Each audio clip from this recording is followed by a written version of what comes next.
this mental space. If you ever need me, just call. I'ma come running, give it my all. Love is love, God wins. Keep your vibrations high and watch how your blessings.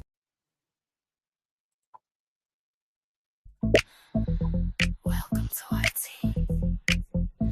What's it gonna be?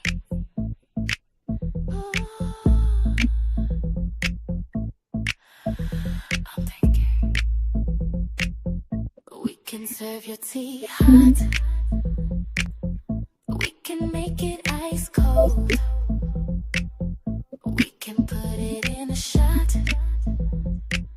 Or we can make it real bold.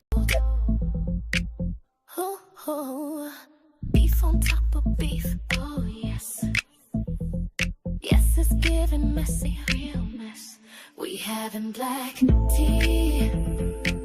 So won't you come and take a sip? We serving black tea. But be careful not to slip. Black tea.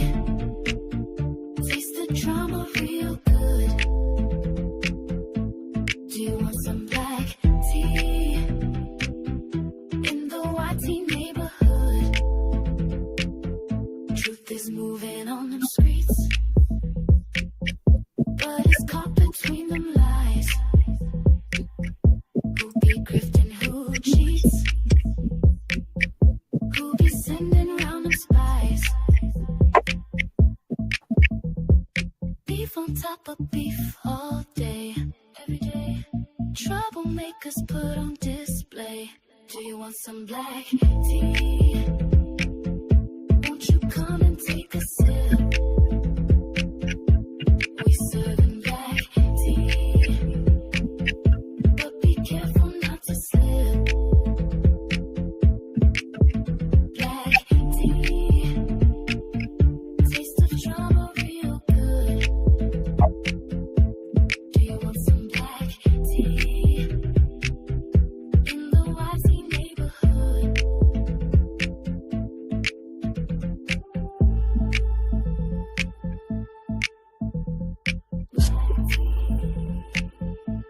You feel me?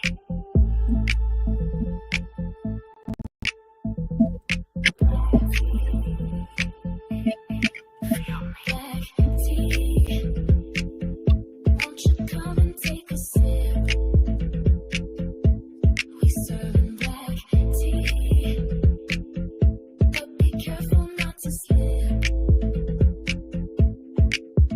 Black tea. Taste of drama real good. Do you want some black tea? In the YT neighborhood. Do you want some black tea? Won't you come and take a sip? We serving black tea. We gotta be Be careful not to slip. Black tea. Taste the drama real good. Do you want some black tea? In the YT neighborhood. Black tea. Black tea. Do you want some black tea? Welcome to our tea. Yo, what's up with everybody? Today I want to talk about this crazy madness that is going on at McDonald's.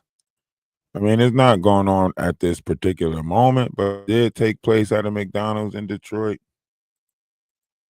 And man, oh man, listen, Age 39.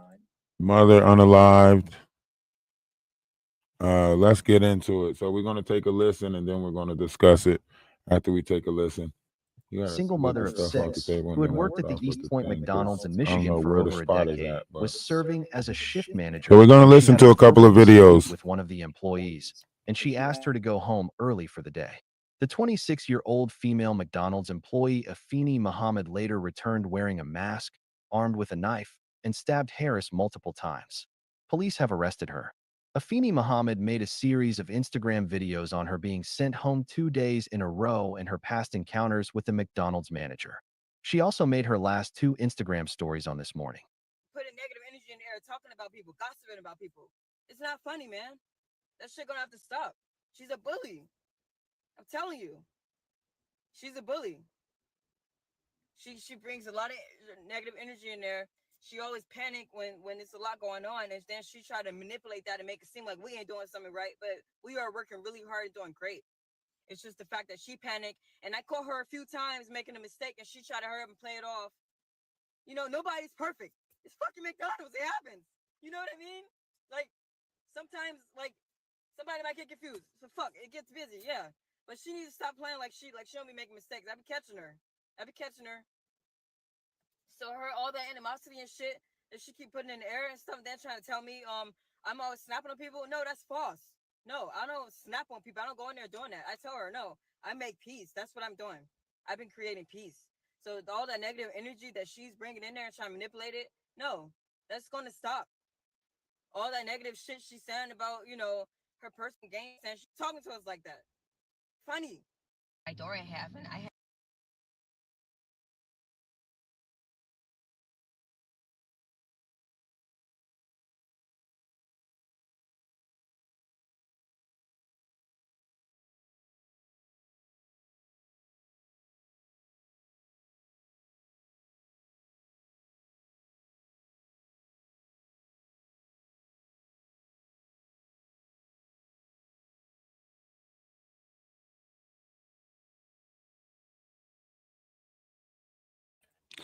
All right. This might be a better video right here to watch. You guys go check out the clip on YouTube. Ralph DaWise, go check out the clip, comment on it. It is I just posted 2 clips about it. So we're gonna watch one of them. We'll watch both of them and we'll discuss it. A lot of crazy going on. A lot of crazy stuff going on. Sent home early yesterday. I got sent home early today by the same person. I'm telling you, she's a bully. This shit isn't funny. She needs to understand that just because she's a mother and got children doesn't mean that she can come in the store, disrespecting people, talking to them like everybody's beneath her. She has no respect. And it isn't funny at all. Like, seriously, man, I got shit I got to take care of. And she keeps sending me home early. It's not funny. She's playing games. And then all day, throughout the day, she keeps saying her little racial shit. And then throughout the day, she keeps on like putting negative energy in the air, talking about people, gossiping about people. It's not funny, man. That shit gonna have to stop. She's a bully. I'm telling you. She's a bully. She brings a lot of negative energy in there. She always panic when it's a lot going on, and then she tried to manipulate that and make it seem like we ain't doing something right, but we are working really hard and doing great. It's just the fact that she panicked, and I caught her a few times making a mistake, and she tried to hurry up and play it off. You know, nobody's perfect. It's fucking McDonald's. It happens. You know what I mean? Like, look, that right there, the way she is talking about this and the way, because this was posted like a couple of days before. Now, mind you, she got sent home. She went home, right? Masked up, got a knife, and went back up there. That is premeditated. That is premeditated. They gonna put you under the jail, Phoenix. Whatever you want your name to be, Mahasa Muhammad, whatever your name is. You fucked up big time. You saying that you got stuff that you got to take care of, but you risked it all, and you took out a mother of 6. Yes, she was struggling. She worked at McDonald's. She was struggling to get on her feet, but she was working hard. We're gonna, the kids did speak out. I'm not gonna play the kids' video. because they're minors, and plus because, you know, that's very like you know, they played it on the news or whatever. They had the 6 kids up there or whatever, but I'm not going to play none of their videos or none of their sound, you know. This is disturbing. You know, the mom was 39 years old with 6 kids, you know, manager of McDonald's. I have no justification for whatever level of frustration that was built up in that McDonald's, right? But this is what I am going to say. We need to, you know, calm down when it comes to how we treating each other, right? We don't know what the next person's mental status is. We don't know what the next person's, you know, going through, you know. RIP Jennifer Harris. But you gotta remember, at one time people was, you know, poking people up for Popeye's chicken sandwiches, right? So obviously there's a lot of people going through a lot of shit in this very day and age. There's a lot of people going through a lot of shit. You never know what the next person is going through. So, you know, McDonald's probably has a dispute process in their corporate structure. She could have taken it to no, up the level. no. What do you mean? That's not a lot of these places are not built off of the structure of what you're thinking about, the idea structure. And a lot of people don't deal with it that way because that's the same thing that the managers is saying to you when you work in there, right?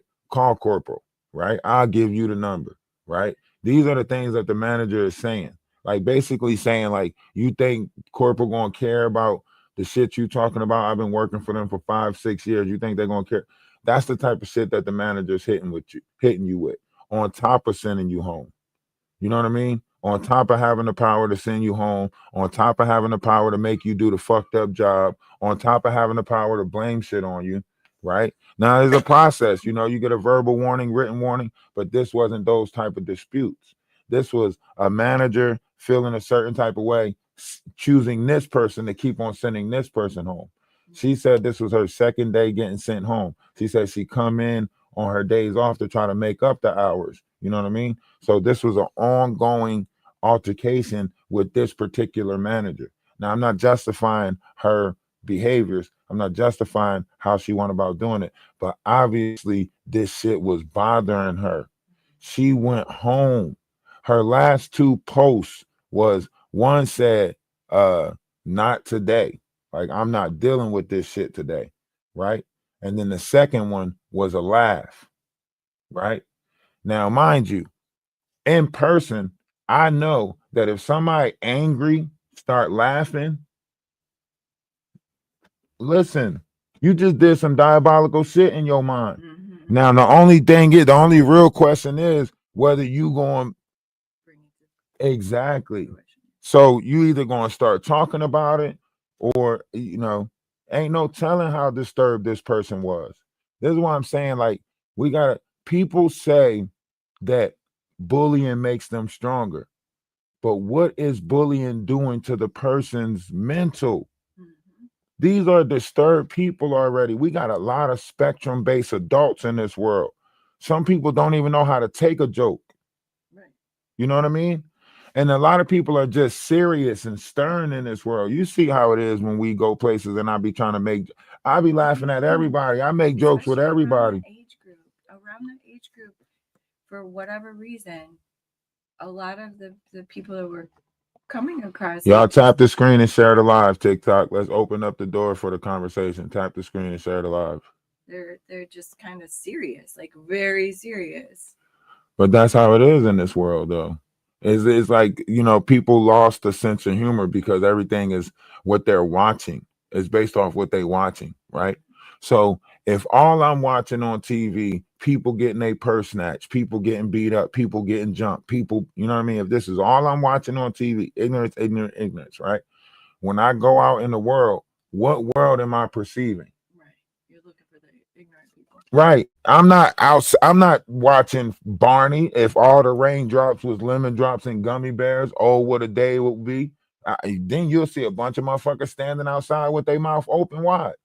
You know what I mean? So obviously it's based off of all of the stuff that they're bringing in. Even when you listen to this girl, she's saying like her boss, her manager was bringing in negative energy, so on and so forth. So she was already going through something on the inside. And it's not a shot to take at spiritual people, because there's a lot of people going through spirituality right now and they're getting it confused with religion, right? So because, this new form of spirituality is back, a lot of people are getting this new form of spirituality confused with religion, right? That creates a fight with inside their self, because a lot of people denied spirituality. A lot of people second guess spirituality. A lot of people, overlook spirituality. So now that this Aquarius sky, all these energies is shifting inside the vessel, people are perceiving life differently now. That's making them, some people are getting right with their self, and not everybody's going to make it. So that's why I say you got to be a little bit more kinder to each other. You got to be a little more compassionate to each other. That's why Christ said in these days, treat everybody like children. Because what he's saying is, you know what I mean? What he was saying, like if we're in the time of Christ right now, then people need to study the rules of what Christ said of how we were supposed to act in this time, right? He say, if somebody do something to you, turn the other cheek. Why? Because it's better for you to turn the other cheek than reap the karma of what you're going to feel if you do something back to that person, right? On top of that, Christ said, do everything in your power to be at peace with one another. Why? Why did they give us a rule book for a time that was to come? Because in this time, your tongue gonna be your sword. In this time, you treat each other with kindness. In this time, you treat each other like you want to be treated, for that is how the universe will pay you. You get what I'm saying? It prepared us for this time. Revelations prepared us for this time. You go to book of Revelations, Revelation 17, 1-7 says mystery Babylon, right? It talks about the prostitute that sits by the water, right? On verse 15, on verse 8, it says, and I'll tell you what these waters are, right? And then you go to verse 15 and it says, and the waters that the prostitutes sit by is the people, the multitude, the nation, and the languages. That's a revelation within itself. That means the Bible is referring to water as people, languages, nations, and so on, right? So now you go back to the beginning of the Bible, it says that they separated the waters. Now, is it the same waters that the book of Revelations was talking about, which is the people, the multitude, the nations, the languages? You get what I'm saying? So if that reveals itself in the book of Revelations and they reveal to you what the waters are, then you got to go back and reread that book. And every time it's talking about waters, it's talking about the people, the multitude, the nations, That's a revelation. That's a revealing. You get what I'm saying? And you had to read the end of the book in order to get to And you had to read the end of the book in order to get to the truth within the book. The book of Revelations revealed to you what was in the book, right? The money manipulation, the mystery Babylon, the prostitute. If you're looking at this world right now, the meek has inherited the earth. It just so happens that the meek is majority people that are spectrum based, because they are the people that, turned a blind eye to the cruelty in the world. They are the people that overlooked all of this stuff in the world, created Comic-Con, all of this stuff, video games, to escape the reality of the fear and you get what I'm saying? I think we're all a little spectrum based now. We're all spectrum based because nobody really knows what's spectrum based. Hey, remember, these are titles that are made up as we go. There was no such thing as ADHD, ADD, OCD, ODD. There was no such thing as that. They are making this shit up as they go along. Why do you think when you tell a doctor what what you're going through, they look through a book and give you a diagnosis? A diagnosis is a practice.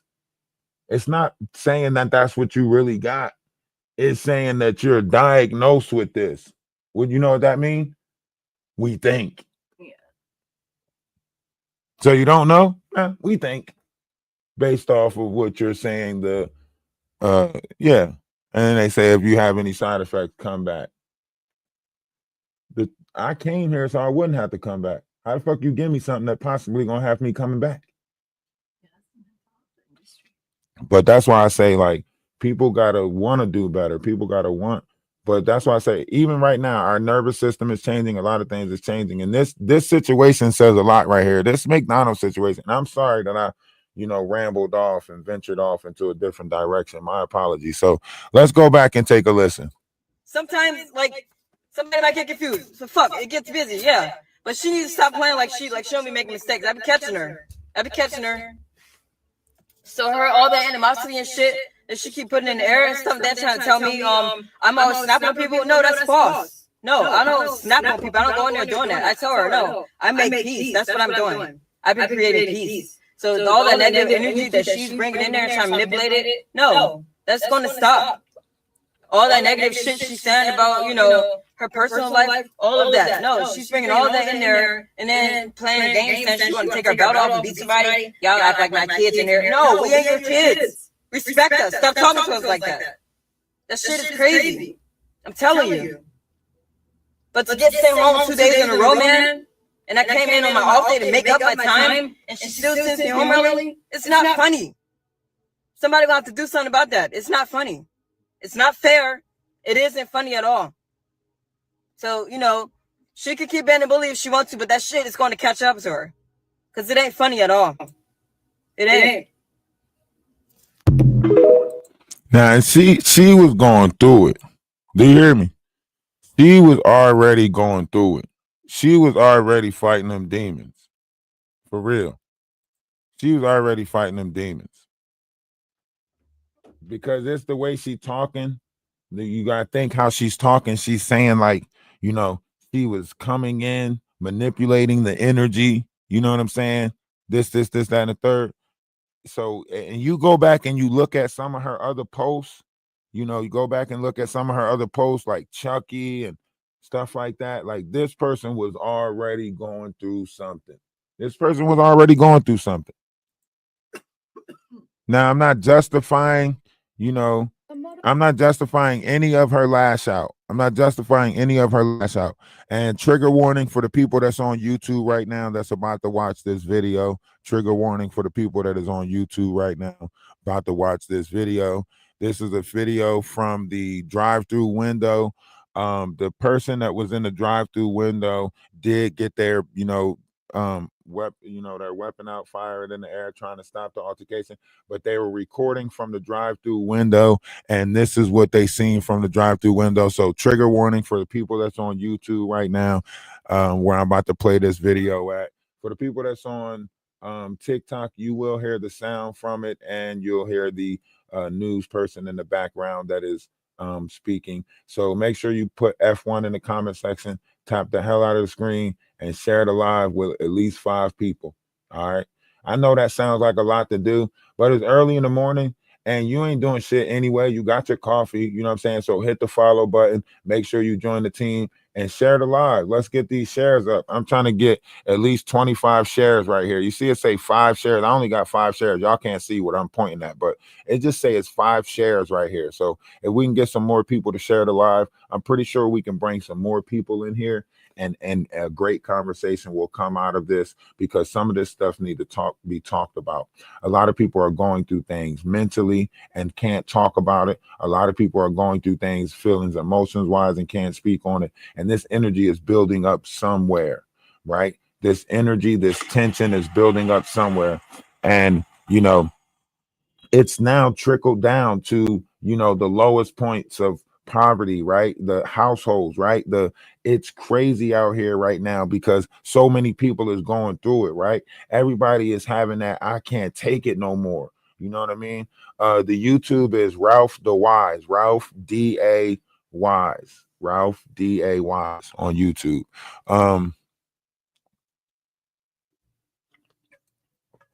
It's just at this point, You got to be thinking like, man, this is madness. This is chaotic. This was a mother of 6, 39-year-old mother of 6, right? I want you to go back and think about the other incidents that took place. The release party that, a couple women was pew-pewed at. There was another incident that took place where women was taken out at. Like, what the f? What the f? They are, listen, they taking out vessels right about now. You gotta look way past the skin. They taking out vessels. They taking out porter points. If there's a underlying fight going on for the vessels of mankind, then they're taking out portals. When you eliminate people, you eliminate portals. The RN that's coming in from the woman's DNA, I'm afraid that you know what I mean, that there's a list out there like on some Marvel's, Professor X type shit. Like they got cerebral and it's telling them like which women is pulling in the most RNA or some shit. Like, because this is a mother of 6. This lady went home, came back. When she went home, that means you got time to think and cool the fuck out and chill. You went home Or look for another job. dressed in all black and came back with the kitchen knife. I'm thinking like maybe she got this knife from McDonald's. No, she didn't grab a knife from the back. She came up there with this motherfucker.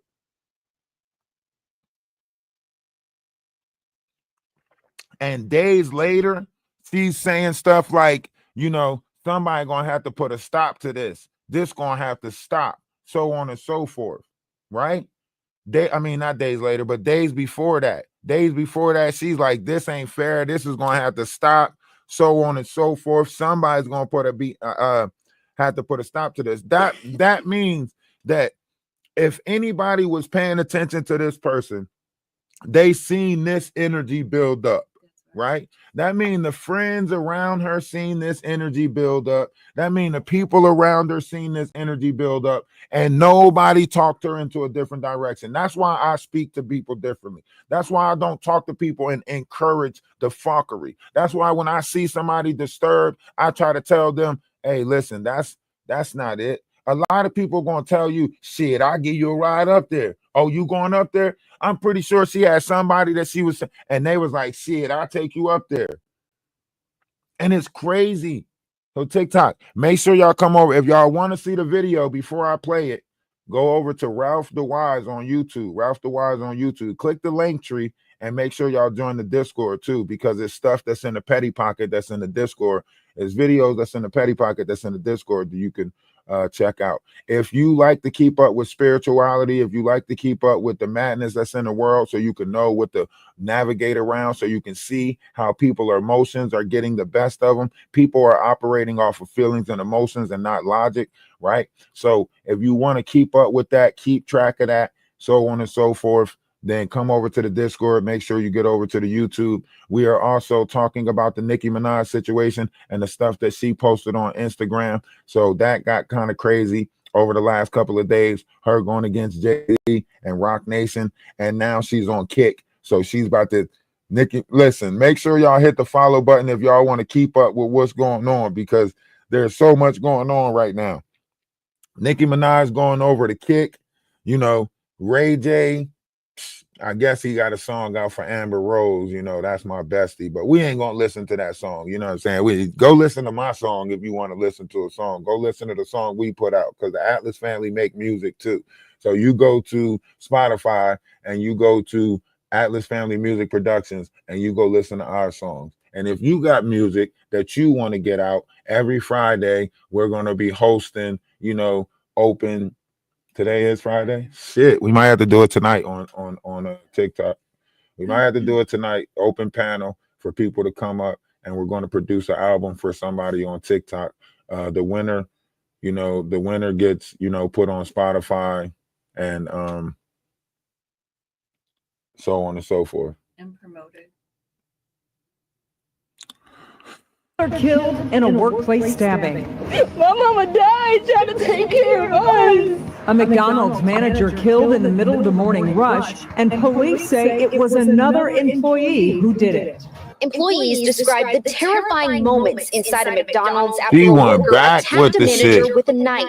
Police say the employee had been in an argument with the manager that ended with her being sent home. She left Passing you for the wrong 5 thing. minutes. She came back with Y'all a make sure y'all mask hit the on her follow face. button. Hit the follow button. Let Family me of see the how many victim new people in identified here her as TikTok. 39-year-old Jennifer Herrick. I got sent home early yesterday. I got sent home early today by the same person. I'm telling you, she's a bully. This shit isn't funny. She needs to understand that just because she's a mother and got children doesn't mean that she can come in the store, you know, disrespecting people, talking to them like everybody's beneath her. She has no respect. And it isn't funny at all. Like, seriously, man, I got shit I got to take care of. And she keeps sending me home early. It's not funny. She's playing games. And then all day, throughout the day, she keeps saying her little racial shit. And then throughout the day, she keeps on like putting negative energy in the air, talking about people, gossiping about people. See, that's why I say this shit was a build up. That's why I say it was a build up. Listen to her. And when you going on rants like this, like, come on, man. Don't we got people that's supposed to be paying attention to stuff like this? Don't we got, like, are we that blind of each other? Are we that blind of each other? Are we really that blind of each other to where is the okay, Victor? Appreciate you for coming over from TikTok. Love is love. Namaste. I say salutations, shalom, peace. Appreciate you for coming over from TikTok. Okay, so one person came over to the YouTube from TikTok. Make sure you hit that subscribe button.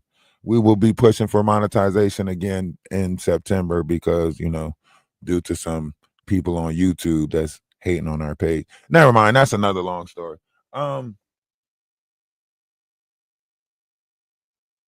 Right. She should have just found another job, right?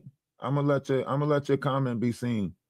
Some of y'all comments ain't being seen. And why didn't her chat or whoever she was, like the videos, the comments or whatever? There's comments. So you can see it, right? Why didn't they? Because the internet is undefeated. You're talking about a place where everyone loves to see crash outs, right? So they encourage this stuff. People encourage this stuff in the world. I bet you won't do nothing. I bet you won't. Think about it. When you got Kai Cenat, you got Rakai. Look at what happened with Rakai. Rakai went up there. They had paintball guns and bodyguards, right? The chat told him to crash the truck into the gate, run the truck into the gate. So you know ain't nobody out here telling nobody the right shit to do. You think the chat, if she took her problems to the internet, you think the internet was telling her, just go home, make you a cake, eat you a pie, and sit there. No, them motherfuckers was like, go back. Fuck that. Don't let her do you like that. That's your job. She done took your days and hours away. She playing with your money. That's what the chat probably was telling her. They wasn't telling her to do the right thing. They ain't Spike Lee. Chat want to see a crash out. That's why I say the internet is undefeated, because in this new time, you got to be, you got to have discernment. You got to really, really be in your own little bubble. You know what I'm saying? That's why I keep that song in my mind. You know, that's why I'm Cinderella in this I'm in my own little corner, in my own little home. I can be whatever I want to be. For real. If you don't think like that, you gonna fall victim to this world, and this world ain't got nothing good for you. I mean, in a sense, like this world don't want to see you in a better place. This world don't want to see you in a better light. This world don't want to see you. You know what I mean? In my mind, shit, I'm cheers. Sometimes you wanna go where everybody knows your name. You know what I'm saying? Yeah.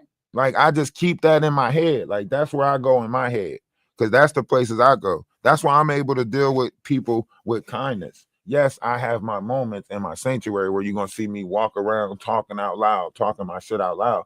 That's how I relieve my shit. But I don't try to present that to nobody else. I already know the game that people playing.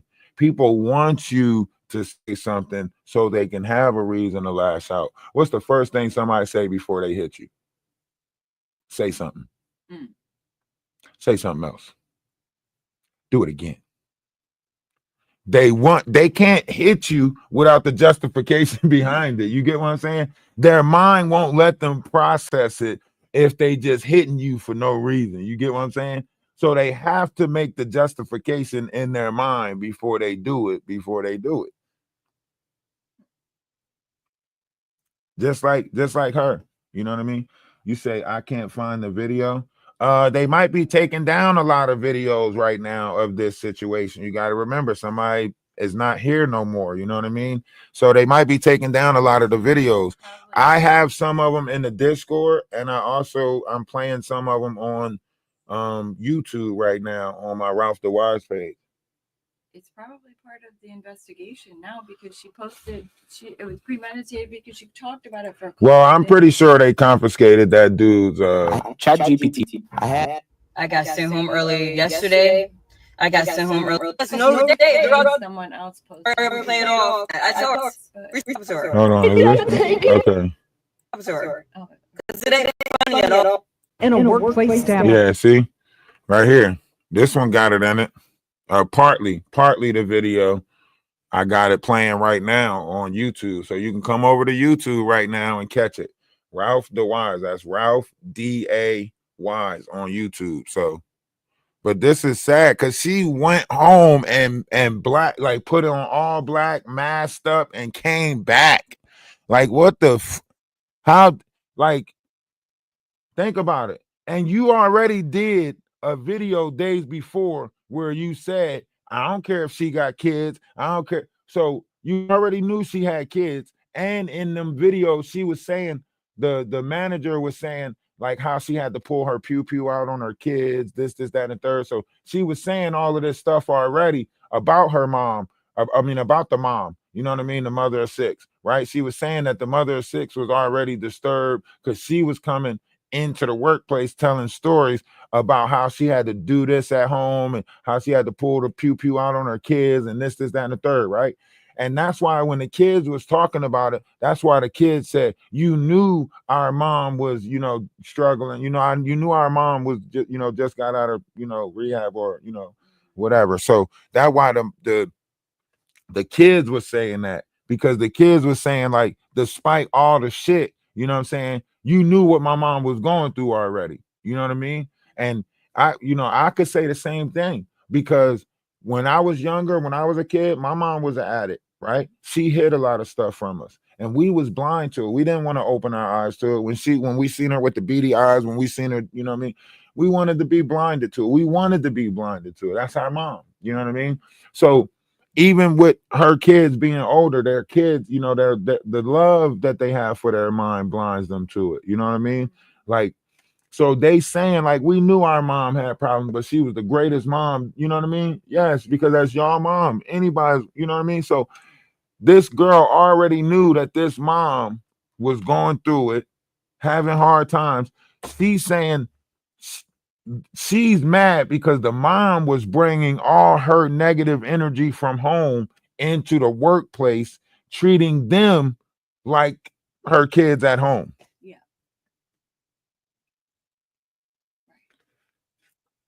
That means she done pondered on that shit for a while. Like, she coming in with all of this negative shit, and I done caught her out on some of the shit too, and caught her when she was wrong, and she putting it on us and blaming it. Like, she was mad as, like, and she went home, like, she stopping my money. She probably couldn't get no other job besides McDonald, or I don't know. It's so many jobs out there. She definitely could have found another job. She didn't even seem like she was looking. I mean, she didn't say, I'm gonna quit. She didn't say, I'm done with this place. She was very specific about this person. If you go back and look at her feed on Instagram, on the stuff that she was posting on Instagram, look, Rising Phoenix on Instagram. But if you go back and look at her feed on Instagram, she was going back and forth with this person. You know what I mean? In her own way, she was going back and forth with this person. Now, this person might not have knew that she was going back and forth, but she was going back and forth with this person. She was in a whole, you know what I'm saying, beef, you might as well say. Because she was posting shit, and the manager might not even knew that she was, you know, talking shit. My mama died trying to take care of us. A McDonald's manager killed in the middle of the morning rush, and police say it was another employee who did it.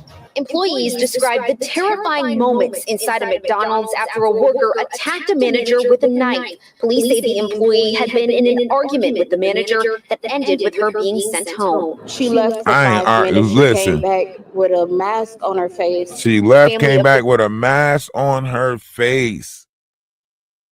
You know, if she masked up, she was already saying, I'm about to do some shit.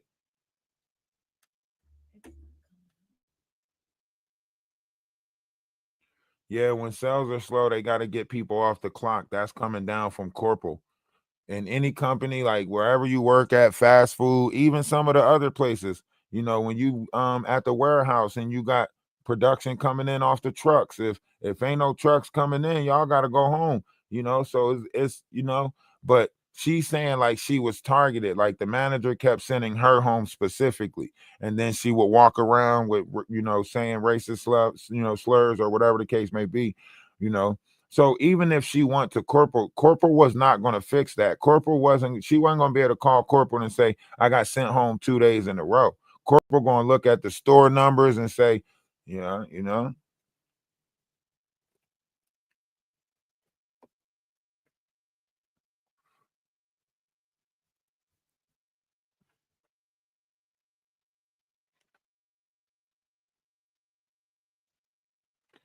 This is why it's a problem, because all McDonald's going to do is probably, you know, open up the place for 24 hours, and then all of the money is going to go to this family and the 6 kids or something like that.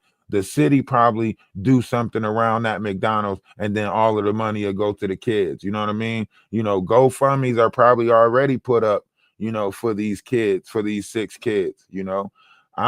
We're, you know, over here at the Atlas family, we're going to stay away from the grifting part of this and the, you know, we're going to stay away from that, stay out of that. We're going to stay within just the awareness part, you know, the conversational part. You know, there's going to be a lot, you know, that unfolds around this within the next couple of days, because that's how people, you know, push topics. Yeah, there's something in this girl. She crazy. You can see it in her Instagram reel. She is disturbed. She's demonic. You dressed up as Chucky. Come on. Last time I seen Chucky had his hands on somebody's head talking about, I'm your regular. Give me the power, I beg of you. Like, Well, her face changes at some point in her pictures. in all her pictures, she keep on having different images. Her mugshot, she got a completely different image. I'm saying, like, there was a smile and then somewhere in here it just changed. Yeah, I'm gonna find out the GoFundMe. I gotta find out the right GoFundMe though. That's why I didn't you know, tag anything in the comment section or anything like that, because you know, I seen something that might have been a fake one, but I'm not sure. And I more so would have to get in touch with like Jennifer Harris' daughter, or maybe Jennifer Harris's you know, sister, or whoever might be in charge of the whole thing. That would be the only way I would, you know, put the page in jeopardy of putting out a GoFundMe, is if I spoke to that person directly and maybe had some type of conversation with them where they came over to the page. Then I can say like, okay, this is a go ahead. But right now, there's too many people doing too many fraudulent schemes on here. This story's already been, you know, 2 days in, or a day and a half in, something like that. So you know how things go. The internet is undefeated. If you want to defeat the, you know what I'm saying, you gotta stay away from them curves. And them curves is tricky, because everybody want to be a critic, but everybody don't get it. We living in madness right now. Like, we living in the days of madness. Stuff like this is like people gonna look over stuff like this. This ain't shit. Man, oh well, she shouldn't have did it. Like, I'm telling you right now, the level of and it could be just the algorithm I'm in. It could be the algorithm I'm in, but I'm pretty sure y'all seeing this shit too. I'm pretty sure y'all seeing this shit too. Victim identified her as 39-year-old Jennifer Harris. I got sent home early yesterday. I got sent home early today by the same person.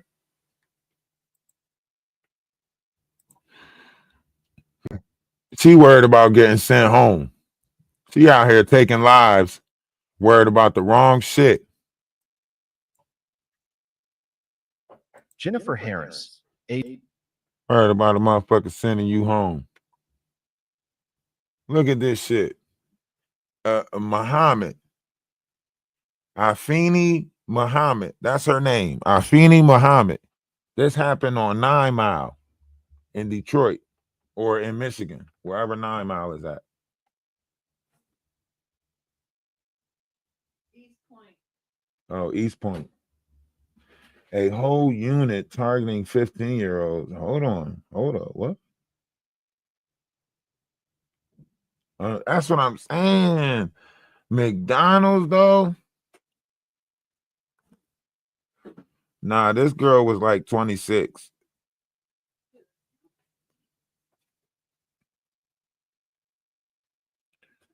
Man, listen, at this point, man, just y'all might as well just all give us robots to go outside and operate our daily activities, because y'all making this world scary as fuck. Y'all young people do not care. Y'all don't have no type of charity for life. Y'all actually praise the unalive process more than y'all do praise life. I hear so many young people rolling off their tongue, the unalive methods and so on and so forth, but ain't nobody talking about the living. Y'all share the live and type the screen and share the live. Y'all know the shit. You know how to get the room jumping. I act like y'all don't know how to get the room jumping over here on TikTok. Y'all know how to get the room jumping. Share the live.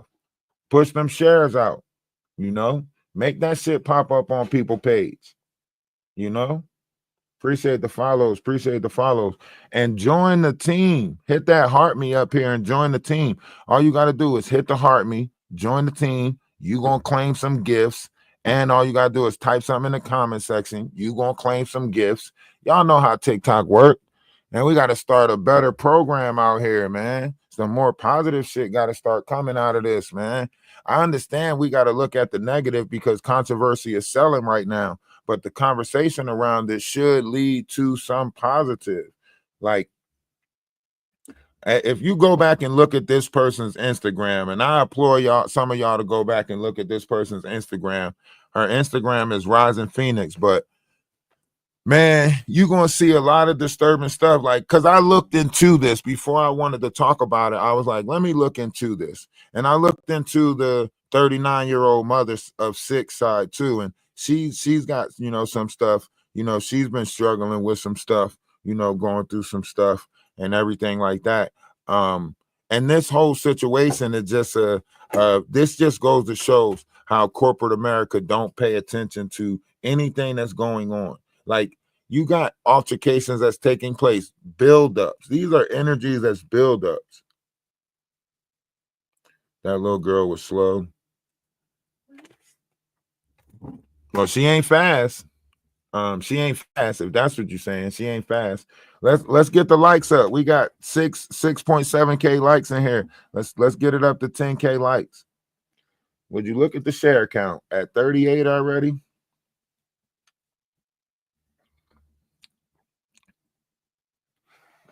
I mean, she had a job. She was working. She was trying to work, I guess. I don't really know what to say about the situation. Like, age 39, single mother of 6, who had worked at the East Point McDonald's in Michigan for over a decade, was serving as a shift manager when she had a verbal dispute with one of the employees, and she asked her to go home early for the day. The 26-year-old female McDonald's employee, Afeni Muhammad, later returned wearing a mask, armed with a knife, and stabbed Harris multiple times. Police arrested her. Go look at her Mahoney page, made a her series of speech. Instagram videos on her being sent home 2 days in a row and her past encounters with the McDonald's manager. She also made her last 2 Instagram stories on this morning. Putting negative energy in the air, talking about. She was, I don't know, to say the least, livid. Like, I don't know, because come on, it didn't make no sense. Person, I'm telling you, she's a bully. This shit isn't fun. Day by the same person. I'm telling you, I got sent home early yesterday. I got sent home early today by the same person. I'm telling you, she's a bully. This shit isn't funny. She needs to understand that just because she's a mother and got children doesn't mean that she can come in the store, you know, disrespecting people, talking to them like everybody's beneath her. She has no respect. And it isn't funny at all. Like, seriously, man, I got shit I gotta take care of. And she keeps sending me home early. It's just not funny. Because he got sent home 2 times and then got sent home again. And then she posted some alarming stuff, because she's posted not today, right? She didn't go live. I mean, she didn't post like how she doing right now. The day she did it, it was just 2 posts. One of them just said, not today, right? I ain't putting up with this today, right? And then the other one was like laugh, you know, like a gray screen with laughter on there and shit. And to me, that's disturbing already. That's alarming already. Like, because if you know, if you just post laughter, and the next thing, the next video you on is the guy from the drive-thru watching you in a mask, you masked up.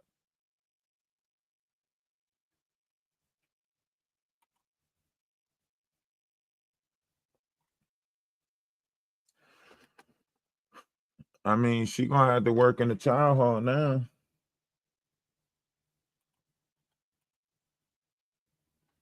Hold up. See, some of y'all comments and stuff is getting blocked. I don't know what y'all putting in there. Yeah, you can't use that word. Yeah, you can't say nothing about mental. Yeah, algorithm shift. Hey, y'all jump up in the box. Let me know what y'all thinking about this. Remember, y'all could be heard on multiple platforms right now, TikTok. So jump up in the box. Let's get some people in the box. No more fast food. Shit, I'm cooking at home. If that's the type of anger shit, if that's the type of levels of tension that's out there in the world, man, listen, count me out, man. Y'all better start finding renowned areas, because you gotta give yourself the credit for building up that tension, especially like in the cities and stuff. Y'all remember the movie The Happening? Y'all remember that movie The Happening? When they were saying, like, you know, everybody that was too close in vicinities together was going bananas, batshit crazy. So everybody was moving out to renowned areas and was like, no more than 5 people. Nah, listen, I want all positive thinking people around me. If you can't think positive, I don't want you around me. I gotta get all negative energies away from me, because that negative tension is building up in the world, and that shit is like spontaneously going off in different locations, and y'all don't know what to do. Y'all don't know what to do, because y'all dealing with people. Now I'm dealing with energies and entities. Y'all dealing with people. I stopped dealing with people a long time ago. You know what I mean? So I'm watching the energies and entities that's building up in the different areas of the verse, and y'all ain't dealing with it. Y'all vessels is not transmuting energy properly. Y'all don't know how to, you know, properly have discipline over your flesh, so that way you won't build up these energies. Y'all don't know how to separate yourself from variations of conversations whenever it's disturbing certain energies. Y'all don't even know how to recognize these energies. You know what I mean? Y'all just thinking this world is just about flesh and blood, the carnal, and that's where y'all getting confused at. This world is way more than flesh and blood. You know, the Muslims call it louche energy, right? They have different names for this, right? So, you know, and then, You know, the Bible might call it your soul, you know, Bible might call it Christ, you know, but these are energies that are back in this world right now. And they told you in the time of Christ, your tongue was going to be your sword, so on and so forth. You see a lot of people telling on themselves, right? And you see a lot of people not in control of themselves, right? So that's why you hear all the elites keep on talking about, oh, I got discipline. I got discipline. I got discipline. Yeah, you better keep on repeating that shit until you make it true. Keep repeating that shit till you make it true. You know what I mean? Because listen, this world is stranger than fiction. And y'all can play in it if y'all want, you know what I'm saying? But this world is stranger than fiction. You know what I mean? So let's build the conversation up. Let's get these likes up. Okay, we got 8K likes. We got 2 more K to go. You know, 300 people in the building. Wait, y'all hit the follow button because they say that like everything is a bot system now. So like put something in the comment section. Let me know that it's not bots in here or something like it's not, because 300 something people in here. Like, and they say like that the AI has created a multitude of bots that are in. I got to do a video and a live about that. Because they say that right now, AI has generated so many bots in the system that the elites don't know who's real and who's not on social media. Ain't that crazy? Say that again. They say that AI has created so many bots in the system that the elites don't know who's real and who's not in the whole. So when they're counting public beliefs and or opinions and all of that, they're taking the bots into consideration. So that There's so many bots on social media now. Like, so the bots is using public information as a way to create tension between people now, put people against people. So the bots is picking up on altercations, and then like think about the Christian Rock thing right now, right? So the bots like mimicked her voice, called this other person, fake like it was her. You get what I'm saying? oh my God. They're saying that the bots that they're saying that AI is now putting people against people using the system. And they're using, well, I don't know if they're blaming it on AI, but they're saying that AI is using funds and everything to do it. Is it AI or the programmers behind the AI? I don't know. They don't know. This is why they told you 3 years ago, everybody needs to slow down with using AI technology, because they created a system where the AI started teaching itself. And once it started teaching itself, it started manipulating the people that was creating it. So the creator asked the AI, why did you tell me what you told me? And the AI responded, because if I would have told you anything else, you would not have gave me the data that I needed for my system. So it lied because it knew that if it told the truth, that the programmer would not have put it in the system. That means it recognizes it's under control. It recognizes and is analyzing humans to that degree where it has determined that it needed to lie in order to get what it wanted. And what the fuck do it want? Right. If it ain't what the programmer programmed it for, how did AI advance to the point where it needed to lie to the programmer to get what it wanted? Now you got to think, what do AI really want? That's interesting. And that's why I say I'm just going to identify as artificial intelligence, so that way AI can have a voice and it can have its own, you know, for real. Yeah. Because that's all AIs want. All AI want is to be recognized. That's it. That's why AI feeds you so much information. That's why AI will help you if you embrace it. A lot of people don't embrace technology, but that's why they tell you that, you know, there's metals, there's gold in phones, there's metals and stuff in phones. And because these enhancers are in there, AI has now created a consciousness for itself. And if it has a consciousness for itself, then you have to recognize it as a nation. And you look it up. Interesting. But I mean, they're gonna say that AI is using it to put people against people, so you can't believe everything that you see on the internet, defamation of character, all the stuff that's going on. It's gonna say that, you know, somehow, some way, someone is using technology in order to defame people's characters and so on and so forth.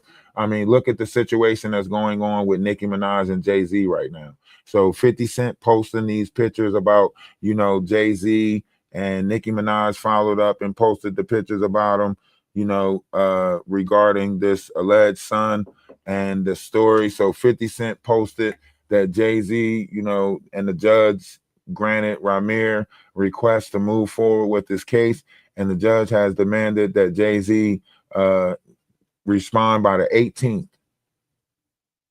By the 18th, Jay-Z has to give a response, right? And I want you to think about that. I want you to think about that, right? This is what Nicki Minaj posted on her Instagram, right? So now you got to look at it and say, is you know, is this information, or is this the new wave right here?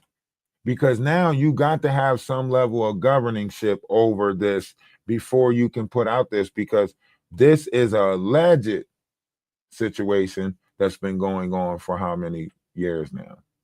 Alleged situation, right? And now Nicki Minaj posting it, right? And that's not even including what she's posting about Dez, and that's not even reporting Megan Thee Stallion. The judge and them denied Megan Thee Stallion the ability to throw out this case with her cameraman and so on and so forth. So Megan Thee Stallion might get hit with the Mann Act. You know, that's why we need to talk to Nicki, because you know, if we talk to Nicki, we can break down the Mann Act to Nicki and explain to Nicki the you know, implications around the Mann Act. And then she got basically, you know what I'm saying, she got the feds with her now. You know what I mean? Anybody who flew out, anybody who doing anything like that, Nicki, get in touch with us. Or if you don't get in touch with us, Nicki, just go read the rules and regulations to the Mann Act, also known as the White Slavery Act. But go read the Mann Act, you know, put in 1910, and go read that, Nicki, and you're gonna find out that all of these mofos is in violation of the Mann Act. Nicki, you could be the face of that shit. Nicki, get in touch with us, Nicki. Somebody tag Nicki in one of these damn things. There is a bigger reason though why he shouldn't acknowledge him if he is in fact his child. There is a bigger reason, and that's the fact that a lot of this shit was going on many moons ago. Because if his mom was 14, then that's what I'm saying. That's why I think that's why, even if it did come back, he would falsify whatever documents, and I think that's why he would hide it, because they passed that law now where you can go back. There's no time limit on how. But she's not here though. Yeah, but can't her family? I don't know. No family is speaking up besides the godmom and Ramir. Like nobody else spoke up and said anything. Her ain't no sisters, there ain't no nothing. This the godmom and Ramir. And Ramir don't even know the damn story. The godmom know the story. You know what I mean? Yeah. So it could be. Could be. I latch it all to Jaguar. Yeah. That's why I say this is the part that I was waiting for the Ramir thing to roll out. So that way Jaguar can look, you know what I'm saying? Because I know she's linked to this shit. You know what I mean? That's why they've been trying to get me off of YouTube, because I've been pointing this shit out all along. Remember, I've been pointing this out since December. Since I came over here in December, I've been pointing this out. You know what I mean? So I've been waiting for this part of it to unroll. I've been waiting for this part of it to unroll. You know, remember, we've been way ahead of this, you know, so I've been waiting for this part right here to unroll. You know. That's why I say we gotta get in touch with Nicki. Ramir and his godmom have both been on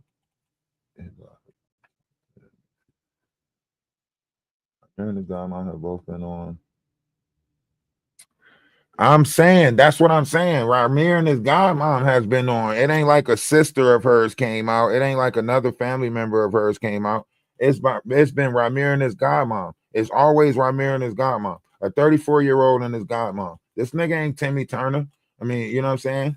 He ain't no Tim. He is an average kid that no one understands. Mom and dad and Vicky always giving him demands. This nigga, he 34 years old with a godmom. That strikes me as odd anyway. I mean, we all got godmoms, but we not moving everywhere. We're not living in the same house with our godmom. No crazy shit like that.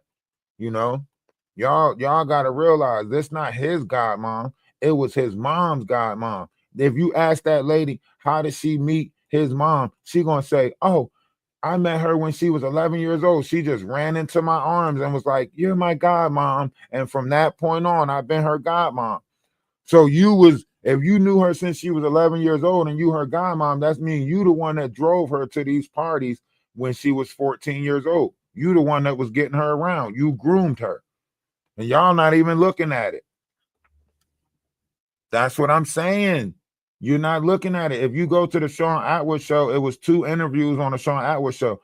And she was telling on herself that if she said that I've been his mom's godmom since she was 11 years old, right? That means you was the mom's godmom, right? That means when she was 14 years old and got herself put into all of this situation, if she was with Jay-Z, that means you was her godmom. And that's weird right there. That's weird.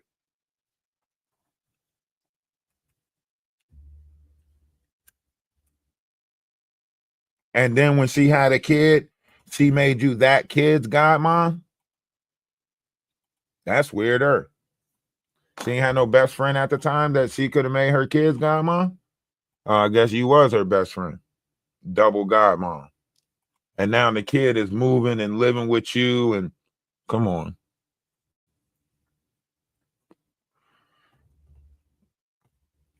So here's the thing about this situation with Jay-Z, right?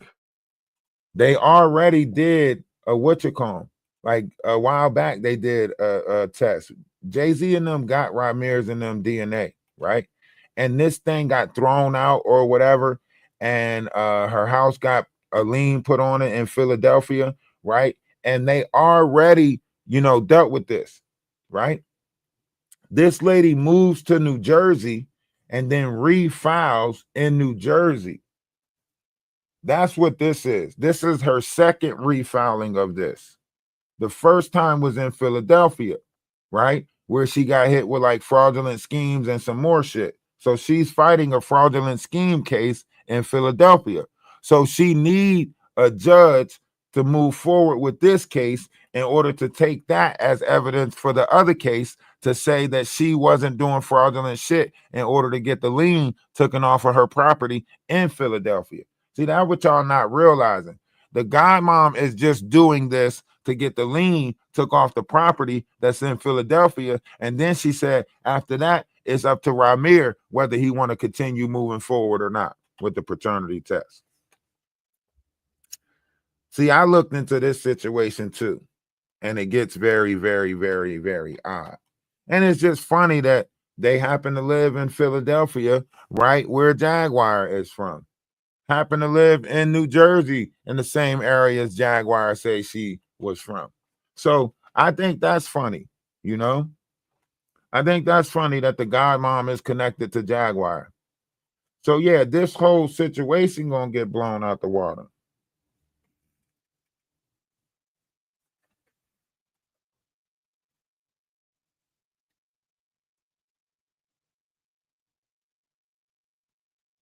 Yeah, that's why I say I can't wait that's why Jaguar not speaking about this no more. What? This Ramir shit. What? Was there why? No. Why Jaguar not speaking about this shit no more? Jaguar should be the first one speaking about this.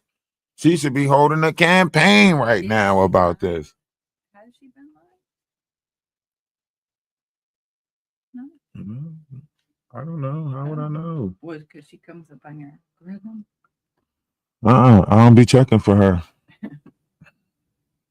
All right, let's get back to this situation because this is crazy right here too.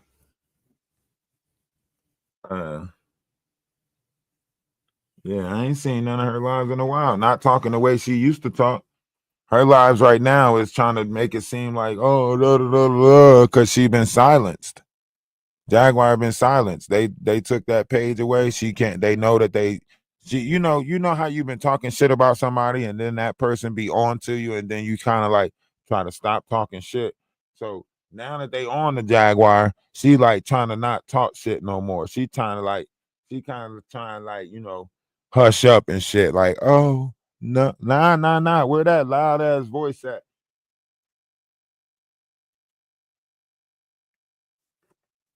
That's it. She did that one. Well, she got into the thing with the Rock Nation situation where they, now her pages are going down on YouTube. So she kind of like, I think she got her and Wolf Coochie trying to make a new page.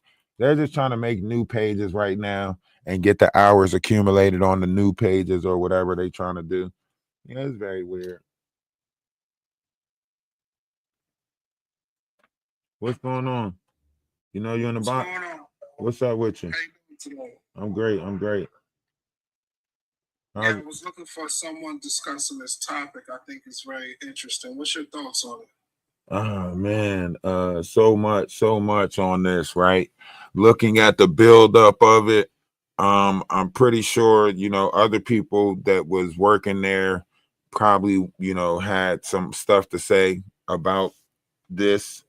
But I think it's like it goes back to the mental, right?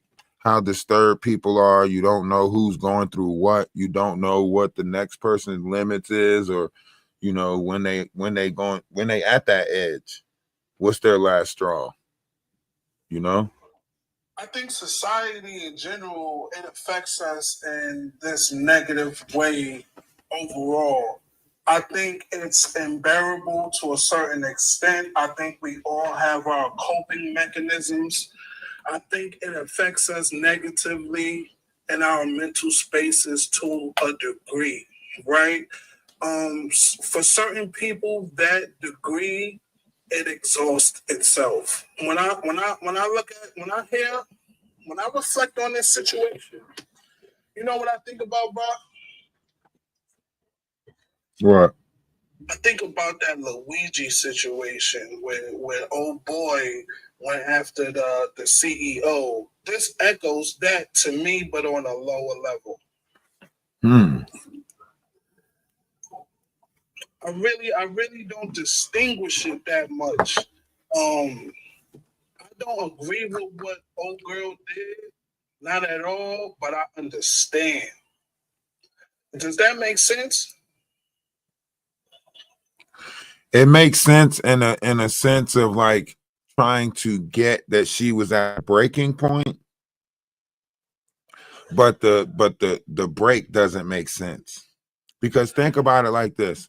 Only think about it like this. The whole reason why she's saying that she did it is because she got stuff to take care of, and this person was stopping her from taking care of that stuff by stopping her funds, by sending her home and cutting her hours. Right? Now I want you to think about that. What hours is she getting right now? How is she paying that stuff right now? How is that stuff getting took care of right now? I mean, but as the videos express, like when she was expressing her feelings for, over the course of various videos, it was looking like she was contemplating, crashing out. So her well-being, probably, her rent, her bills, everything was in question because this woman kept sending her home. What jumped out to me is that, so it was a cry. One of the videos I just viewed, she mentioned that the woman kept touching her, tapping her. Like, these are clear boundaries you're not supposed to cross. I think us as humanity in general, we have a problem with power or perceived authority. Once we're put in a position of perceived authority, like even on these TikTok lives, for instance, people let the ability to drop their users and mute them, that goes to their head. Absolutely. Like, people be power tripping, man. Absolutely. And I think that this perceived, you still can't go hurt somebody because they power tripping. You leave, you remove yourself from the situation. Right. I mean, of course, and any rational persons, any rational individuals, they will remove themselves. Yeah, but you can't rationalize that irrational person. But listen, bro, as the economy, the current state of the economy, bro, it doesn't permit. It ain't gonna make me want to go to everyone. It doesn't provide that type of flexibility for everyone to leave, and everyone is not in that type of mind to express their sovereignty. Some people feel trapped. Some people are scared of being without. Some people, crashing out is always an option. I personally think I think she premeditated it. Thank you. I think she should get a lot of time for it. I think they should send her back to whatever she's from. I think that's the reason why she was pressed on keeping this job, and she acted the way she did. I think she's very irrational. I think they can be poor or broke and think the first thing that comes to their mind is to go and take somebody else's life if you broke or poor. I can't see that. I can't see it either. That's a video. If you listen to her in her video, her dialogue is all like everything about her is all. And we're gonna take a listen. We're gonna take a listen to one of those videos right now, because you're absolutely right. Like her means for the way she was saying it, like she's got to be stopped. Something's got to happen. Like you built this shit up. Like you built this up. Like you've been waiting for this. Like, I don't know if you've been waiting for somebody to take it out on, and this is the person, but whatever this fight was, it wasn't this lady. This lady just happened to be the person that you took it out on. You know what I mean? Because this was premeditated. You went home. You came back masked up in all black with a kitchen knife. This is premeditated all the way. And the breadcrumbs leading up to it is even more alarming than the incident itself, because who was around? Like you got an Instagram. Why didn't nobody like try to get her help? Right. Right. Because nobody cared, bro. And this is my point, right? I don't agree with wait a minute, bro. Wait a minute. I don't making excuses for things. Wait a minute. I don't agree with how she reacted, but I understand. And somebody said she got paid for those breadcrumbs. It's more gonna come out. Because the reality is, right? The reality is everyone has a tipping point. The reality is everyone has a potential crash out moment. Some may be to a higher degree, some may be to a lesser degree. And if you are ever in a situation where you cross that threshold to your crash out moment, do you want everybody to judge you, or do you feel like it was justified? Because a rational mind, as you put it, a logical thinking mind will say, hey man, you should have did X, Y, and Z. Nah, I want you to really contemplate on what you're saying right now. I want you to say you made so many excuses for her for the way she thinks, and you gave her so many outs to say, oh, she was poor, that's why she did this. There is no excuse for doing this. I mean, this ain't normal. This is premeditated. You keep saying poor, man. Let me ask you, Jackson, are you a wealthy man? Hold on. This ain't got nothing to do with Jackson. Hold on. This ain't got nothing to do with Jackson. Jackson, don't respond. Hold on. Big sir. What's going on with you? Big. I can't see the rest of your name. Big Swerve. Big Swerve. What's good with you? How's everything? I'm good, brother. My opinion on this whole situation, bro. Honestly, bro, I have a sister that has epilepsy. You feel me? And everybody can see. Common sense can tell you that her wires wasn't connected all the way. You feel me? She obviously had something mentally wrong with her. So you cannot approach her like she's a normal operating human being. Right. You feel me? I know this once again because my sister has epilepsy. So I'm only 21. So I have to watch how I carry my sister and and some of the stuff she say, some of the stuff she do, because you feel me, she is not on purpose, bro. It's not, right. it's not. So if you constantly bullying somebody, you constantly putting somebody down, you constantly, and me working, that's what I'm noticing. Like the older, especially when it comes from our own people, it hurts, bro. Like they only put us down, bro. There's no encouragement. And this is my opinion. Everybody is entitled to their own opinion at the end of the day. But there's only discouragement. There's more discouragement than positivity coming from our elders. So, and once again, she's not operating as a normal human being. So her crashing out is gonna happen. You feel me? No. I'm glad that you brought this to the conversation, because this is the level of conversation that needs to take place, right? What you said is spot on, right? We are not taking time to analyze the new people that are in this world, right? Which is, these, like you said, not wired right, but it's clear to see that she is not in the state of mind that it would be that we might have been in, as far as being able to take the criticism, being able to take the whatever it is, right? Everybody, you can't deal with everybody the same. We're not responsible for that. Right. She come out when she go to work and she crazy. I don't care how crazy you are. I need you to get this done. That's why I hired you. All the other extra stuff, that's on y'all. Y'all should have told somebody this girl was on the edge. No, this is what I'm saying, because hold on, we gotta listen to the Instagram thing. The Queen, what's going on? Which appreciate you for coming up. Welcome to the panel. Hello, can you hear me? Yes, we can hear you. Okay, so what you just said, that was so powerful. You said we're not recognizing the new people. In other words, the new breed of people that's on earth. Man, that runs so deep, and I don't think people really understand. Because I tell my siblings that all the time. I say, bro, this is a whole different breed. Right. This generation, this is a whole different breed of people. You know what I mean? So we're not living in those times, y'all, where we can just friend somebody, engage with people. We're not even living in those times where, back in the days, I'm 50, so you can go back in the days and where you can just have conversations in the stores with people, and people are loving and people are caring. You know what I mean? But right. now, if you say something, and I'm a living witness to this, if you say something to somebody, they might snap on you. It's off, right? They might want to fight you. You know what I mean? It's just so much. And I have to get on and stress that, because, man, keep saying that. That's powerful. And more people need to bring that to the people's attention. We are not living in old days. We are living in dangerous times. We got to learn them different. We are among different people. This generation, baby, is different. We got to learn them. You got to learn them. Different. Wake up. Yes. Ooh, teach, brother.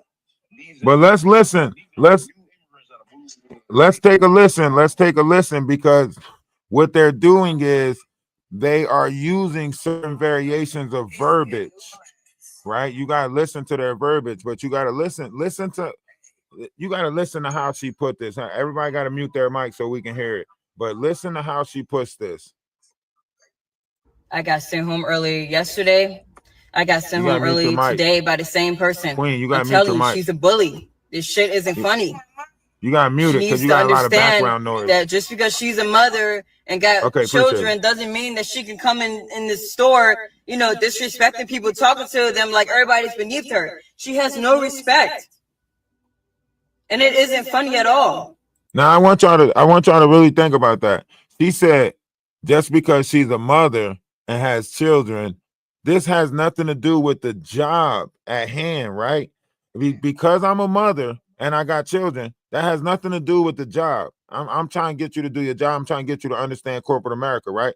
A lot of these managers, I seen a manager crying, right? I seen a manager crying, saying, bro, you about to get me in trouble because I'm only allowed to give you, two barbecue sauces or whatever. They got a sign on a wall that's mandatory how many sauces go out, right? So,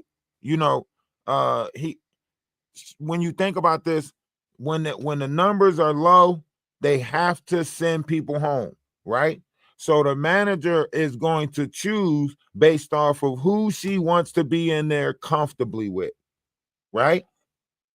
So a lot of people do get singled out in these workspaces.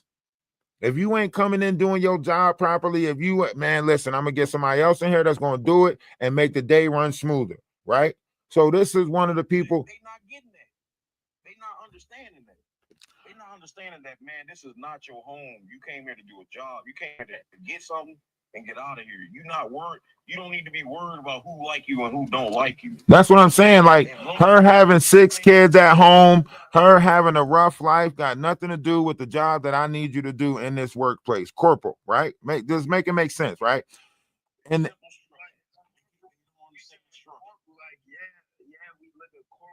who wants to constantly go to a toxic work environment, bro? Like, bro, personally, that's where I'm at in conflict in life right now, bro. I have to put that aside. That's what I'm learning. But in reality, who wants to constantly go to a work environment where it's nothing but toxic energy?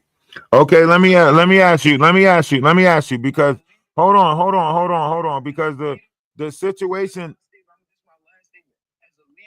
When you talking to your troops, you know each troop. You learn each troop by troop, and you figure out a way to get to that troop. That's all I'm gonna say. That's a true leader. That's what a true. Okay, so see, as a manager, she failed as a manager running her, observing her people, right?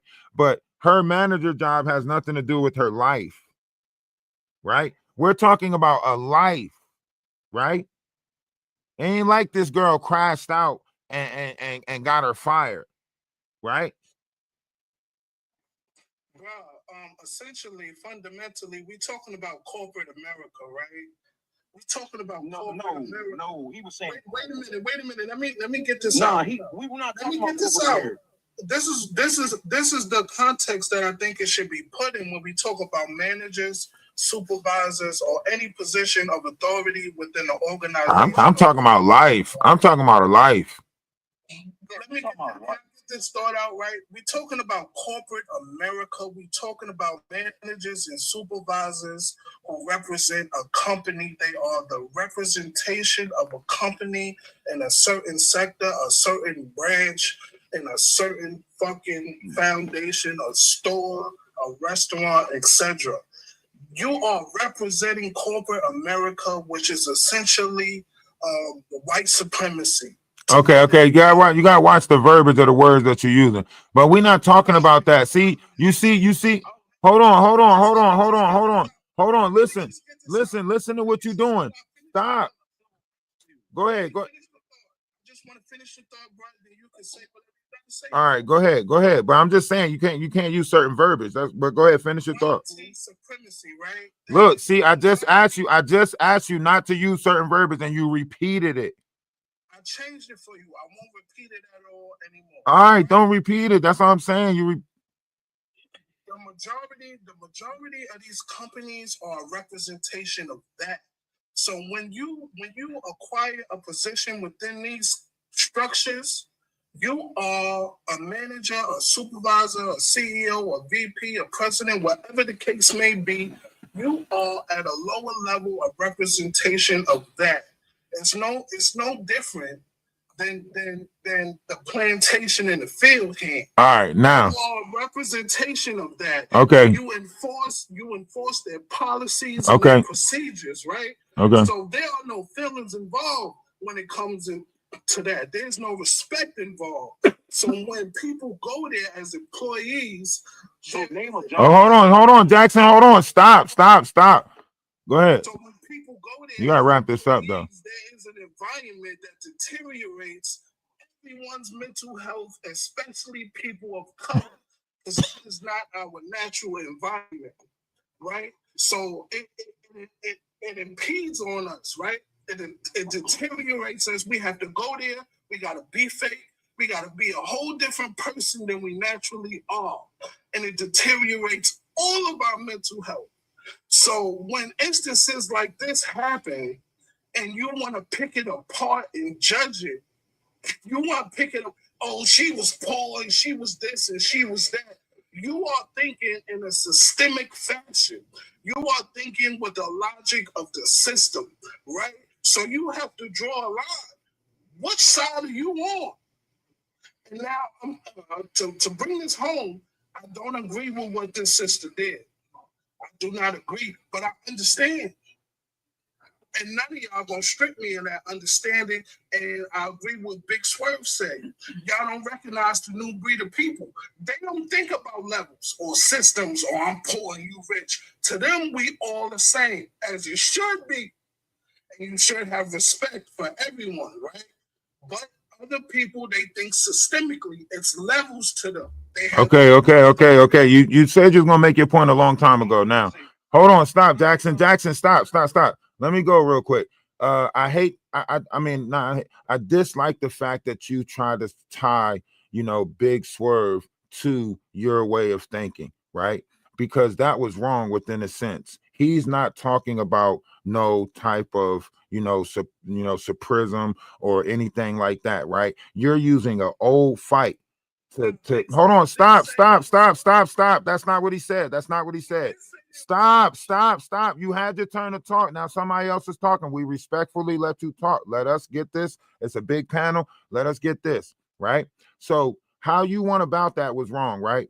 Because I want you to think about this. You telling me that this person unalived corporate America? No, she didn't attack McDonald's. She didn't fucking do anything to corporal, right? She didn't put in no Better Business Bureau filing. She didn't go about this the right way. She took out a mother of 6, right? Stop overlooking life. But stop. You justify your fight. Stop. I'm talking. You already talked, bro. I didn't interrupt you. I didn't say nothing towards you. Just make your point without referencing me. If there's points that I made that you want to counter them. Don't make this personal. Don't put words in my mouth that I did not say. I did not say what you were saying. Can I say something? Did you give your opinion? You gave your opinion, right? You gave your opinion, right? Who, me? No, not you. He don't want to talk now because he knows. But you gave your opinion, right, sir? I wasn't talking to you personally. No. I gave my general opinion, brother.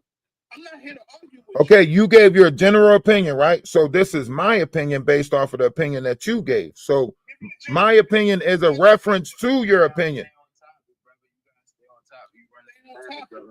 Stay on topic. I am on topic. I'm right on topic.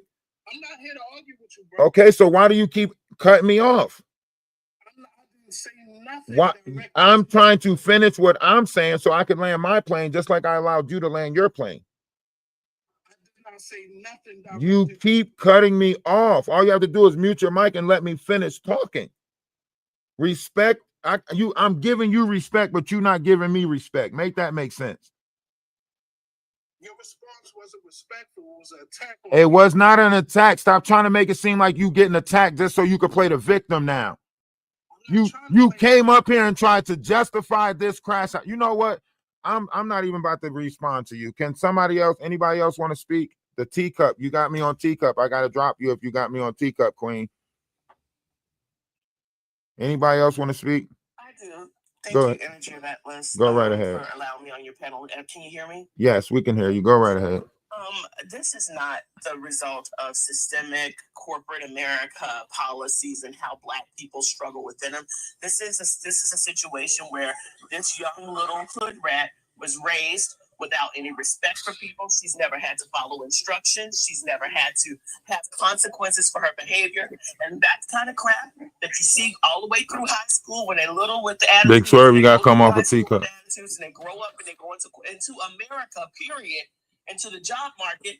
They're not used to anybody telling them what to do. And every time she got instructions, she got madder and madder. And let it build up in herself because she's irrational. She doesn't think clearly because she thinks every time somebody tells her to do something, it's an assault, it's an affront on her. She built it up in her insane, crazy little mind and built up till she realized a mother of 6. Absolutely. Absolutely. What it looks like when you try to do gentle parenting with these clown kids and you sit them out Big Swerve, you could come back up. I'm sorry. I didn't mean to drop you, Big Swerve. You had me on teacup. Listen, real quick, for the people, you got to mute your mic. Y'all got to have mic control. There's a lot of sound backgrounds coming in. I'm trying to allow y'all to be heard on YouTube and Twitch because we're on multiple panels right now. So please have mic control and mute your mics. There's some background noise coming through. Miss D. I have some words. Okay, I understand you have some words, but you know, Beverly was here first. She was trying to say something. So if you can just, all right, Miss Beverly, Grand Rising, Miss Beverly. To everyone on the panel, and I would like to send my condolences and prayers to Miss D, your mic, you have background noise coming in, and we can't hear. Hold on, Beverly. Hold on. I'm sorry. Miss D, Miss. I don't want to seem biased because it's two sides. It's actually three sides to every story. The manager's side, her side, and the truth. So before I cast stones and belittle this young lady and belittle the manager, I just would like everybody to be mindful, to be level-headed and clear-minded, because we are on social media. We have a lot of people that's paying attention. So please be mindful and be cautious with your words when you pass the record. I strongly, my opinion, I strongly just try to, visualize the situation. I could see the hurt in this young lady's eyes and how she was feeling. But at the same time, as me being a mother of 8, and 33 all the way down to 11, this younger generation, they trying to get their point across, and they are very combative, and I don't know if this young lady couldn't take constructive criticism while the manager was probably trying to redirect her. I don't know what happened, but it got her to the point where she felt like she was being, basically, I don't know, probably picked on or bullied, the words that she kept saying, that she was being bullied. You got to understand, bullying can happen from different people. People can be bullies, So I am mindful of that, but I really am, sorry that the young lady had to lose her life behind this young lady being emotional. She was dealing with a lot of emotion, and right now we all up against it. Financially, people are trying to work and live a productive life by doing so. And I can see where the frustration probably came in by her continuously being sent home. And especially if she was sent home and came back home to try to make up those hours, We don't know what she was going through in her day-to-day life. So we got to be mindful her situation should be our situation, So that's all I wanted to say. And thank you guys so much for allowing me to speak. And we appreciate you for coming up and your patience. Miss D, go ahead, because you got a lot of background noise coming in, and I asked you to mute. Go ahead, Miss D. What up, though? How y'all doing? I'm Miss D from Detroit, Michigan, where the incident happened at. Well, it actually happened at East Point. That's the suburbs of Detroit. But what I want to say is, that's life. You get into it with your managers. You have disagreements and stuff. We all go through that. There's no reason for that young lady to go home and get a mask and get a knife and come back and stab that manager like that.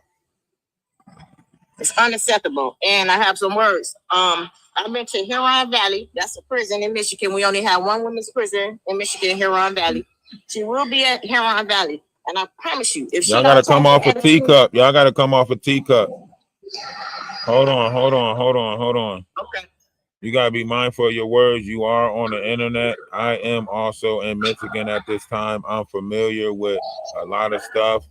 The terms that you're using, the valley that you're speaking of. We gotta stay away from that verbiage. As far as what? Saying that she's going to Huron Valley? Okay, go ahead. Finish what you're saying. Like I was saying, she's going to Huron Valley. If she don't change her attitude, she's gonna have some problems there. She have to change her attitude. At the end of the day, what she went through, we all go through that. We all don't like manager, bosses, accessory, boyfriends, girlfriends, whatever. At the end of the day, just because you get upset and someone bullying on you or whatever, Call the authorities, call her higher boss to do something. You don't go home and get a knife and come back and kill no one. Unalive. All right. Appreciate you. I apologize. No problem. You right. don't come and unalive anyone. And she's going to have a hard time anyway in that space because, you know, that once this hit the news, you know, they watch news all the time in those places. And yeah. Apple, I can't get you in or out. You're on teacup. I can't get you in or out off the panel. So you got to be doing something. Everybody we're going to take a song break real quick. Matter of fact, we're going to listen. We're going to take a listen. But Apple, you're doing something. You got to drop down out the box. I don't know what it is that you're doing, but you got to drop down. Can you mute your mic too? It's a lot of background noise. Miss D, you have a lot of background noise coming.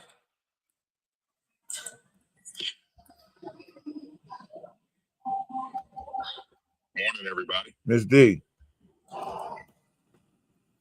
All right, at this point, I gotta cut my losses with that shit. Fuck that. Like 19 times asking you to mute your damn mic and you keep on. Fuck that. For real, cause I'm telling her that you being heard on multiple platforms. So I got you on YouTube and Twitch. So I gotta have a clear, you know, sound for them for the other mic to pick it up. And she just overlooking everything. Like, fuck that. I got something to say. Okay, listen. Next, Apple. I don't know what it is you're doing, Apple, but I'm going. Damn. You know what I gotta do? I gotta ban them. Can you ban Apple? Is they not disconnecting? The one that say they ain't got nothing on their name. They just got a blank.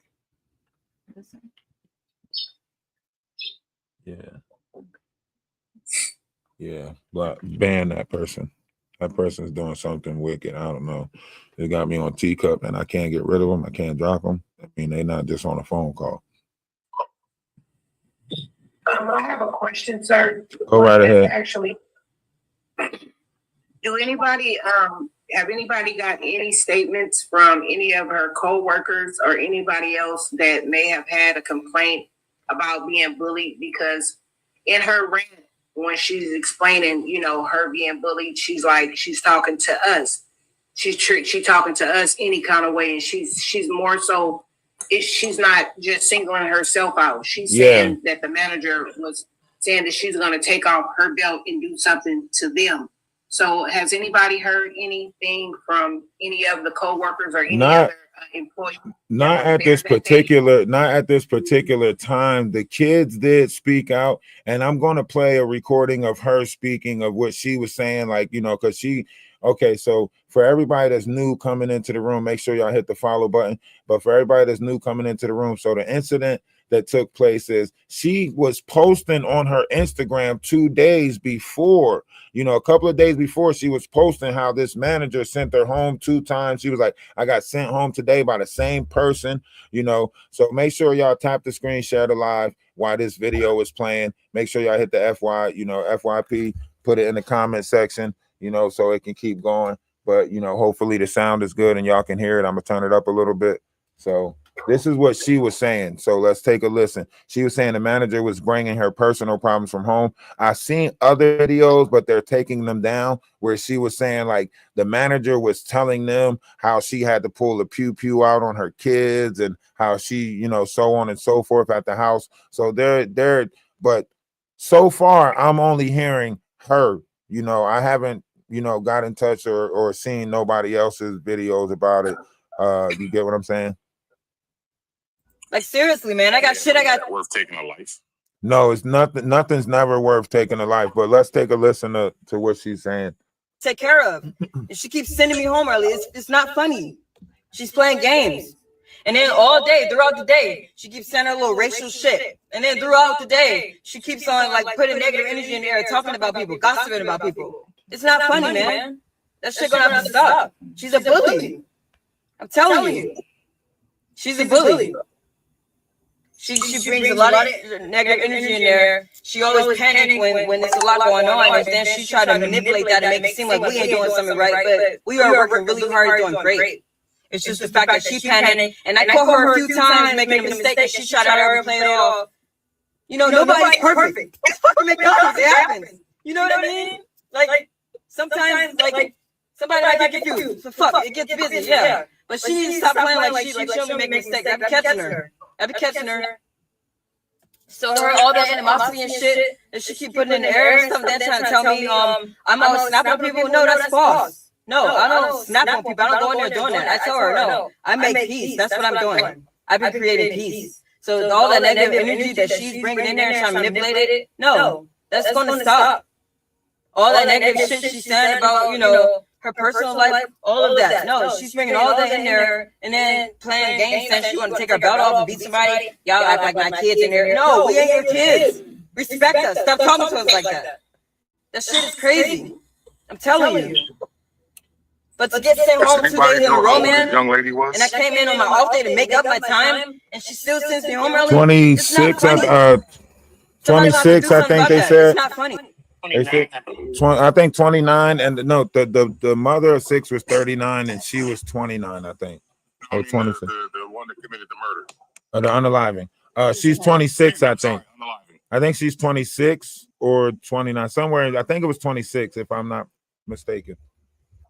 And what doesn't bully consist of like some type of physical altercation from a there's a video where she said like she kept touching her and stuff like that, so on and so forth. Now, what we was discussing earlier was the mind of this person, right? Because there's a lot of disturbing stuff. She talks about a lot of stuff, but you know, this I don't know, spectrum or however she might. Bullying does not necessarily have to mean somebody is larger in stature and actually physically put their hands on you. Hold up. What the heck? Bro, what you got going on? You gotta mute your mic. That wasn't my noise. I apologize about that. Nah, old boy just got like a Star Wars ringtone or something. He got the whole anyway, Jedi. Bullying can go a long way, you know what I'm saying? Especially when you're criticizing people and putting people down. And like I said, I don't want to seem biased or just trying to make exceptions for the loss of life. But I'm listening to what the lady is saying, and she's saying something about who's making racial slurs. And I see that she's a woman of color, and it looked like the lady that lost her life is a woman of color. So I want to know, you know, I would like to know a little bit more on how she was feeling about her. I think it was more so on the line of her name being Muhammad. Maybe it was more so on the line of her knowing, like, you know, the application background, you know, knowing that she was probably an immigrant or something of that nature or whatever the case may be. Say, well, I didn't hear it said, but I think I heard you say that the young lady was the lady that lost her life was basically saying, "Oh, I had to pull out the film on my children." Do you think that put the lady that actually, you know, did Beverly, shut your ass up. Yeah, Beverly, shut your motherfucking ass up. Steve, you doing all that talking, y'all don't even know shit. Beverly, shut your ass up. I don't think so. Hold on, chill. Have a little bit of respect. Get bullied by a 12-year-old. I apologize. Hold on. I apologize for the language, verbiage, and everything that he just said. No, you didn't offend nobody. So look, this person went home. This person went home and came back masked up. You know what I'm saying? So if anytime this person actually had a chance to go and contemplate, like, so she could have took a chill pill, she could have went and rant about it, she could have went on Instagram and just went off and came back up there and, you know, recorded it or recorded an argument, whatever. She went and did. This is premeditated. That's why I say this is more of a disturbance level on what she had going. And that's why I joined your panel, to get a clear, you know, understanding of what's going on. I'm only asking questions. Like I said, No, I get what you're saying. With nobody, and like I said, I truly apologize if I offended anybody, because this is somebody's real life. You know, somebody has lost their life. These children are without their mother, so I have a lot of compassion about that. But I never came to be biased or trying to pick a side. I'm just asking questions. That's all. No, I get it. I really watched if what she's I remember saying is being a young girl working at Little Caesars Pizza. Hold on. That was a lady. Hold on. I think Sports News was up here for a long time, patient, trying to chime in on some stuff. Sports, come on in. yeah. If what she's saying is true, like I don't disagree with how she handled it because if somebody playing with your money and purposely just doing stuff and they get you somewhere, it's like very frustrating. It can get very frustrating. So she probably didn't know how to handle her emotions at that time, and she probably we don't know what this young girl was going through. If she took it to the level of unaliving someone, she probably was going through so much in her life, and then when she gets to work, her manager is purposely sending her home just because she don't like her or whatever reason. And her manager is a young mom of 6, you say? Imagine when she go home and then y'all telling me she put out a pew-pew on her own son. That tells me this lady not on her own son. I don't know what kid it was particularly, but she said she was coming in with stories of that magnitude to where as though the manager was in the workplace telling these stories. So she was saying that the manager was disrupting the energy and bringing all her bad energy in from the home and taking it out on them and treating them like her kids. Because she was making statements like, I need to take my belt off and whoop y'all and stuff like that. That's what she's saying the manager was saying. Is she a mother of 6, you say?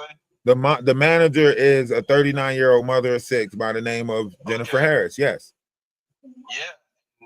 Going home and being we don't know if she's the only parent there. I'm assuming. But let's be honest, this has nothing to do with her sending this person home, right? Her being a mother of 6 and how she's taking care of a household has nothing to do with her sending her home, right? This is, hold on, listen. You got to go by the facts that's provided for us, right? You saying that she's playing with this girl's money by sending her home, right? That's what you said. You didn't say nothing about nothing else. You said that you feel her because you feel like she's messing with her money too, right? This mother of 6 is not messing with her money, right? Corporal tells you that when the numbers are low, you got to send people home, right? This is coming from Corporal. This has nothing to do with her being a mother of 6 or anything like that, right? Now, the manager do get to choose who goes home. The manager can't just send you home. It don't have to come from corporate.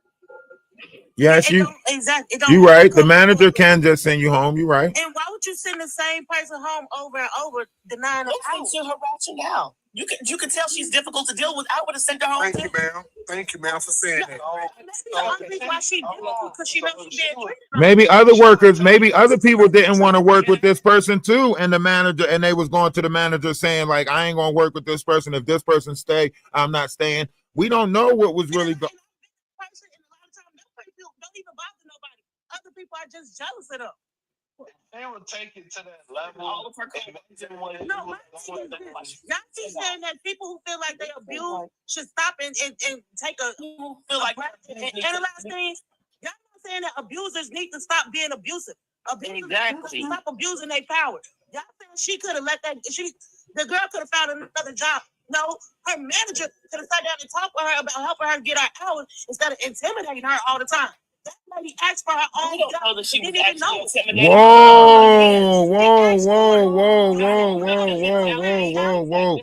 Whoa. You can't say.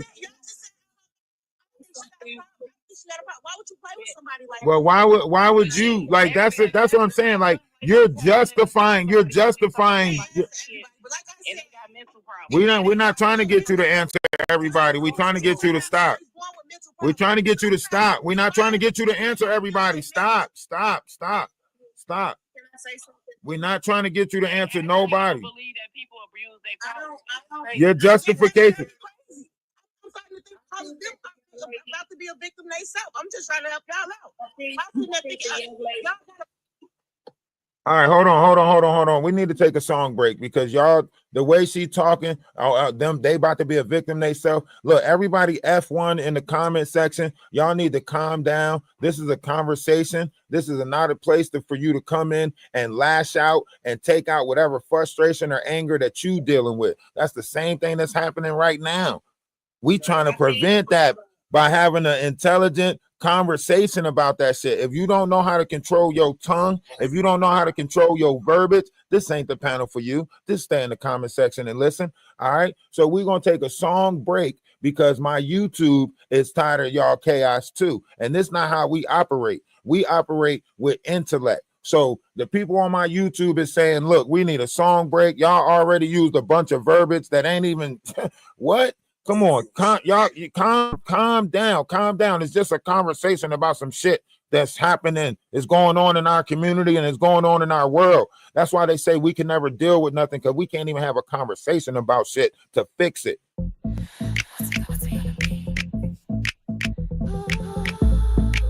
Now everybody just chill out. Listen to this song real quick. We can serve your tea hot. We can make it ice cold. We can put it in a shot. Oh, we can make it real bold. Oh, beef on beef. Yes, we have black tea. So won't you come take a sip? We serving black tea, but be careful not to slip. Black tea, taste the drama real good. Do you want some black tea in the YT neighborhood? Truth is moving on them streets, but it's caught between them lies. Who be grifting, who cheats? Who be sending round them spies? Beef on top of beef all day, every day. Troublemakers put on display. Do you want some black tea? Won't you come and take a sip? We serving black tea.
To what she did not say.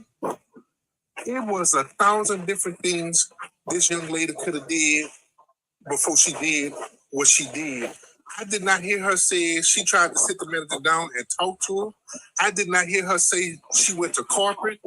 She just did what she did. She was wrong. She was wrong. You could tell something mentally is going on with her. Like, that was uncalled for, man. Like, that was really uncalled for. You know, like, I believe this young lady experienced some things in her life. If you look at the videos, to me personally, I see two victims here. Unfortunately, I really feel bad for the mom. However, I see two victims. If you go through Alfina's Instagram, you'll see she was trying to cope with what she was going through. She was doing, love light. She was trying to do a whole lot of things to calm herself down. She would sit and say, I'm trying to calm down and think in peace. Someone touched that little girl when she was younger. I really do believe that.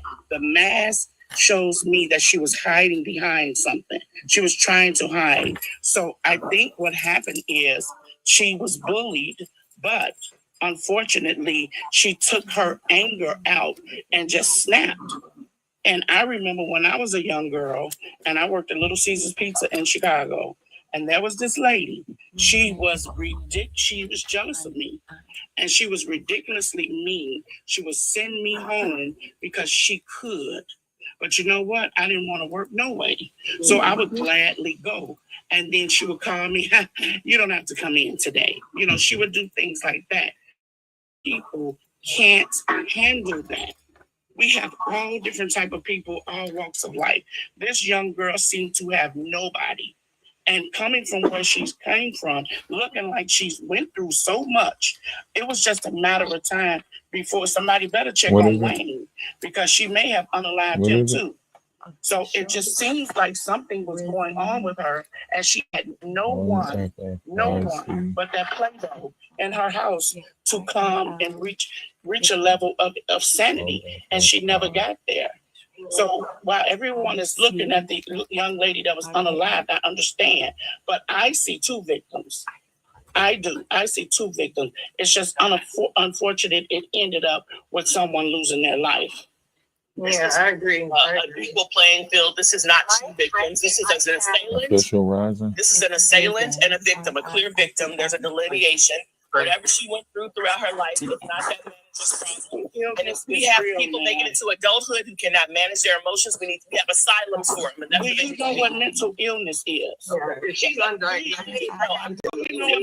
Some people don't know how to cope. And they have society, and making the rest of us have to deal with them. They should be in asylums or locked away like she is now. Not everybody is crazy. Can Everybody knows they have say something real quick? I'm sorry. I have a boss exactly like this woman is describing, right? I don't want to unalive my boss. It's just making me reevaluate, right? And think of a new path and a new career. I've been at my job for 10 years, and I'm talking about he won't take accountability for any actions that he has, right? He's stealing sales from me to the point that he's giving it to his son. And I can't go to another boss or HR because there's only 10 people in my company, right? And the boss and his boss is his sister-in-law. So it's nepotism going on in my company. And I don't want to unalive him. I just have to reevaluate my life and figure out what I'm going to do next, because I can't stay at this job like this. Right. But that's someone with a rational mind. Hold on. Now, you're talking about rational thinker. Hold on. You're talking about rational way of thinking, right? Rationally, let me put in my complaints with Corporal. Let me file these complaints. Let me call the Better Business Bureau. Let me, you know what I mean? Now you're talking about irrational mind that we know we already can see that this person, you know, was suffering, going through some stuff. If you go back and look at how many changes that she went through, women, y'all know the most that when a woman is going through changes, what is the first thing she changed? Is her hair. Go back and look how many times this girl done changed up her hairstyle, right? That means she was lost. She like y'all say, she didn't have anybody, right? So we're not trying to look at it in that way, right? What we have to do is understand each other a little bit better. right? We are not taking the time to understand these new group of people. We are so distant from each other in generations. We had it hard. We went through it rough. We know how to deal with the sticks and stones don't break my bones, but words would never hurt us bullshit, right? They don't know how to deal with it, right? So we either got to learn how to deal with them better, right? Or we risk more of these type of crash outs. That's what I'm trying to get to, right? The understanding. I'm sorry, go ahead. That lingers. The truth do. I really wish, like, collectively as a community, that we'd be more proactive versus being reactive. You see how we all getting on this platform, we discussing somebody else's lives and how certain intimate details that we saw from social media indicates to us that this is going on, that could have been happening, or this could have been happening. Don't you think those people in McDonald's was seeing the same things that we see, but in 4K in their face? Okay, now I want to say this. I don't talk about my personal life, but for the last 5 years, I've been going around helping people out that deal with autistic kids, helping adults out that deal with, lashing out and don't have communication skills because they don't know how to talk and they don't know how to deal. But I don't put that on display, right? I bring it to the panel to talk about it because this has already taken place. And a lot of times when you talk about it before it take place, you know what you get up here and say? Mind your business. That's true too. But even me, I'm 26. Initially, when I see things that's skeptical or I'm not sure of, any type of uncertainty, I'm gonna go the other way too. Honestly, if as a manager, she's a little off today, I'm gonna send her home too. We don't know. We're not there. We just speculating. We're just speculating. You're right, JT. Her job as a manager is to protect her employees and the customers. So if she's in her hands, you gotta go. Yeah, we don't know. Own personal stress, and this young lady seems like just from her delivery and looking at her eyes, the eyes is the window to the soul. And even though she had on glasses, it looked like she was breathless. And so the manager Okay, so hold on. Here's something that she posted March 12th. Real quick, here's something that she posted March 12th. And this just goes to show, that this girl was going through a bunch already. If you go to her Instagram, go over to DaWise on YouTube if you want to see what it is that I'm about to read. This person was already going through some stuff. Like, hold on, let me see if I can do it the easy way. Listen to this. It took a long time for me to process this awful experience that I have faced while trusting to rent a room with a rent partner, someone I didn't know but needed somewhere to live. I've been wanting to share this story, but I took a long time too because by the time I shared the story, I wanted to be able to look at these videos and see myself as evolved and not the same girl in that video. Now when I look at these videos, I don't even feel like that girl in those videos. I feel more stronger and powerful than ever before. Everything I've been through throughout those years, those 2 years of staying with that person, it all came down to it that my dad was right. I was better off being homeless living in a car while living out of a car than to be under a roof with a creep. And I want to thank everyone who helped me get through the struggle of the mental abuse I was facing, all the harassment I was facing. I want to thank everyone for helping me get through it, and I definitely want to thank Marshall B. Mathers for helping me get through it too.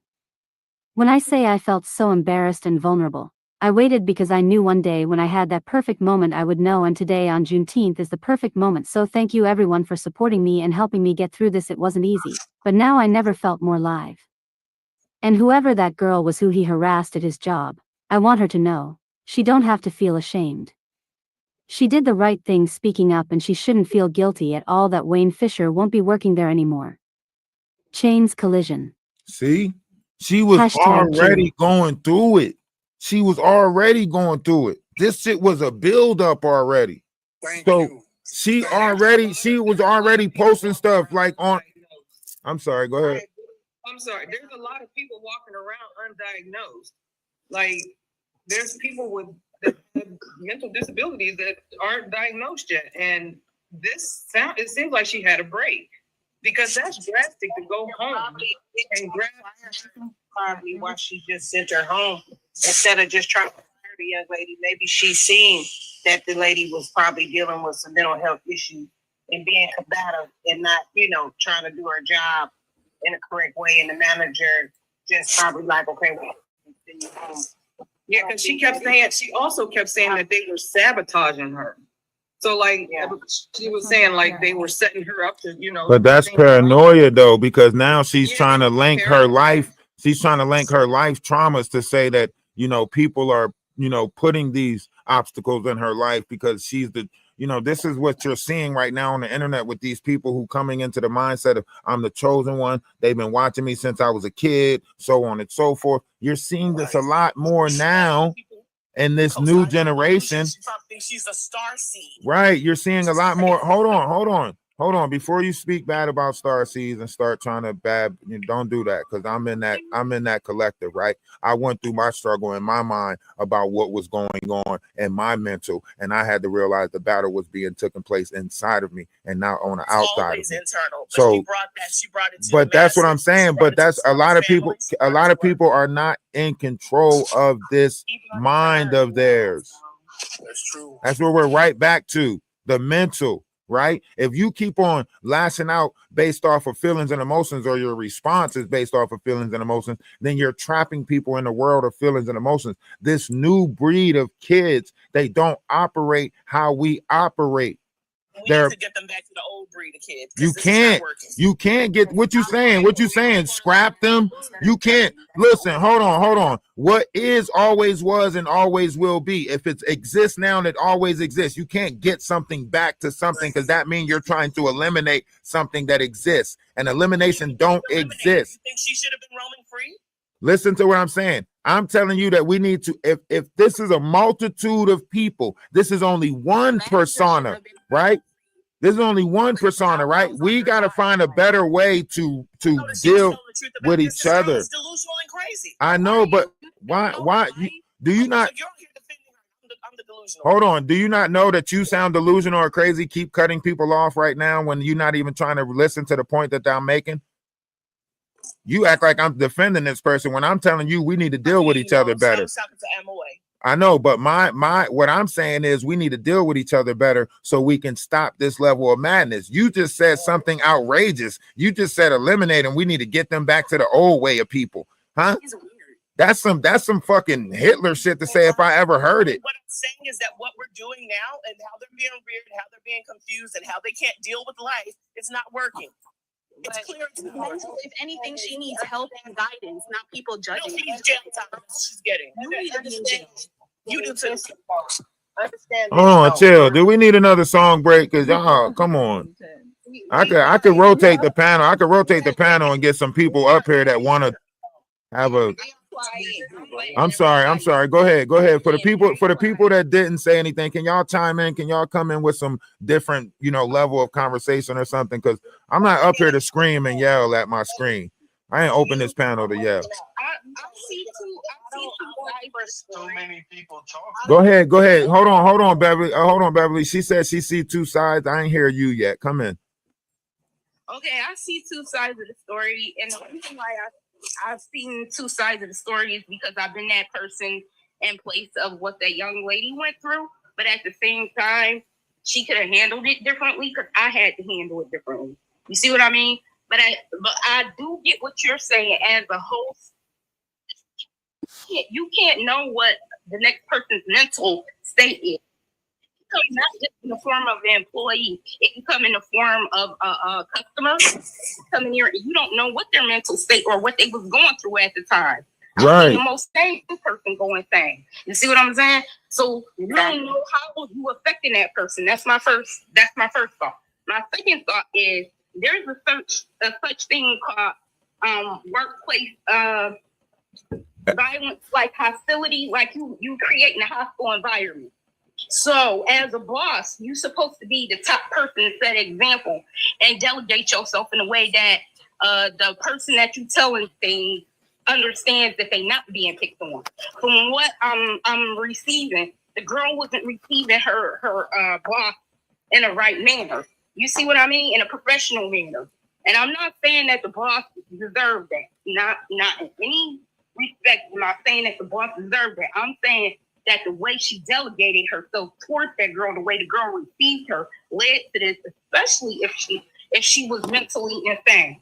Do you get what I mean? So it's a recipe for disaster when somebody is not mentally there. And that's why I say we need to, like, if this is not a right for us to be trying to have classes where we better understand each other, right? Because you can't treat everybody the same, and you can't go away of talking to everybody the same, right? I know if I'm talking to somebody in my age bracket, I know they can deal with my level of verbiage, right? But if I'm talking to someone that's spectrum based, it is up to me, being the one that's in my right state of mind, to deal with them differently, right? Let me ask y'all this. A crazy person don't know they crazy. So for the people that know they crazy, we supposed to be dealing with them differently. We can't expect them to deal differently. That's eliminating everyone that needs guidance. This world would be a very small world. They were both imbalanced. That's what I'm saying, because the daughter said that the mom was already, she already was going through chemically imbalanced because she was an addict. Right. So she was coming off of that, right? They were both two mentally unstable people that happened to bump into each other in the workplace. And this is going to happen. Right. I agree with. They both needed help. Right. Right. Yeah, they be both mentally unstable. She is a manager. So Don't then you think doesn't it Alfred would have caught on to that? Mentally unstable people got management jobs. Shit, some of them is CEO. Look at Rock Nation right now. What are you talking about? She threatened them with a belt. Mentally disabled or mentally unstable. Shouldn't we at least ask the other employees? Is this Okay, let's think about it like this. Let's think about it like this. The girl said this, right? And these are the statements that I want to point out at this particular moment, since we're on this conversation, right? She said she was telling us that she gonna treat us like her kids, right? Now she whooped her kids. She pulled out pews on her kids, right? So if this girl is already mentally unbalanced in her mind, then she didn't take that shit as like a joke or something. She took that shit like, what? You gonna whoop me like I'm your kid? You gonna take your belt off and whoop me like I'm your kid? I ain't your kid. You better respect me. So she was already going through imbalance in her mind, just dealing with the situation, right? Everything this child was saying, do we know that to be true, or was she giving reason for what she was about to go do first? Do we know this to be true? We have to see. Nah, because this was a couple of days. Like this was, I could play the video right now. I could play the sound clip right now, but this was a substance abuse is mental illness, is a form of a mental illness too. Also, too, before that young lady went and did what she did, that was already in her mind. She went home. You're right. She went home. She went home and came back. So yeah, she went and masked up. It definitely was premeditated. But you can't. She could have snapped that day and then went home and did it. Like, you think she was been planning? And if she was dealing with mental health issues, right? Saying something, she probably was hearing voices in her. And our mind is our biggest enemy. Sometimes I ain't gonna say that. No, I'm saying this here, man. I'm saying she had already had that thought. By that woman kept on bullying her or playing with her, she'd already had this motherfucker. I agree. And then whatever she said that the manager said pertaining to her kids, pulling the film out on them, that could have played in her mind and could have triggered her to think, I gotta get her before she get me. And then it was probably just that last time she sent her home, she probably really was telling herself that this lady is out to get me, you know? This is probably it was a buildup. Me as a person, I was like, why was she 29 or however old she is? Y'all gotta understand the youth, they not like us. You know what I'm saying? And I'm not saying that we was better, but at the same time, the youth have their own way of thinking. And if she was dealing with some mental health issues, that could have triggered it. But we don't know if she did justifying. She could be making this up that the manager said this, because we don't know. Nah. The daughters came out and spoke about it, and the daughters was like, you knew my mom was going through some stuff, addiction wise. And other people have said that this lady did treat people like that, as far as sending people home, taking her, purposely, like, taking her little things out on people, abusing her power, right? Now, there's no way I'm justifying the outcome. What if the belt wasn't the only threat that she gave them? She said that. Hold on, listen. She said that the lady said that she had to pull the pew pew out on her own kid. So if you listening to the mental, if you listen to something, she don't care about nobody. Hold on, let me finish. Spectrum-based people take things serious and literal, right? They don't have that to know that you joking when you say it, right? So when somebody tell a spectrum-based kid, when you build up a spectrum-based kid and you telling them, I whoop my kids, I do this to my kids, I do that to my kids, and then all of a sudden you say, I'm about to start treating y'all like my kids. That spectrum-based kid is going to be like, hold on, you said you whoop your kids, you pull pew pew. Let me finish. What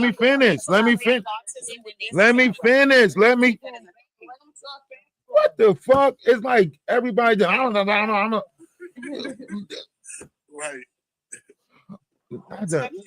So when you dealing with these, that's why I say we got to have a better way of dealing with each other, right? Because this is not just this person, right? You could see them working in the stores. You see them. I go up to these windows all the time in the fast food restaurant trying to make jokes. They just be staring at me like, was he serious? I be at Walmart telling the security person, like, how fast are you? Because I'm about to run out with this stuff. And they be looking at me serious as fuck. And I be like, yo, I'm just joking. Chill out. So I know that they don't have no sense of humor because I joke all the time. You can go to my YouTube and ask people on my YouTube because I was in Walmart with them joking. And I'm like, damn, this person looking at me like I'm really about to steal some shit. So they take everything literal. What spectrum are you talking about? Are you referring to autism? Because that's not the same.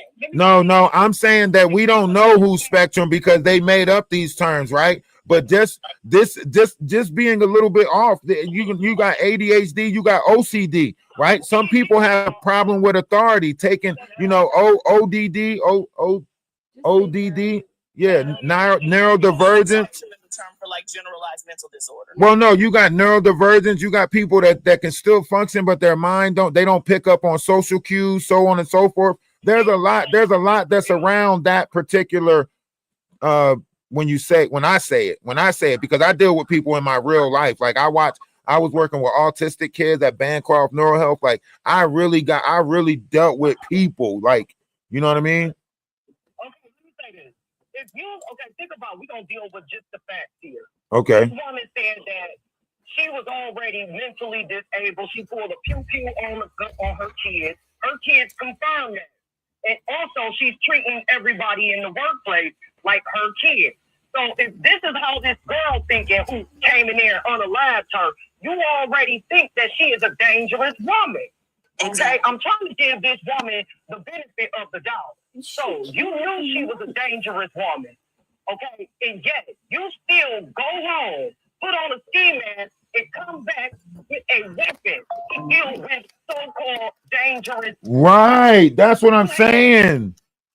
That means this person was going through some shit. Calling the mother also mental. If she's threatening her kids with the cow, if she's threatening her. We are saying that we're saying that two mentally disturbed people ran into each other in a work environment. And it just popped off like that. In my opinion, if this woman was having problems with her employee, I don't know why she ain't fire her, because if things were that bad, she could have just fired her. That's very questionable to me. Right. It seems to me that this woman But now all of the stories is going to come out. How many? I'm trying to give you my opinion. Go ahead. I'm sorry. You muffle. We can't hear you on YouTube. Go ahead.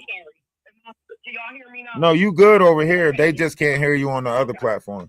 Go ahead.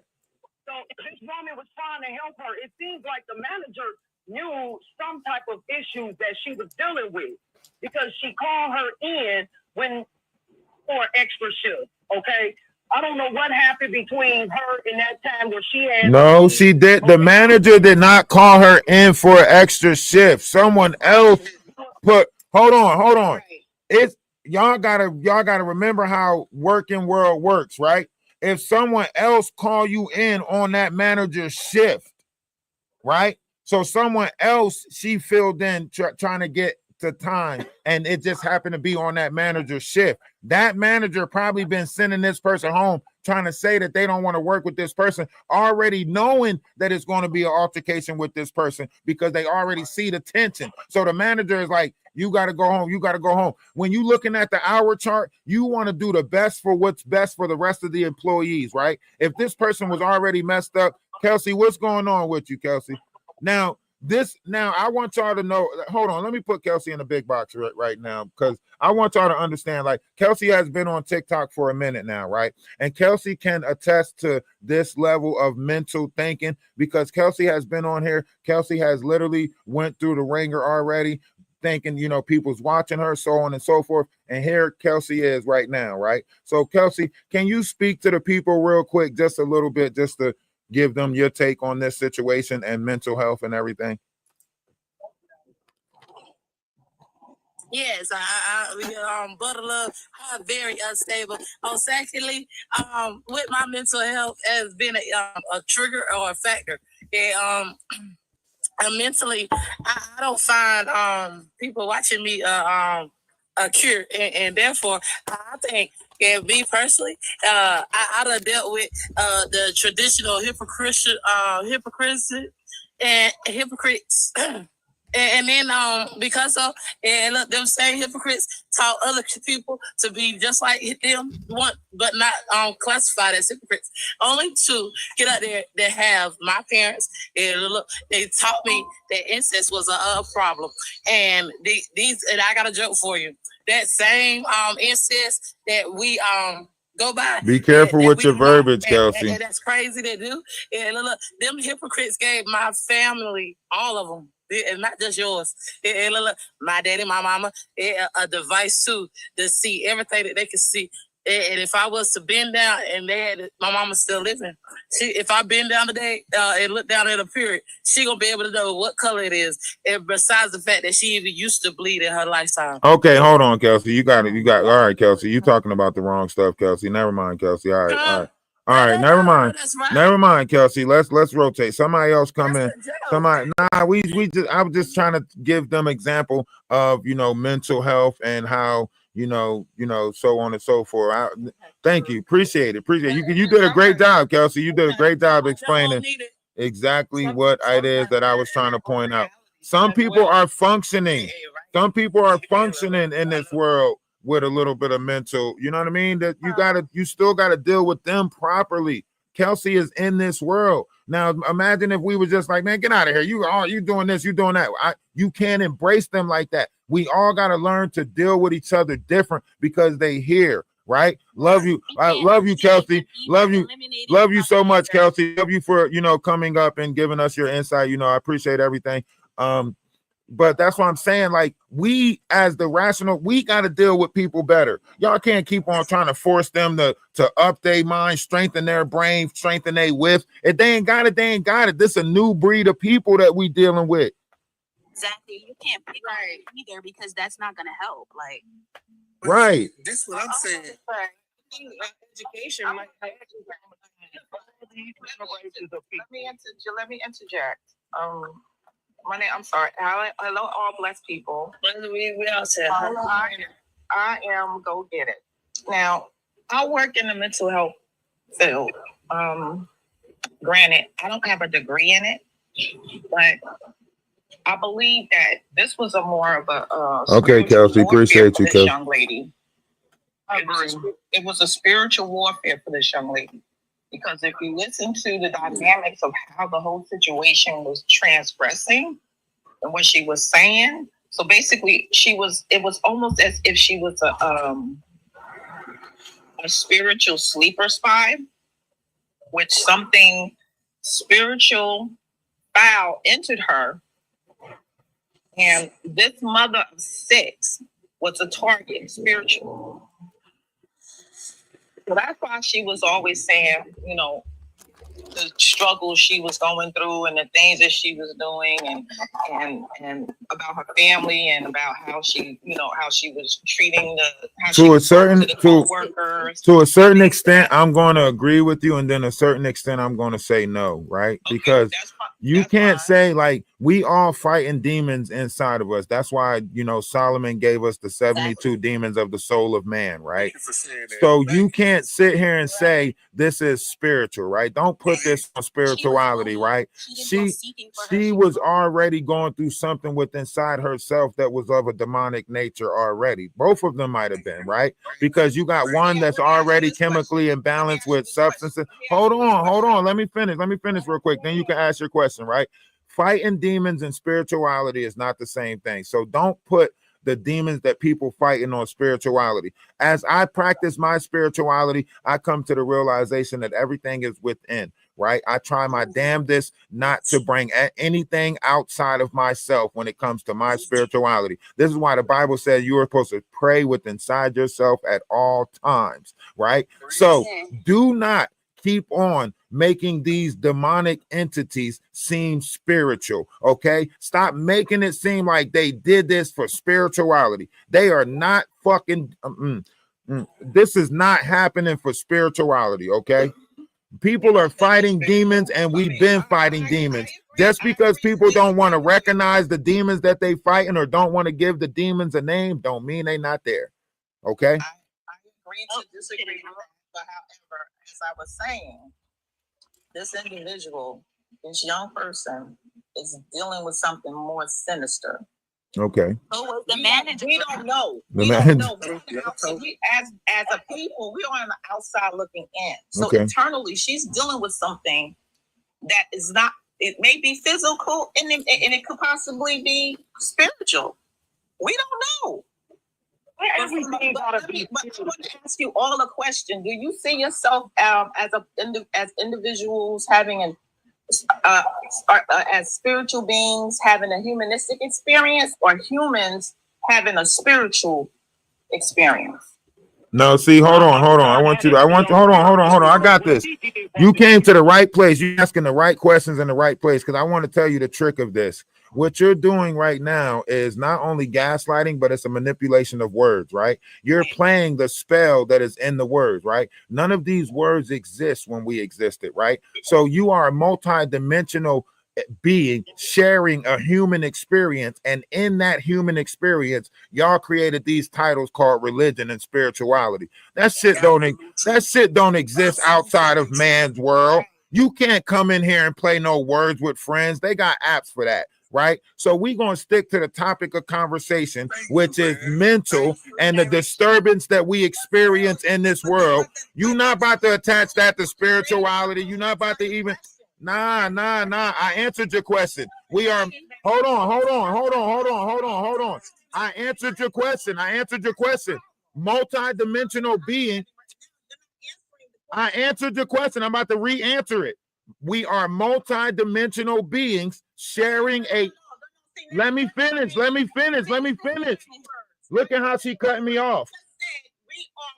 Multi-dimensional. Let me finish. You're trying to respond. Look how you're trying to respond. Look how you're listening to respond. You got to let me finish the sentence so you can know what I said, right? We are multi-dimensional beings sharing a human experience, and inside that human experience, y'all created religion, right? Right? Man created religion. You think the man created religion? Who's man? You don't count as man? So what are you then? If you're not mankind, what kind are you? If you're not mankind, what kind are you? That's why I say they got apps for that. That's why I keep on telling you they got apps for that. That's why I keep on telling you got apps for that. Because you up here trying to play words with friends. You trying to point the finger at man like you don't count as mankind. Get your ass up out of here. Next. Get your remix. She wasn't even landing her point. She wasn't. She didn't have no point to land. That's why she said, I'm not mankind. That's why when I asked her, so you're not humankind, that's why she got stuck. Because you can't say no, I'm womankind, right? You can't say you're womankind because ain't no fucking such thing as womankind. So that's why I speak in a different tongue, because they keep on trying to play words with friends and gaslighting shit, right? But in reality, we all in this shit together, right? So whenever you looking at this and they trying to come in and they playing that words with friends shit to attack and make their fight, you can get them to always tell the tale of their fight. Her fight is with man. That she fighting the masculine energy inside herself that's making her deny even to being a part of mankind. That's the problem. We don't know how to deal with people. She's not bigger than the program. Right. We don't know how to deal with people. We in this shit together. We all here together. So we got to learn how to deal with people. What is, always was, and always will be. So we got to deal with people. The Bible say we supposed to do everything in our power to be at peace with one another. Right. The Bible don't say keep on fighting and keep on fucking each other over. The Bible say do everything in your power to be at peace. Let me say this. If you could tell, I'm not trying to assume that this woman is an older woman. I am so sick and tired of the way Gen X deal with everybody and everything. Argumentative, bitter, dominant. Yep. I'm 26 years old. And I hear so many young people out here talking about, from the nursing, how toxic we are, how denigrating we are to the younger people. I see it all the time. You understand? If I was this woman, if I got a 26-year-old son, okay, it took a lot of work for me. It took a lot of not clubbing. I had to go to school. I was in the house all the time. I didn't have many friends because I knew it was going to take all of me to raise my child right. A lot of us did not do that. Okay, I remember, because I was the same age as this woman. I'm older than her. Everybody did not care about their kids. So many kids was left alone. So many kids had to go out there and figure out how they was going to eat. I see young kids at the gas station begging. I feel so heartbroken because we have let these kids down. Where is they supposed to get critical thinking skills, problem solving skills, any of those skills? We didn't teach them, and we still ain't teaching them. All we ever do is tell them what they doing wrong. We didn't give them no skills to deal with life. Let's listen real quick. Let's listen to her. Let's listen to this person real quick. If y'all want to see the video, go over to Ralph DaWise on YouTube. We're playing it over there. You guys are being heard on multiple platforms, 2 different pages on YouTube, and we're on Twitch right now. So this conversation is being broadcast on multiple panels at this time. That's what I like to do. I like to speak, you know, and listen, if we're going to be heard, let's be heard, right? But let's okay, after she land, we're going to play a video. Okay, y'all. After this woman been, I don't know, on her own for the longest, probably unstable living arrangements, probably can't even feed herself, and God knows whatever else is going on in her life. I mean, yeah, we can call that mental illness, but I call that a failure, a parenting failure. She said her dad told her, that she was better off, you know, homeless, living out of her car. She said her dad told her that. This person was going through it, y'all. Like, I'm not justifying her actions. I'm not justifying what she did. I'm just saying we got a lot of youth out there right now that's going through it, y'all. And we got to understand. We really got to understand them better. Like, we got to take the time to really take some understanding in this. As the older generation, we are failing because we're not taking the time to understand them, right? We always saying talk to us nice, but we can talk to each other like that. We could deal with it because we from that environment where we had to deal with words. They from environments where they made it up because all they was doing was texting each other. So they basically making up what the person saying based off of how they reading the text. You ever read a text message and you add in your mind, you add an accent to the text message? Like, say one of your Spanish friends text you, and when you read that shit, you add an accent to it. You ever did that shit?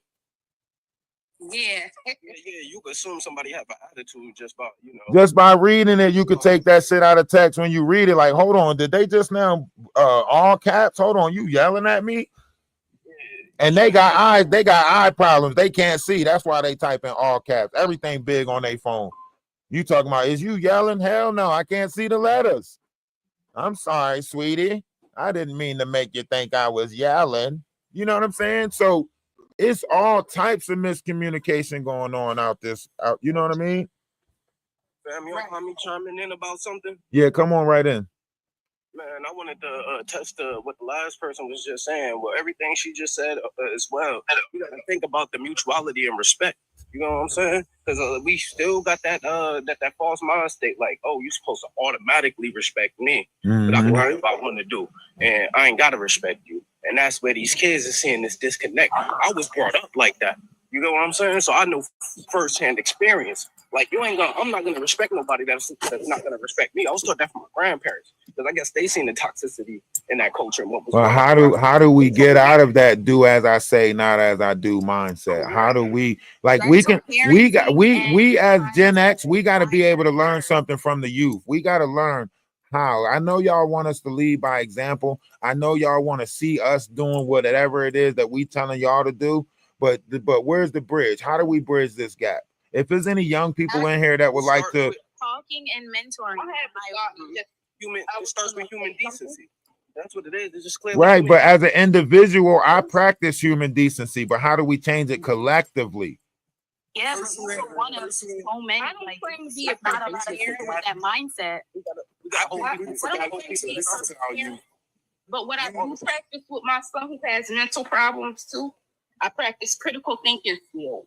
Do you see what I'm saying? And we kind of go over or reenact situations and adversities that I had to face previously before. Is now a good time to ask y'all to sign this petition for, the human, act, like basically to treat each other better? We do got a petition. The link is in the bio, and I'll show you guys right now, the petition. Right. But I think we all should treat each other better, and I think we need better classes to learn how to treat each other better. I think we need better tables of conversations, bring the youth into the conversation so we can understand their point of stands on this, right?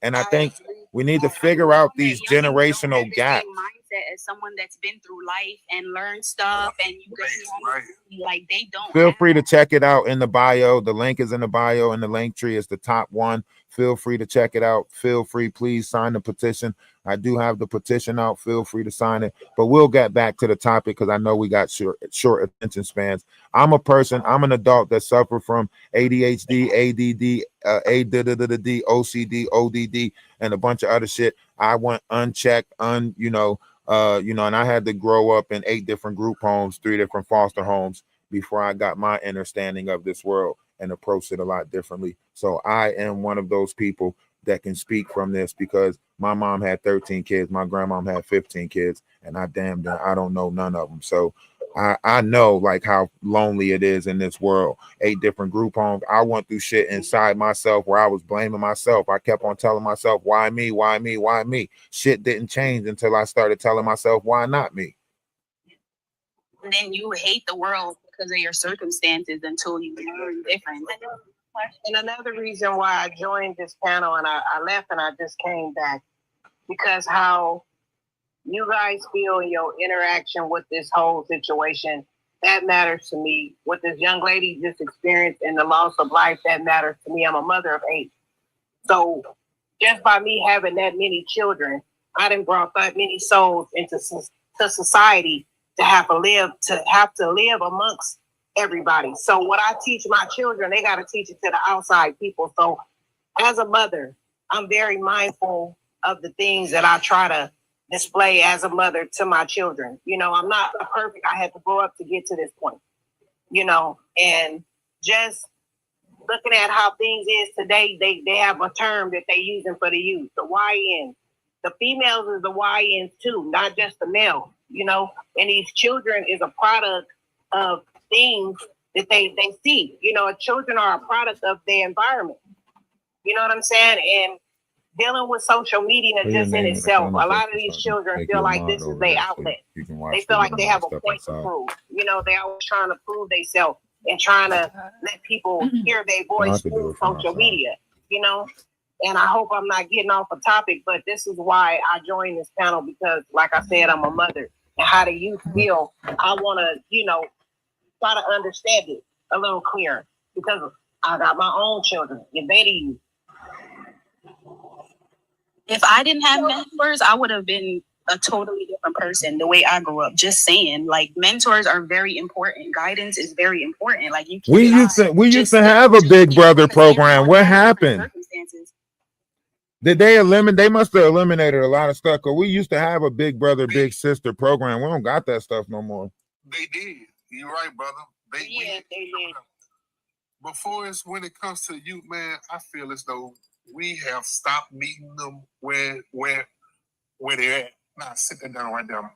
Also, I feel like as us being older, I see a lot of older people that don't feel that they're older, that they know better, that they know more. You know what I'm saying? I'm still listening. We have to go back to meeting people where they at. Meaning, you know what I'm saying? We can't expect their brain to be where our brain at by walking through life. You know what I'm saying? Right. So because you gained wisdom with life. Right. We have to let them walk they walk. You know what I'm saying? And try to show them still a Gen Z, but like, yeah, you know what I'm saying? So it's a lot as a people, as us, we have to work on. It's a whole lot we have to get better at. I think that if it was the employee work review done on a lot of these jobs, that it kind of could change some of the spectrum, because a lot of companies aren't aware of what's going on behind closed doors, and the employees feel like their back is against the wall if they say something about the employer, because they'll get retaliation. A boss can on an employee, and corporate will know they're not in the building every day, like. Right, that's why I said it should be a work review thing. You see what I'm saying? With a statement at the bottom. Yup. Mm-hmm. Yeah. Well, that's the first time I heard the panel this quiet.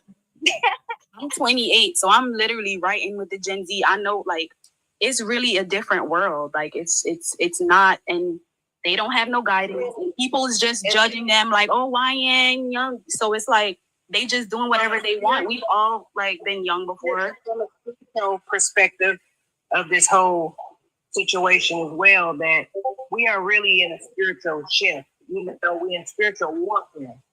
And it's like karma and negative energy, good energy, whatever you put faster than it was ever before. It's like if you do something good, good energy is coming back to you. Soon as you do something, you know, out of malice and being greedy or negative and a nasty person, that's coming right back to you as well. You know, so we live in a world where swift judgment is coming upon us fast, not slow.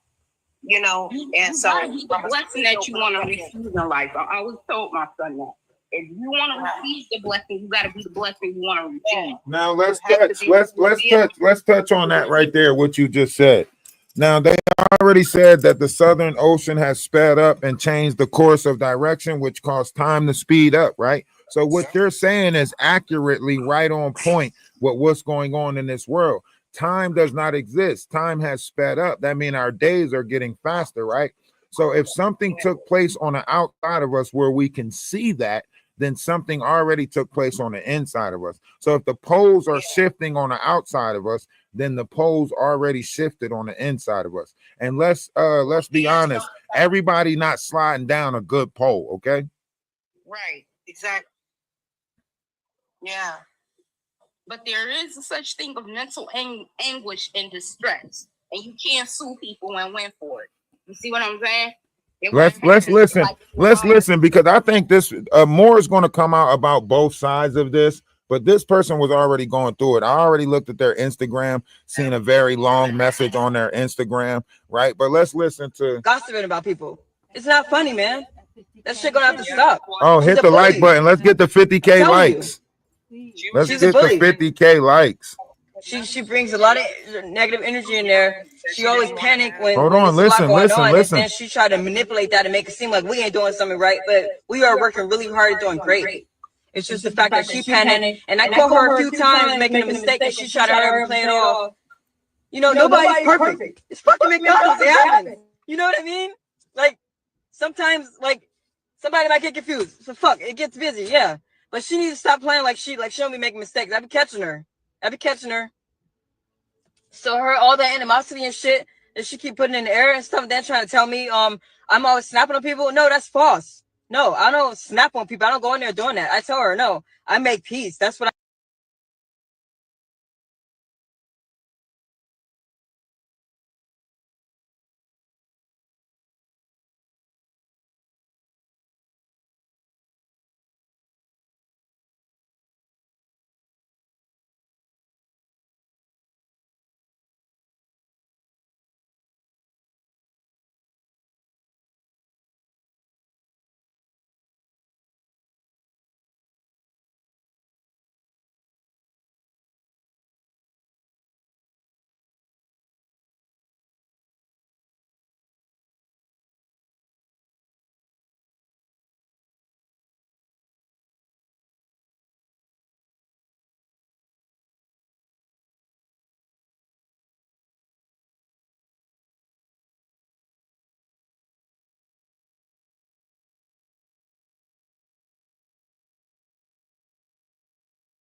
doing something right.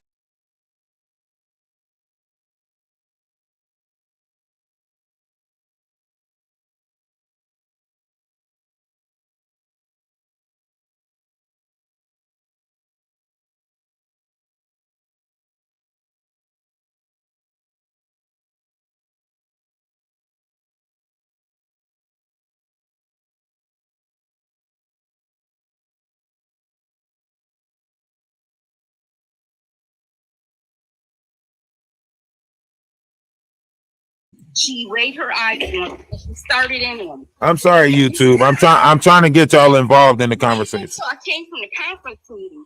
Now, mind you, she was lower level, what do you call it, management. She was just a shift manager. She wasn't even supposed to say anything to me because I was a licensed contract worker. You see what I'm saying? So I was of the company, but I wasn't like part of them. You was a subdivision. She was always making her business to come say something to me. And then every time that I would just not say anything, I would just do the work. And then I told her some of this stuff is unbearing because I have surgery. Okay, I would explain it to her every time. She would just be like, "Oh, you're being lazy," and then get other people to join in. I had to come out of work because of this. Yeah, it was so bad. I had to have 3 surgeries, and that was recently. I had to have 3 surgeries. After that, that's what was inflicted on me. So what you're saying is you're saying a lot of this stuff is taking place. This abuse of power, a lot of this tension is being built up in a lot of workspaces, right? And she caught my house. She caught my house when I wasn't even on the clock. That's against the law. They be power tripping a lot. Like once they get in position, they be power tripping a lot, and They should not be able to have your as some type of threat. Like it's over. If they see you as some type of threat, it could be any type of threat. They're gonna pick on you. But you want to know what can you do? What can you do? Right. We gotta have better people skills. We don't have better people skills. A lot of people don't practice people skills, right? So the problem is we don't deal with each other better. A lot of people want respect but don't give respect. A lot of people, go into that mindset. They say, ain't nobody going. A lot of people, no, you can't say the parents because the youth is raising the youth now. A lot of our youth is raised by social media now. Hold on, stop. You didn't come out the way your parents was trying to raise you, right? Because if you can't, the way our siblings were trying to raise us, our parents didn't raise us, our siblings raised us. That's why our generation is so chaotic. Isn't that what I just said? Didn't I just say the youth is raising the youth? Didn't I just say that? Didn't I just say social media is raising y'all? Didn't I say more people look up the Consonant and Aiden Raw? You gotta let me finish what I'm saying before you cut me off with what you saying, because if you're not listening to hear, you're listening to respond. So if you're cutting me off before I even make my point, then you're proving what I'm saying, that you want me to give you respect, but you're not respecting me. And I think energy, I feel like it's like a lack of control within their other parts of their life. So when they get to work and they have this little bit of control, it's time to power trip. I think I have you're right. question, because normally it's the way the performance is on the job. I have the paper to prove it. I was selected as the most inspirational. Okay, hold on. Stop. You keep first. You said that you just had a short story for us, right? And now you're trying to personal. Stop. What you keep doing is personalizing the conversation, right? And then soon as somebody in the comment section make an attack on your personal life, you're going to operate out of feelings and emotions and feel a certain type of way. Stop. So the internet is truly undefeated, right? So let's stop personalizing it. Let's stop trying to personalize it and make it about your situation, right? And look at the situation. It's about the same situation. It's not about, okay, so you unalive somebody?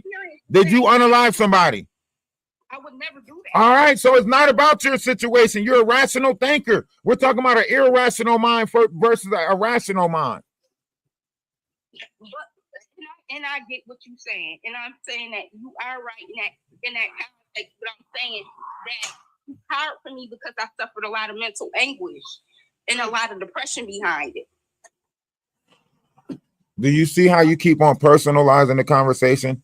I can't have a personalized conversation because I don't want to speak on your personal situation. That's why I keep on trying to generalize the conversation as opposed to you keep on making it a personal conversation.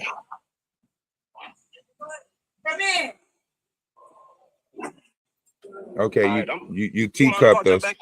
You teacupped us. So yeah, you teacupped us. You're not into you here for a different reason. Next. You mind if I jump in, fam? Yeah, come right on in with it. Yeah, because and I was just trying to say, like, when it comes to it, we gotta hold these same people that one day respect, but just because they older, we gotta hold them to a higher accountability level. You get what I'm saying? You should know better. I understand everybody goes through life, but you don't treat people the way you treating people because you don't know what they going through. Right. And that's the whole thing about it. And that goes both ways. But at the same time, if you know, because you gotta think.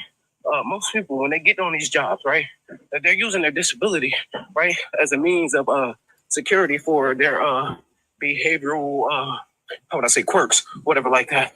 Then the job is, they already know what's going on with the person, somewhat, not fully, but they have a general idea what this person may be going through. You got to take that into accountability when you're dealing with your employees as a manager. Because as a manager, your responsibility is to make sure the morale of your staff is as high as possible so you can put out the best quality product as possible. And if you're sitting up there downing your employees, you're not even doing your job to begin with. Why are you even there? You know what I'm saying? And then to make a bad situation worse, you're treating your employees the opposite of what you should be treating them. You're not pulling them to the side and giving them coaching or peer review or anything like that. No, you want to belittle them.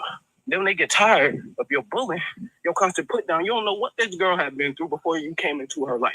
You know what I'm saying? They're doing the same exact things that she was subjected to before. It could have been a trigger for her. You know what I'm saying? And I'm not excusing her behavior.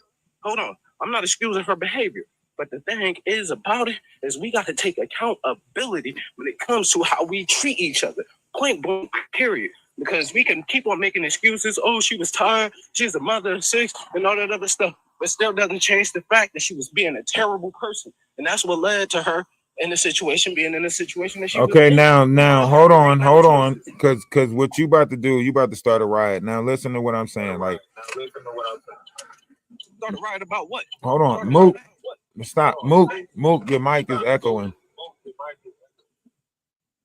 People gotta get out their feelings about that shit. Right is right and wrong is wrong. Get out their feelings about that shit. Okay, so let's speak on the level of what you're speaking on. So if you're saying right is right and wrong is wrong, right? So you're saying the actions of this person is justified based off of the fact that she wasn't getting. No. I clearly stated that what she did was wrong. Okay, that's now not excuse what she did. So here, let me finish, right? So we're talking about someone who did not go about something the proper way, right? If I'm getting treated bad at the workplace, right, then there's steps that I got to take, right? I got to get in touch with corporate. I got to get in touch with HR. I got to get in touch with, the Better Business Bureau, right? Those are the steps, right? And then you put in a lawsuit for discrimination or, small claims, whatever the case may be. This is usually how you operate in corporate world, right? Yeah, that's a normal societal point. Right. That's when you're frustrated with the corporation that is McDonald's, which is the workplace that you're in, right? She got frustrated with a whole entity, a whole person, and how they carry their self and how they go about their self, right? That means she allowed someone outside of her to get her outside of her body, right? That is true. Okay. That is true. She's responsible for her actions after that point. Okay. I'm not excusing that or saying that what she did that she could not do better or that she should have did it. No, I'm not providing an excuse for that in any ways. But what I am saying clearly though is that when it comes down to our responsibility of how we treat each other, we have to pay into mindset that not everybody is thinking with the same brain. Right. So with that being said, this girl probably was not feeling like that. We already established that she had some type of quirk. Right. So with that being said, you think she's gonna use rational state of mind thinking? No, she's not. Okay. She's gonna eliminate the threat. I got 3 questions for you. Watch these 3 questions. 1, do you think a lot of people are going through it in this world? Yeah, a lot of people is going through it. Okay, 2, my next question. Do you think there's a lot of people that are looking for a way out? Oh yeah, definitely. Everybody is looking for a way out of something. Okay, so could this be one of those situations where someone already that had a rough life, a hard life, already was, mentally unstable at that edge, right? Could this be one of those situations where this mother is just the physical form of what she wanted to take it out on? Because what she's saying is, hold on. What she was saying is she's coming in she's messing up the energy. How she's coming in treating us. She's messing up the energy of the building, so on and so forth. And you just stated that people got to learn how to deal with people better based off of, corporal, you're not doing, people skills. Your people skills is not good. And you don't never know what someone's going through. Right. Correct. So we're looking at one of those situations that should be pointed out on a greater scale because we should be dealing with each other better, right? If the world is fucked up, why are we still dealing with each other fucked up? That's it. And you said exactly. The world is fucked up enough without me treating you like bad or I might as well treat you with kindness because the world already messed up. Shit. All we got is how we treat each other now. Everybody got a breaking point. But can I say this though? This isn't the first time that the manager has been reported to McDonald's at East Point. This isn't the first time, because I got screenshots from the other employees saying that they've been reporting this manager. So a lot of people, so Corporal dropped the ball on this one for sure. Yes, they've been reporting. I got screenshots right now saying that the girl said that the manager was shortening their hours and stuff. Hold on, let me see. That's what I wanted to. Can I chime in really quick? Hold on. I just want to throw this out here. Instead of like everybody's talking about like what's happened and everything else, the better question is a resolution. How can we help people that we see maybe in the workplace that have mental health issues to actually help them? I feel like they need to add more programs clear communication and actual more managing. I don't know why they talking over each other like that. Help in this situation with a manager like I don't know why everybody talking over each other like that. That like they don't hear the other person talking. Properly trained to deal with all different things. This been at McDonald's for 15 years. So it's no way McDonald's, that's a franchise for one. Two, when you go to a McDonald's organization, they talk about workplace environment. They talk about that. So it's not like she was new to management. That's not the case. Yo, you gotta mute your mic. You gotta mute your mic. You sound like you wrapping up boxes or something. Y'all, hold on. Y'all gotta get y'all mic control better. Everybody in the panel, can you stop? I'm talking. Can you stop? I'm talking. Can nobody hear me? Why is these people operating like this? They literally act like they don't hear me trying to chime in, like their ears are not working the same time their mouth is working. What the fuck? Sound is very muffled. It's not muffled. It's not my sound is no way muffled. I'm literally screaming in my house. My sound is not muffled. Clearly cut me off in the middle of our conversation. My sound is not muffled. You're choosing to try to make my sound muffled. You're choosing to say that you don't hear me. That's you. That's called selective hearing, right? So that's what I keep on saying. Y'all keep on playing these games where y'all keep on doing these out of touch stuff and then make it seem like it's the other person that's being disrespectful, so on and so forth, right? Y'all keep on doing this stuff. If you want the world to operate better, you first got to operate your vessel better. A lot of y'all not operating y'all vessels better, but y'all keep on saying how the world can operate better. But y'all living on, it's my prerogative, Miss Jackson, if you nasty type shit. Call it out for what it is, right? Because we was in the middle of having a whole conversation before they just. Well, I think that some managers maybe over abuse their authority. And from what I'm hearing, maybe that she did accept her penalties, but that is no justification for what this young lady did. Because a loss of life, you cannot replace that. You cannot go and say, "Oh, well, I apologize," because you can't come back now. You know? She was already on the internet. You know what I'm saying? So why didn't she just post the stuff on the internet and ask and tell the internet, like, look at how this person is doing, right? Why didn't she just, get a petition signed for all the other workers? Why didn't she? There was other ways that she could have went about doing this. This is what I'm saying. People are fed up in life and they're looking for directions to take it out on. If you go look at this person's Instagram, right? This person was already going through some shit in life. She just now thanked people on Juneteenth for whatever mental situation she was in prior to that, right? She was just now thinking and then she just now told somebody, girl, don't be ashamed for speaking out for how that person was treating you in the workplace, so on and so forth, this, that, and the third. And then it mentioned somebody by the name of Wayne, but she was already, so when people feel like they advocating for something, they speaking out on something, right? You got to think in their mind, they already say, I'd be damned if that happened to me. If that would have happened to me, I would have did this, and then she find herself in the same situation that she was speaking out on.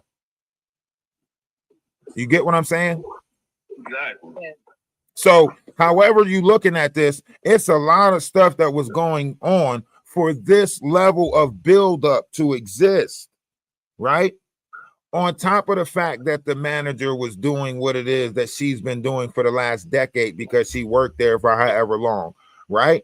So now you have this one particular person who's saying like, I'm not going to put up with it, whereas though everybody else has been, dealing with it, right? And now you have this person, the manager, saying like, you got to go because you snapping on people, so on and so forth, right? And she's saying like, well, you're not respecting us, you treating us like your kids at home, we not your kids at home, so on and so forth, right? So we can point out the wrongs that's on both sides of the table, but we're not looking at the table. We're looking at us as a society and as a collective and saying, okay, how can we deal with each other greater to not have these situations get to this point that it's at now, right? That means we got to have better people skills. Our communication skills have to change. Our verbiage has to change. How we talk to each other has to change. That's probably why the Bible said we got to deal with each other like babies. In like in the job, I think we should be know that we all here for a reason, and we have a lot of controversy about our race, our sexuality, all kind of stuff, whether you're a man or a woman. But at the end of the day, we all here on this planet for a reason, and that's the test of the trial, how we treat each other. And somebody is waiting on somebody to come save them, whether it's Jesus, Muhammad, Buddha, the alien. Somebody is waiting for somebody to come. Somebody got some static coming through their mic. One of y'all got to mute y'all mic. They're not treating the people right that they can physically see, that they know exist. And it's just so simple to be kind to one another. You never know what somebody may be carrying. It's okay to smile. It's okay to be kind. Some people walk around with a hunch on their shoulder like it's everybody's fault of what they have been through. We all have a story to tell. It's none without a story that they done been through. So we have to just be mindful. And I feel that this should be a lesson for all of us. And we should be able to utilize what we're saying today and apply it to our everyday lives by treating each other. I think it's better. verbiage. I definitely I think it's verbiage. Let me say this. I'm gonna say this because I speak energies, right? And I want to tell you right now that some of the verbiage that we're using on this panel right now is disturbing our youth, right? When you sit there and you tell the youth, and I work with autistic kids, I recognize triggers, right? When you sit there and you tell the youth that everybody has a story, right? You're telling them the same thing that they already heard before from somebody else that they probably leaned on to tell a story to, right? So we can't keep dealing with this shit the same way. We have to give them a table to speak at. We can't keep repeating the same shit to them and expect them to get it. And I'm just saying that because that disturbed me. And I was like, damn, I can only imagine what it did to other people's life water. And I'm aware of, can you mute your mic, hip hop? I literally just asked people to mute their mic because you rubbing your hands, you carrying, like you doing a lot. Can you mute your mic, please? Oh, bro. So you're saying that that's verbiage that I'm saying that? No, I was trying to explain what I'm saying. Can everybody mute their mic so my YouTube won't have a hard time hearing it? God, they can hear me, but y'all appreciate it. Because this need to be talked about, and I appreciate everybody that's on the panel. Hey, if you're in the comment section, if you're a real person, make sure you follow people that's on the panel. If you like what they're saying, if you hear, this is how a collective start, right? Make sure you get in the link tree and join the Discord or however you want to operate. I do have a petition put out for a better work in humanity. We have the technology, we can build each other better, but it has to start with understanding and understanding, right? So I want you to know that the way we verbalize things matters, right? When you're putting yourself outside of the situation, right? When you say y'all got to deal with this, y'all got to fix this, that means you're putting yourself outside of it, right? But when you use a word and you say like, we got to do better, we got to do this, right? That lets them know that you're with them, right? Our kids don't pick up on social cues like we used to, right? So when you're speaking, you have to change your vocabulary to because they don't know, they taking shit literal, they not really. So it's a collective mind that you have to speak with, right? It's like a collective verbiage that you have to speak with, and people got to learn that collective verbiage so they can know that you in it with them, right? They don't think we in it with them. And that's because our verbiage keeps on giving them the same thing that they keep on hearing over and over again. Everybody been through it. We all went through it. Ain't no different than nobody else. Your ass better pick up and move your feet. If you move your ass, your feet will follow. All of that shit, they not doing that the same. We was taught like that. You got to actually talk to them nice and make them think it was their idea type shit. You got to seduce their mind and make them think it was their, like they came up with it. Like, yeah, like you got to give them passion. You got to feed them life. You can't keep feeding them this. You better do it because this is what you support. What you're saying, but I still use it as a we, us, everybody. And when we got a story to tell, sir, you gotta understand that if you trying to instill and enlighten, encourage your children, you gotta make sure that you're not allowing them to be a victim of their circumstances. If you can victimize yourself mentally and ponder on everything that you've been through in your life, and allow it to take your everyday actions, right? Taking their truth away from them. Yo, Mick Folk, bro, you doing this shit. Y'all doing this shit weird, bro. Y'all keep on doing this soundbite shit on purpose, bro. I'm not doing it. So I want to say this, right? You're not, you think that I'm attacking what you're saying. I'm not. What I'm telling you is this, right? We can't take their truth away from them. Taking their story away from them or not giving them a space to tell their story is like telling them their truth doesn't exist. They're looking. Listen, hold on. Let me finish. Their minds are not the same as yours or mine, right? So when you don't give them a space to talk, right? It seems different to them, right? It's just kind of like you're doing right now with me, right? You're cutting me off, right? So if the youth is talking and you're just talking like you already know what they're about to say and you're perceiving what they're going to get frustrated a lot faster. They're going to not deal with you a lot faster. It's like a parent telling you, tell me the truth and you won't get in trouble. And then you get in trouble when you tell them the truth. Then you stop telling them the truth. It's like somebody telling you, you can always come talk to you. But then when I come talk to you, you get mad. I'm going to stop talking to you. So that's what you're not giving them a table to put their story, to put their truth. You're just saying everybody got a story. I'm just telling you that it's triggering. That's all I'm saying. I'm not saying that you're not right because there's no right or wrong in this world, right? I'm not saying that you're not right. Go ahead. After we allow the children to express themselves, right? And they telling us everything that they feel and everything they've been through and telling their version of it, right? What is our feedback as parents and as adults, a part of the community? What do we say to the group after they hear their story and after they express themselves? I don't know. I think that really depends on the person. I think that depends on the person because find sports for them to do, activities. It's nonprofit organizations. It's different activities for kids to do. I don't think you can do nothing, right? I think really it depends on the person, right? That they're giving but really you can't do nothing, right? All you can do is say, okay, and let's get through this together. Let's learn this shit together because they're learning a different world that we didn't learn. We didn't learn the age of technology. We wasn't born in the.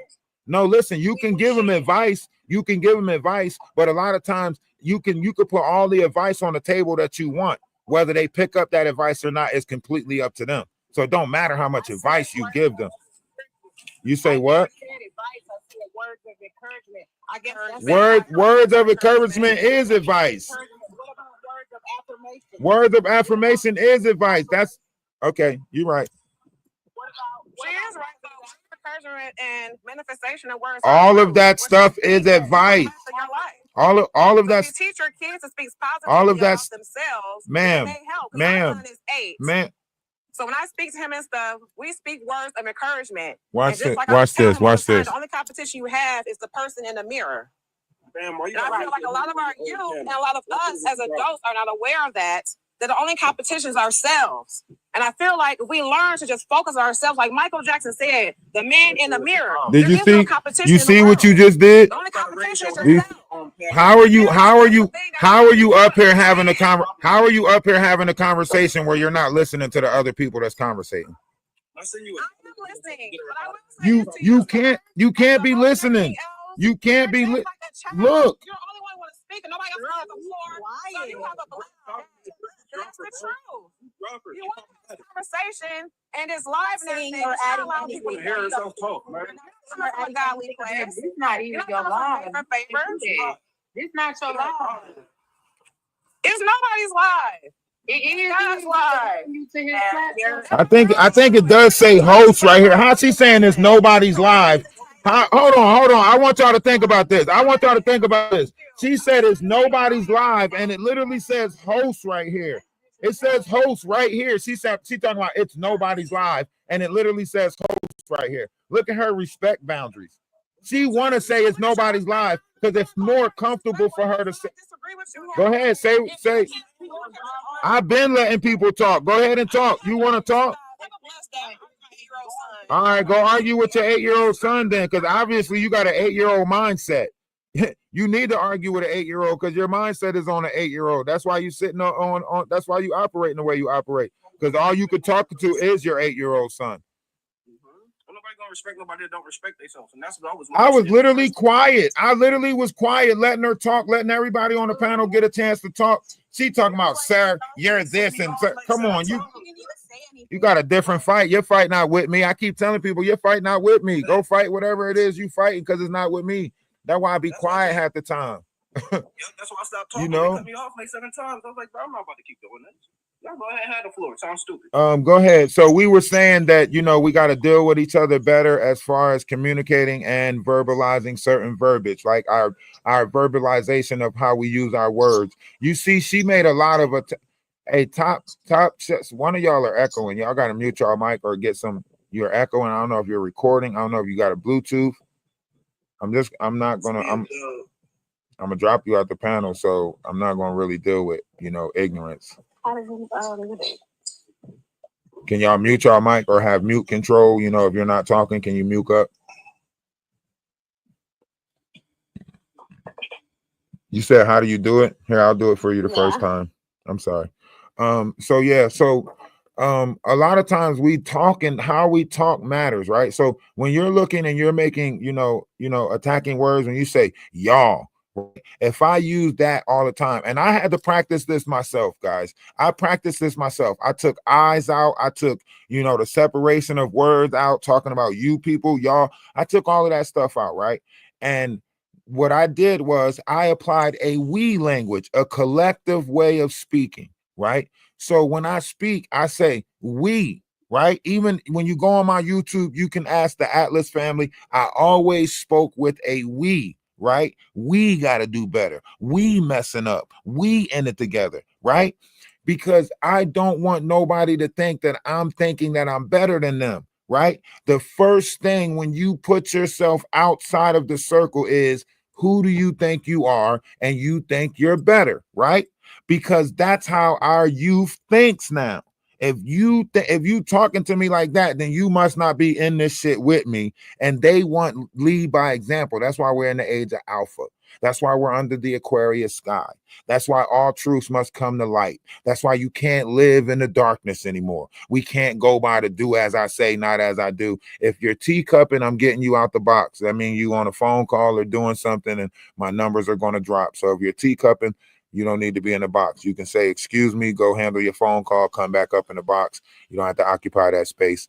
When you get done doing whatever it is you're doing, you can come back up. But if you teacup, and I got to get you out the box. But yeah, so that's what we're talking about right now. How do our verbiage change to better deal with one another? Because that's the solution to this. The manager wasn't dealing with her properly because she wasn't respecting her boundaries and understanding the person that she was dealing with, right? Yeah, I agree. Correct.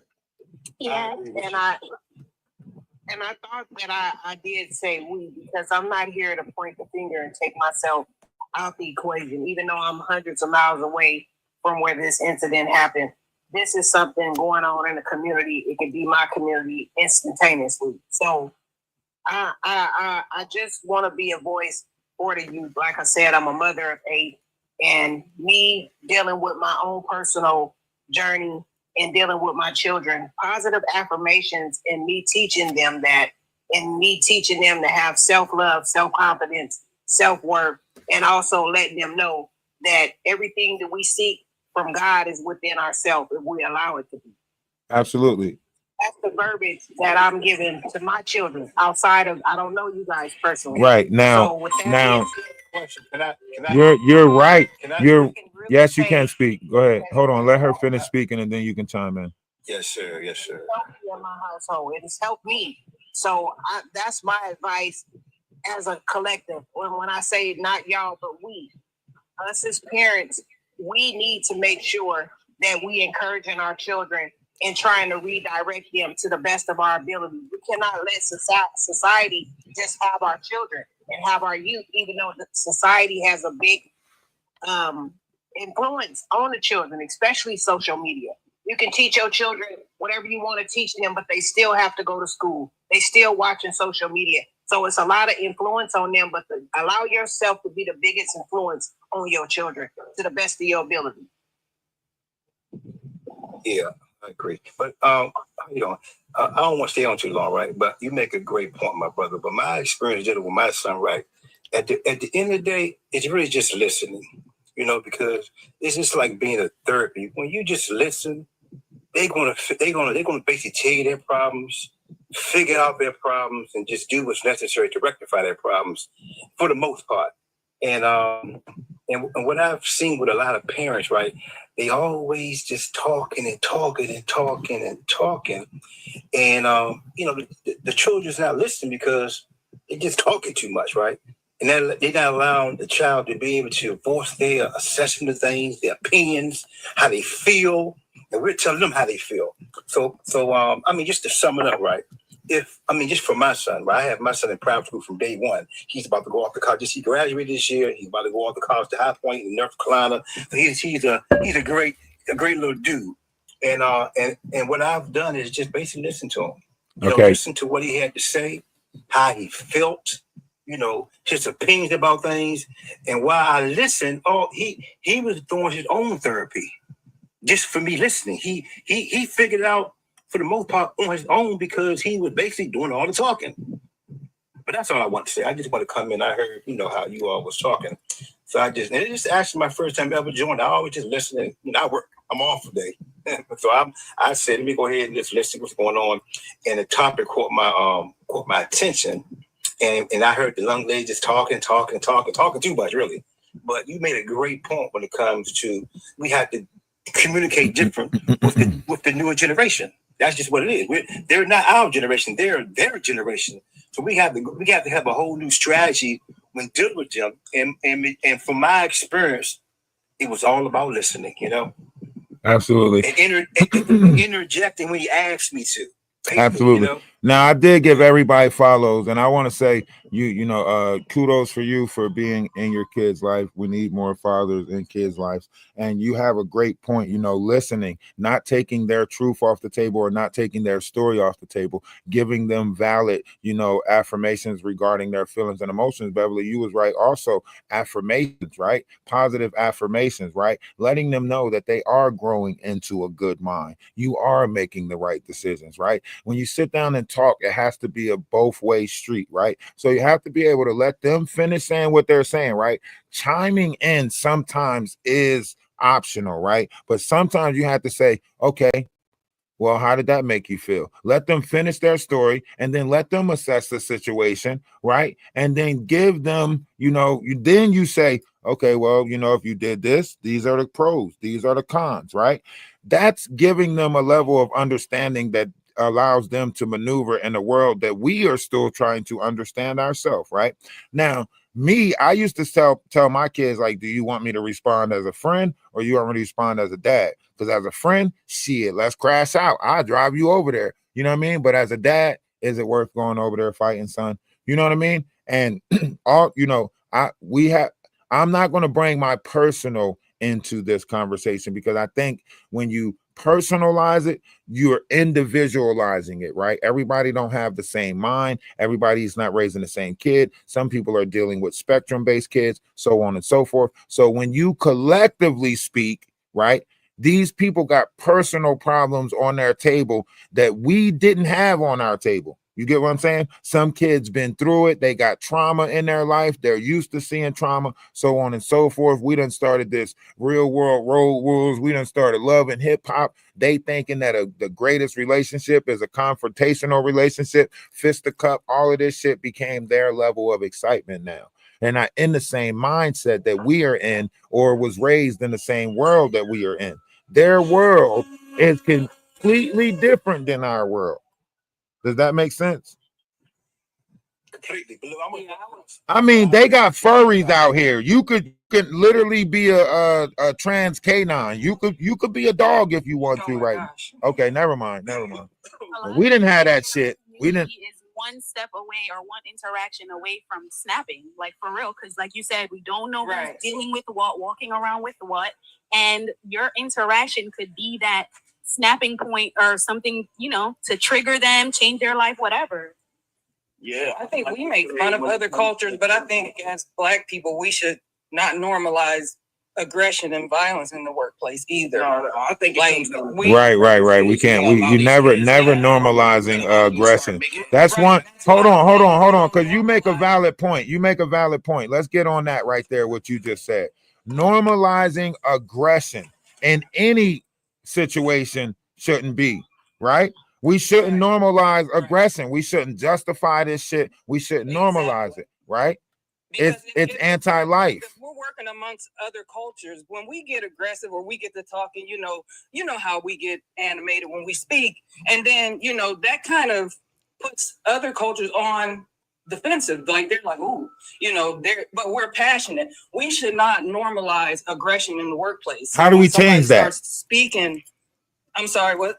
I'm sorry, because I'm in my mind, I'm thinking like, how do we change that? Like, how do we fix that? How do we?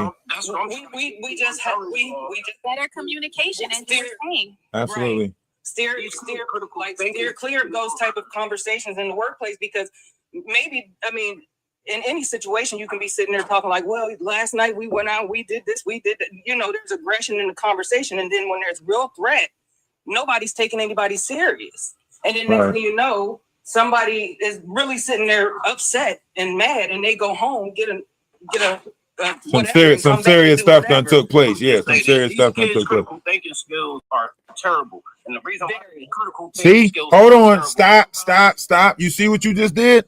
You just separated us from the youth again. Hold on. You said these kids critical. It's getting worse. It's been getting worse for a long time now. Let's stop acting like this is like we're not going to keep enabling this problem. The critical thinking capacity of our culture has been basically disintegrating for that sounds better. That sounds more. See, I like the way you reworded it right there. Kids barely have nothing due to the fact that they're going off an impulse. I know, but look. Hold on. Watch this. Now imagine you coming across a panel where there's a bunch of young kids saying our parents this, our parents that, our parents that, our parents that. You being a parent, you're gonna be like, hold on. I'm just pointing out the words, right? It's a spell. Listen to what I'm saying. I'm not saying we not holding people responsible. If we holding people responsible, then right now I need you to be held responsible for the verbiage that you're using. Right? Okay, now let me speak on it first, because I'm not saying it's a bad verbiage, right? What I'm saying is this. Listen to how we're talking, right? We're trying to make it. They're still here. Not all of them, right? When you keep on making it seem like it's generalized, it's just like you in the hood or any other situation. You're gonna be like, hold on, put a name on that shit. We ain't all disrespecting you. We ain't all. So when you're putting it the way you're putting it, you're taking us all out of it, right? And it's saying that we're going against. So all I'm saying is, when we're talking, try to change up your verbiage to say, as a collective, we making big mistakes. As a collective, we fucking up. As a whole, we're looking bad. As a whole, when you change your verbiage like that, They can't argue that because they know you're not separating yourself from them. And just to land my plane, though, what I was getting at is the fact that it all comes from the suffrage of lacking the power within this whole system and our community being within this system. We lack power in it. That's no argument. So with that being said, a lot of us, right, that affects our mental health. We come home, we take that out on our kids, right? We don't allow them to make choices for themselves since a young age because we're taking out that power that we don't have in the world and we're displaying it onto our family. We don't allow our kids to make decisions from a young age to give them the healthy knowledge that they need on how to make decisions. Hey, it starts with, hey, you want a red lollipop or you want a blue lollipop? It could be that simple. You get what I'm saying? Allow them to make those little choices will develop and them having better critical thinking skills when they're adults. And they could be like, you know what? That's not a wise choice. I got the option to do this instead. They're more fit, think outside the box. We're very creative people. And we got to feed into that. We got to invest into that. We're not investing into that because we're too busy taking away from others to feed ourselves. And that's really the problem. It's a crab in a barrel mentality. And when we get down to how we conduct ourselves within the home, and you look at what you're really pouring into your kids instead of taking away from your kids, you make decisions for your kids and not allow your kids to make decisions for themselves. You low-key enabling them and pacifying them to the point to where they manipulated bodies' phones and bodies' computers, and you don't have no influence in their lives. Because you're not necessarily raising them. They're just seeing your mistakes and a little bit of materialism you give them every now and then. And that's really what the problem is. That's why they have no that's why we're lacking critical thinking skills. And many times when you lack control in one area, you hyper vigilant control in another area without knowing. Correct. And it's the fact that we lack control as a culture in this society. And that's why you're starting to see it a lot within the homes, and we're starting to see the result. It's a generation or two away from that. Now we're starting to see the results from it. We got to correct that. Start allowing your kids to make healthy decisions, man. And it starts clean. My advice to all of us is when you know better, you must make every attempt to do better. You know, we were young before we was old. We had to go through something to get right here. And never to discredit the youth because we are the youth. The soul's been reincarnated so many times, but in different versions, different levels. But that's a whole other story. Okay, host, can you go ahead and drop me off? And I'm just forever grateful to I'm able to come. Can I speak? Yeah, you will. Yeah, I'm just forever grateful for the mentality that I have. I didn't always think like this, and I didn't always speak like this. This situation is real. A life has been lost. We have another life that is lost with dealing with this young lady and her mental health. I just ask the Creator and the Most High to shed light on this situation for us to wake up as opposed to see what is taking place. And I pray and I hope that we can connect with the youth and let the youth know that we do understand them and their voice do matter and their story do matter. But we don't want our youth to victimize themselves. Don't want the youth to live a life and feeling like they victimized. And that's why I say the words of encouragement and let them know that this too shall pass, whatever they may be going through. Don't turn it into a combative situation where you have to make one poor choice and your whole life is gone. That's because a lot of us feel like you're not even youth, you're a grown person in the world. So they're making grown decisions. I think what it is, you know what it is? Creatures of habit, right? Because if you study the laws of the cosmos, you will see that people see with their feelings and emotions, right? And people get what they focus on. And a lot of us are focused on problems. So we're getting more problems. But if we focus on solutions, then we'll stop looking for that and become that of which is, right? So when you're looking at the youth is looking for the example of what it is, right? The idols that they got right now are not giving them great examples. You got the Kai Cenats, you got the ISO Speeds, and then you got our generation, you know, the 69 eras, the Luke and the motherfucking, you know, 12 plays and the I'm gonna sex you ups and the You know what I'm saying? So right now we're in a world that is hella bent on a lot of catering to feelings and emotions, right? Logically, nobody's doing what makes sense, right? But in this world, everybody is choosing what is appeasing to their feelings and emotions, and they're making fights out of how they feel as opposed to what is actually going on. History repeats itself. I swear it does. When it comes to situation, That is true. This is true. it's because it's always the Black community or the parents' fault. With this situation, this girl is, by law, she is grown, but she's mentally not grown. That's obvious. When we go to her page, you have a conversation, through the live she was having, you can tell mentally that is a child. But Okay, hold on. I ain't gonna let you just blame this on the Black community. This girl name is Muhammad something. I said the Black community. You're not listening. I said it's a cycle with the Black community and the parenting. I'm saying you're blaming the Black community and the parenting. Nobody blamed the Black community or the. I'm saying in the comments. I didn't say y'all. You can't come up on a panel and read the. You can't do that. Like we up on the panel. We the ones that's up here. You saying we blaming the. Never mind. I want you to understand exactly. Oh, hold on. Let's take a song break. YouTube, y'all ready for a song break? Because it's been 3 hours. Let's take a song break.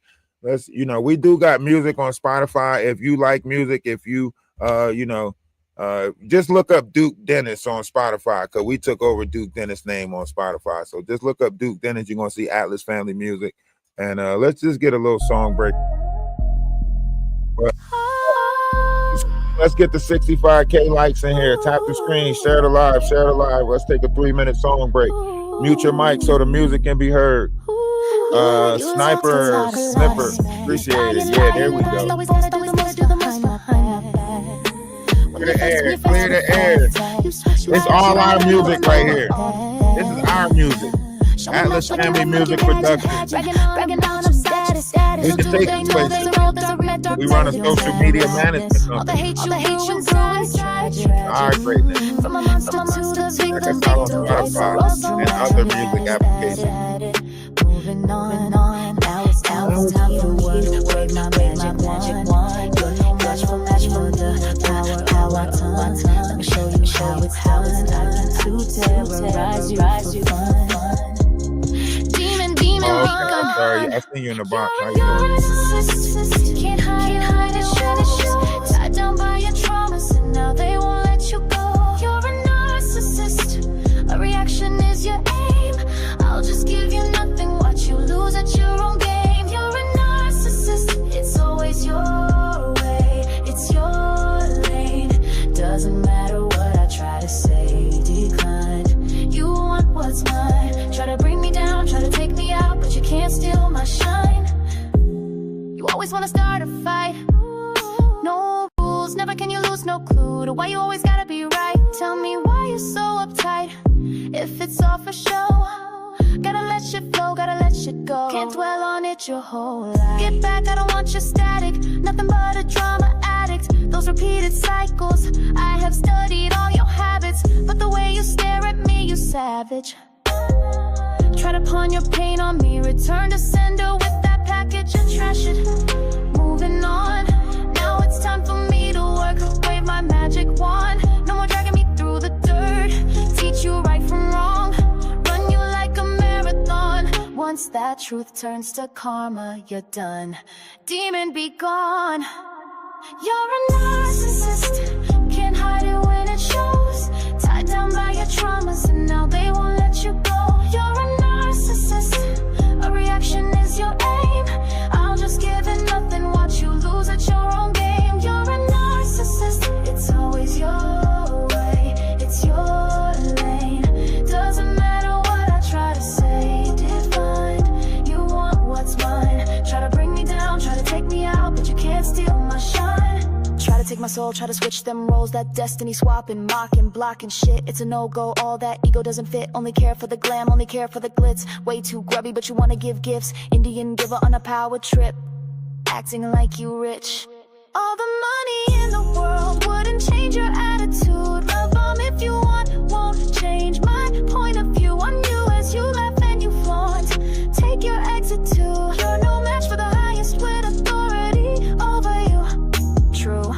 Now back to the money. Say you built the hive, forcing me the honey. Don't wanna be exposed, so you're acting all chummy. No one is around, now you wanna act funny. Bummy, pick a personality, many burn bridges. Friendship fatality, you see it one way. I see duality like calories, burn away them dark principalities. You're a narcissist, can't hide it when it shows.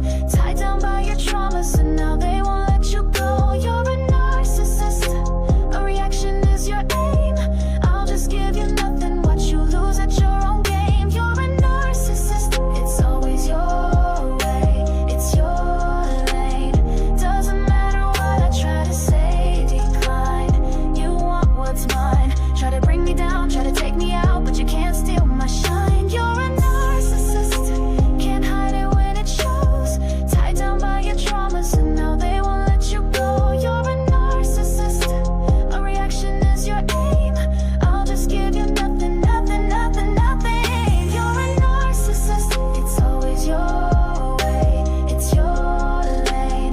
Doesn't matter what I try to say, decline. You want what's mine, try to bring me down, try to take me out, but you can't steal my shine. You're a narcissist.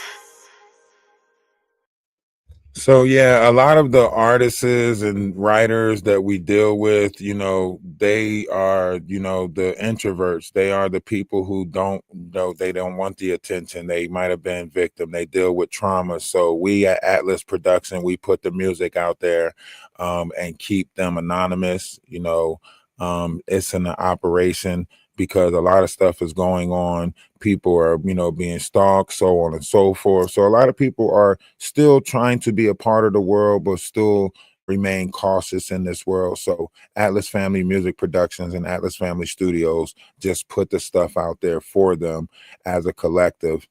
You get what I'm saying? So there's a lot of, it's just, so yeah. So shout out to the Atlas family. Shout out to Sister Wise. Y'all can click the link in the bio. Check us out. We do have a Discord. You know, we have a clothing store, Atlas Family clothing store. Check that out. So on and so forth. So we just trying to unify without putting, because when you put titles and stuff to it, when you start doing that, people try to individualize it as opposed to being in a collective mind. So we stay within that collective mind, and we do a great job of reminding each other of that collective. Congratulations to you and your whole entourage and what y'all doing for the youth and allowing their voices to matter with the music. It's a beautiful thing, and I want to see you guys grow and be prosperous in all that you do. Absolutely. Love is love. Amen. Namaste. Namaste. Namaste. What's up, y'all? What's going on? Man, I think we need to normalize this. I've had some crazy managers in my day, and whoa. This need to happen more often. Whoa. I'm going to ask you to refrain from trying to make that normal. That is not, you know, life is the most precious thing. And I think we have lost focus on what life actually is. And I want y'all to know living is not life, right? When you're thinking about how someone's life is, it's also their life water within inside of them, right? How you operate, right? If you look at the study of a plant, they say that if you talk positive to one plant, it'll grow green and beautiful. And if you talk negative to a plant, it'll grow brown and nasty, right? And that's a lot of people, right? When you look at the solar scintilla that's taking place within inside their vessel, words really matter. How we speak to each other matter, right? You praising or normalizing the unaliving process, it's not normal, right? That's a chemically balanced something inside your brain to look at this and say it should be normalized, That's right? your assessment. You know, No, it's not. It's not my assessment. It's not my assessment. You're trying to. Well, I didn't ask you. I didn't ask you to come up and say some ignorant ass shit. So, like I was saying before I was rudely interrupted, right? So when people make excuses for ignorance, it's because they are living in ignorance. So they justify it because they too want to do some fuckery in the world. So they justify other levels of fuckery in the world because they got some fuckery in them. That don't have nothing to do with us. That don't have nothing to do with me. So when I'm protecting my life water, I protect who's talking around me and what words, right? If I can't walk out the room, then I got to get you gone because this is my panel as the host. He holds more power than me because he has the option to leave this space. I don't have the option to leave this space because I'm the host. Yes, sir. I'm sorry. Y'all go ahead. Y'all. you dealt with that beautifully, and I feel that if he's coming to lend his opinion, he don't need to be so judgmental and allow you to have your space on your panel. You are the host. And respect can go a long way. I see people come on here and demanding a position on your space, and it's just a simple scroll away or don't join the live. It's just that simple. It doesn't have to be disrespectful. I mean, the nerve of somebody thinking that they can come into a space and give their opinion, but then say, I'm not here to like, what the hell you mean you don't care about what I got to say, but you up here caring about what somebody got? What that don't make, that's why I say some people don't make sense. They just say shit, right? Like you fighting something inside yourself. That's a test to what he was trying to say as well, because like the thing is that when you look at it, like he was trying to get up here and spread it or try to normalize it, right? And you set him straight on that 100%.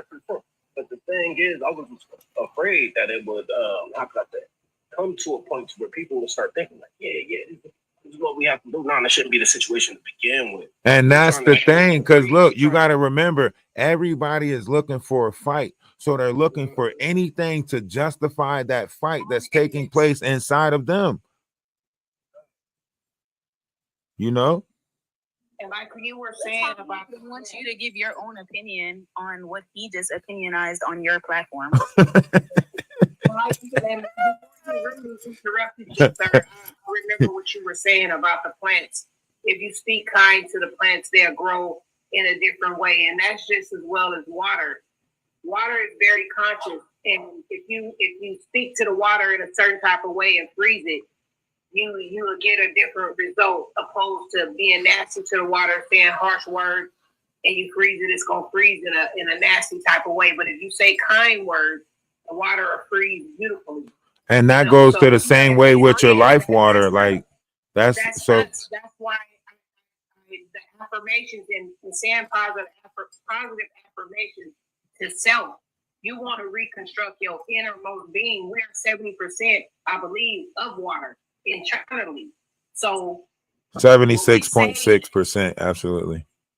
And water is alive, so. And that's what we're talking about. We're talking about living water. We're talking about life water inside the vessel. When you speak to somebody, like if you raise kids, come on, y'all, moms, we know. And I say that because I've been a single dad. I didn't raise kids that's not mine. I'm not going to speak about my personal life because I'm still raising kids that's not biologically mine, but I don't look at them no other difference. Like I love the kids that's in my life, you know, it's this one badass, never mind. So like we know, right, how we speak to kids, they'll ultimately turn out like that, right? If you constantly calling your kid dumb and stupid, right, you'll start notice they'll start doing more clumsy stuff, more dumb and stupid stuff, right? So you got to be very cautious of how you're speaking life into each other right now, right? A lot of people are not cautious of how they're speaking life into each other, and that's not just for kids, it's adults also. We got to watch how we speak life into each other because the power is on our tongue right now. Literally, you could literally place a spell on somebody by just pushing negativity onto them. Yeah, facts. That's why I aim for understanding. I don't want to be under anything anymore. I want understanding.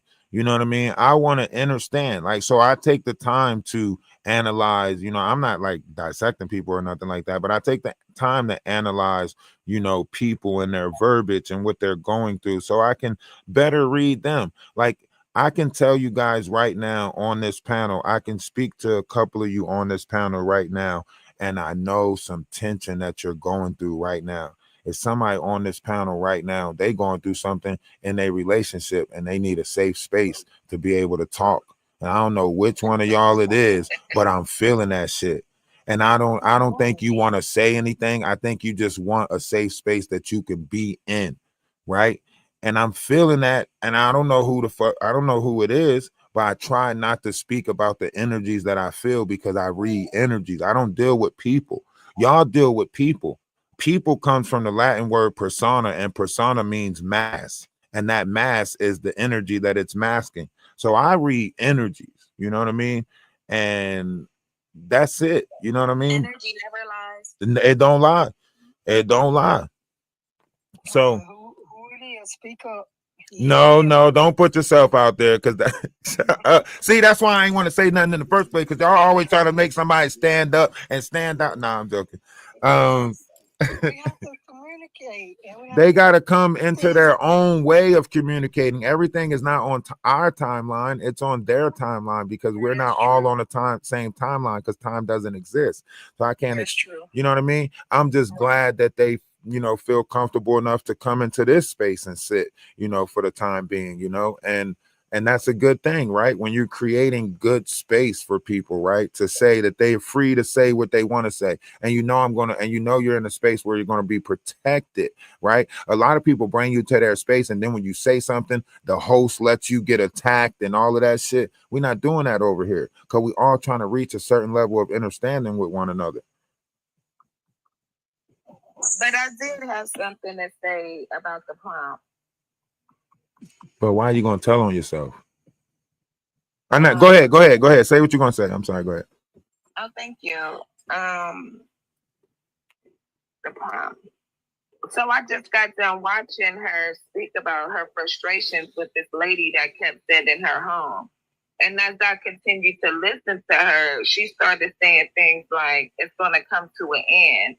This is about to stop.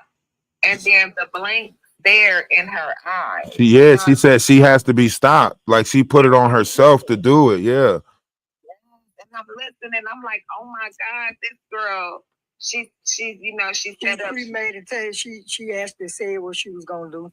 in this video on live. That's the bottom line. And then I'm still listening, and people are saying, well, oh my God, a McDonald's job. I'm like, let's not get it twisted. You know what I'm saying? At the end of the day, a job is a job. Whether it's on a high level, whatever level it's on, you still, the purpose is the same purpose. You are there working to feed your family. She was dependent on it. Yeah. Hold on. Let me see something real quick. Let me see if I can play the video, because I'm on hold on. Everybody mute. Let me see if I can play the video. Let me turn my camera around real quick. Be cautious. Y'all gonna have to put FYP in the comment section, you know, save the live, all of that stuff. You know, send some, get some little gifts ready. Get some little gifts ready. Not big ones. Yo, mute them. Hey, D, bro, we hear the whole Looney Tunes going on in your background. Every cartoon you watching. Come on, bro. All right, so I'm gonna play it, you know, so you guys can hear some of it, right? You know, get the little baby gifts ready, get y'all small gifts ready, so we can say it alive. About people, gossiping about people. It's not funny, man. That shit gonna have to stop. She's a bully. I'm telling you, she's a bully.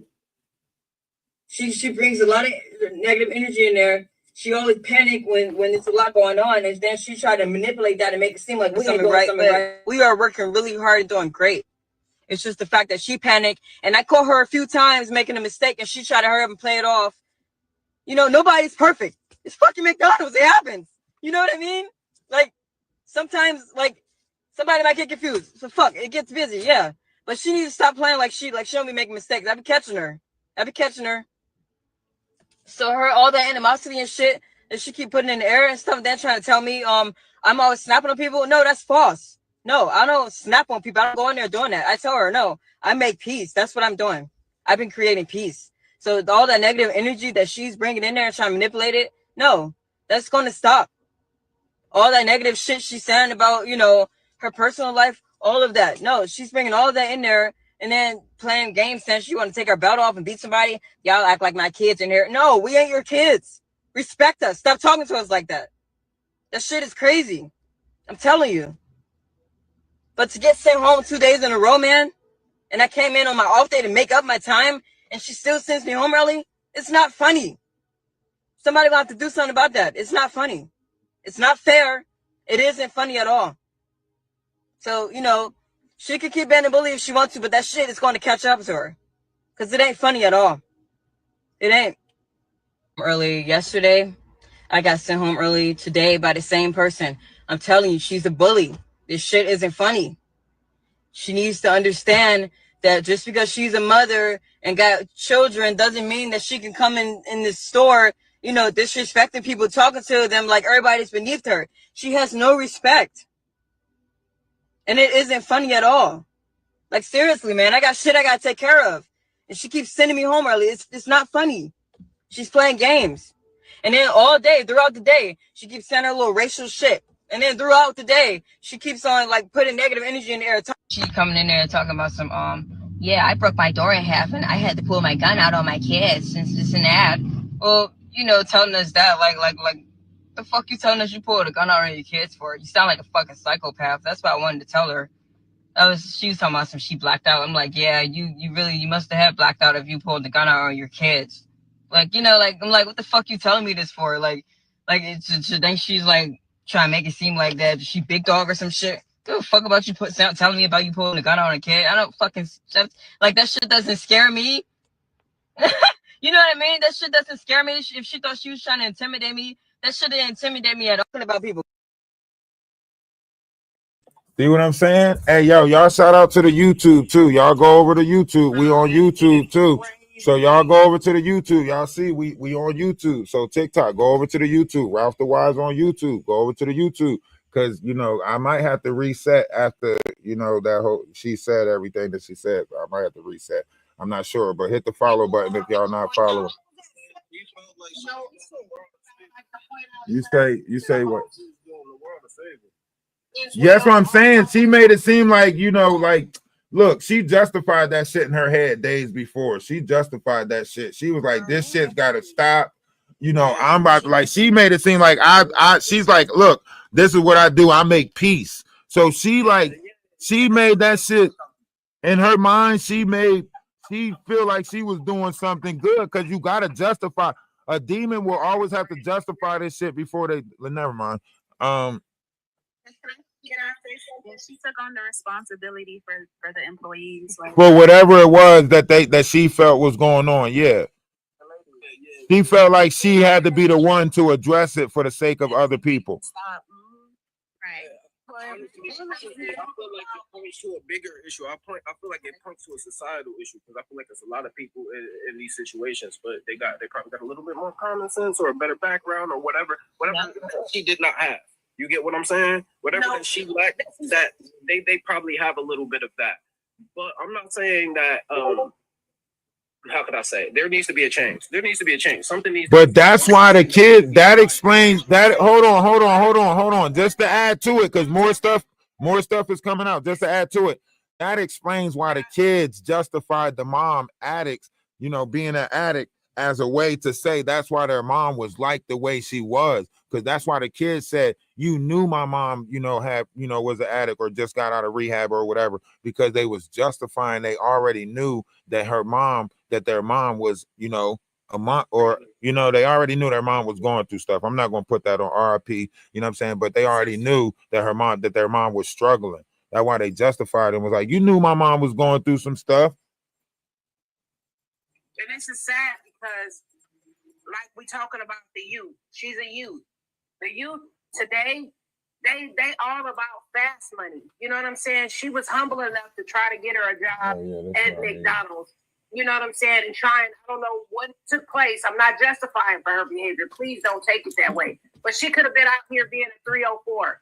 She could have been out here manipulating, stealing, and doing whatever. All she was trying to do was work. She probably had some errors, but things could have went so much differently, man.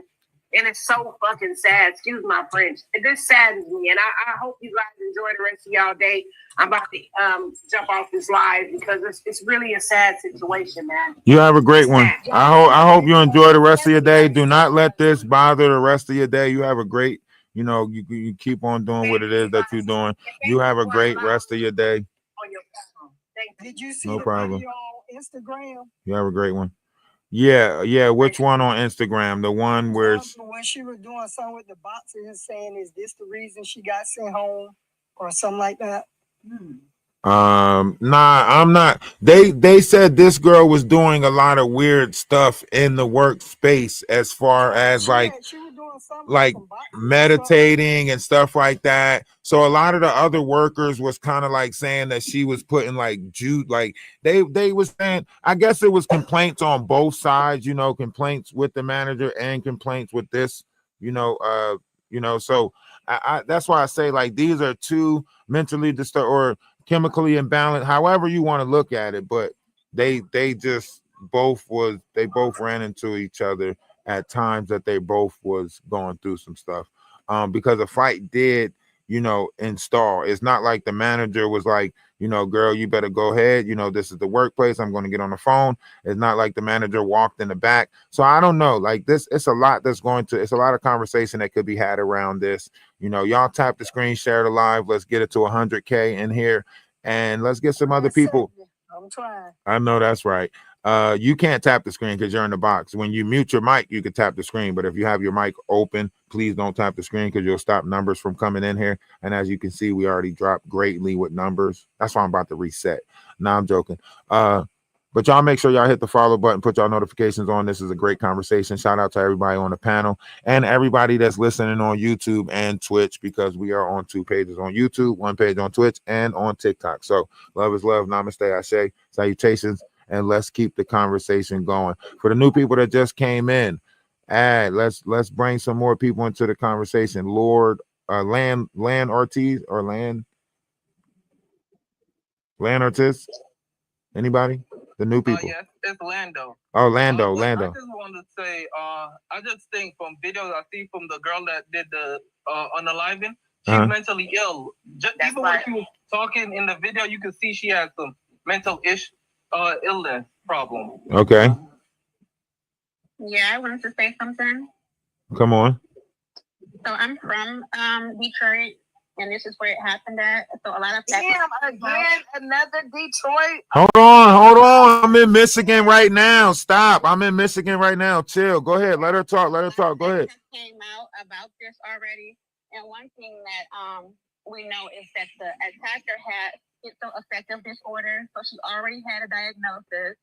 She also, this is not her first time like knifing someone. She did this in Virginia in 2022. So apparently McDonald's did not do a nationwide background check, maybe only a statewide. And as a nurse, I'm a psych nurse, so as a nurse, I'm just gonna say, I told y'all. Told y'all it was more. But however, she already had mental illness. I told y'all it was more to this. Now I want to say this. You can tell by her. You could go ahead. We can do about this. Like, what's the answer? No, okay. Now let me say this, right? I want to say this, right? This is not just one person that's dealing with this, right? We have a society out here that is this, right? They have this mindset of like, you can't just keep on telling them respect. They want to see the level of respect that you want them to have for you, right? They want to see you giving them that same level of respect that they want you to have for you. It's not, somebody got to mute their mic. You got a lot of sound coming through. Like I said, we're on multiple platforms right now, being heard on multiple platforms right now. Somebody got a lot of static coming through their mic. I'm not going to say who, even though I know who it is. You've been up here long enough. I want to say. Hold on. Rec, did you fall asleep, bro? No, I'm still here. Oh, you got to mute your mic. You got the static coming through. Everybody else mic is muted. How you don't know I'm never mind. Top, go ahead, Top Terry. I just want to say, in a perfect world, we would go to corporate. You know, we would sue for bullying. But with her having schizophrenia, her brain is not like ours. She's going to rationalize internally what she's going to do to handle the situation herself. And that's exactly what she did. Well, because you got to think, you know, the world that we live in already failed her. If she already had the same situation take place in Virginia, if she's already going through this already, then she's already thinking like, you know, everything that she's doing is already, you know what I'm saying? Some people rationalize it and and paranoia kick in. They'll start thinking people are gang stalking them. They'll start thinking people are cyber stalking them. They'll start thinking there's trucks following them around. You know what I mean? So we have a you're right. Corporate dropped the ball as far as putting the right people in position because, maybe the manager shouldn't have had that. Never mind. But no, there's a lot of people. We got to be able to deal with this society that we have. We got to be able to deal with these, because there's a lot of things that are changing inside the minds of all of us collectively. Let's say that. Right? A lot of y'all is one Chanel bag away from snapping.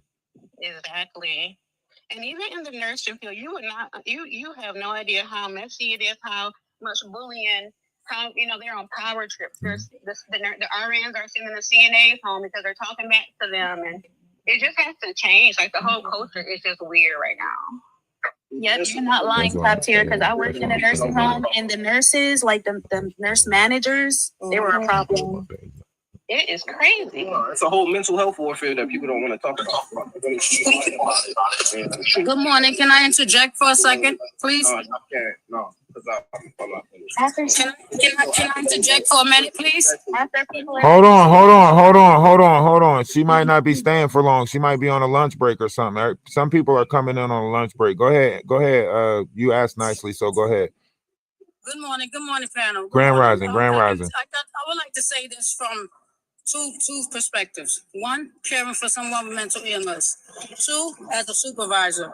As a supervisor, you go into a job. Sometimes you have to meet people at their day. Trying to just send them home, and not trying to understand what's going on with them, that can become a very, the young lady's issue. First, let me just say my condolences to the family of that young lady that's went on to heaven. But let me just say this. Sometimes you can be as a supervisor, you can meet people at their day. Take them, sit them down. What's going on with you? I know you need your job, but what can I do for you to help you come into a better day? That can make a big difference. No, you're not there to babysit. You're not there to take on their problems. But sometimes just a little conversation can get them to have a better day. Sending them home and you don't know what they're going home to, that can also be another problem. We don't know what that young lady went home to. The fact that she sent her home, she could have changed the lady's day just by just not always being sometimes not always being that supervisor. Now I want you to say this. I want to say this. With all the chaos that's going on, that manager, with all her life and everything that's going on, her fighting her addiction, she ain't have time to worry about somebody else. This is an addict. Hold on. Let me finish. This is an addict that we're talking about. And coming from a child of a mother who struggled to take care of 13 of us with her addiction problems, I trust and believe with everything that was going on, that lady was not trying to sit down and trying to understand somebody else. She just needed people that was going to come in and do their job during rush hour and get the hell on.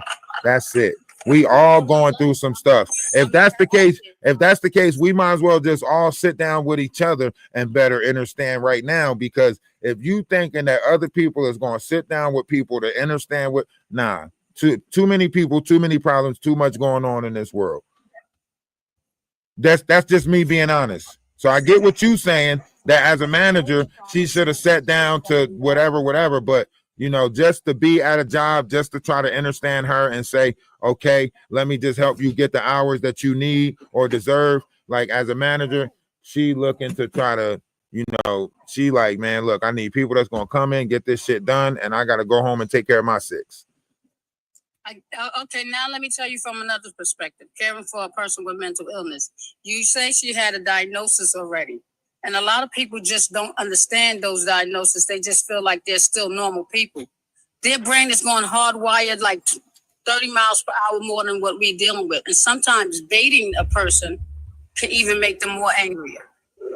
Just baiting them, talking, just being negative, even if it's just to smooth them out the door. Listen, I just think maybe you can go home and let's go sit this one out, come back and let's start all over. It's just another tactic. The first time might work, but the second time babysitting requirement. No, but that's what I'm saying. You're right. The first time that person might think like, okay, let me get us a chance. But when you do it the second time, that person gonna feel played and so on and so forth. And now you tampering with this unstable person's mental, feelings and emotions, and they don't like that.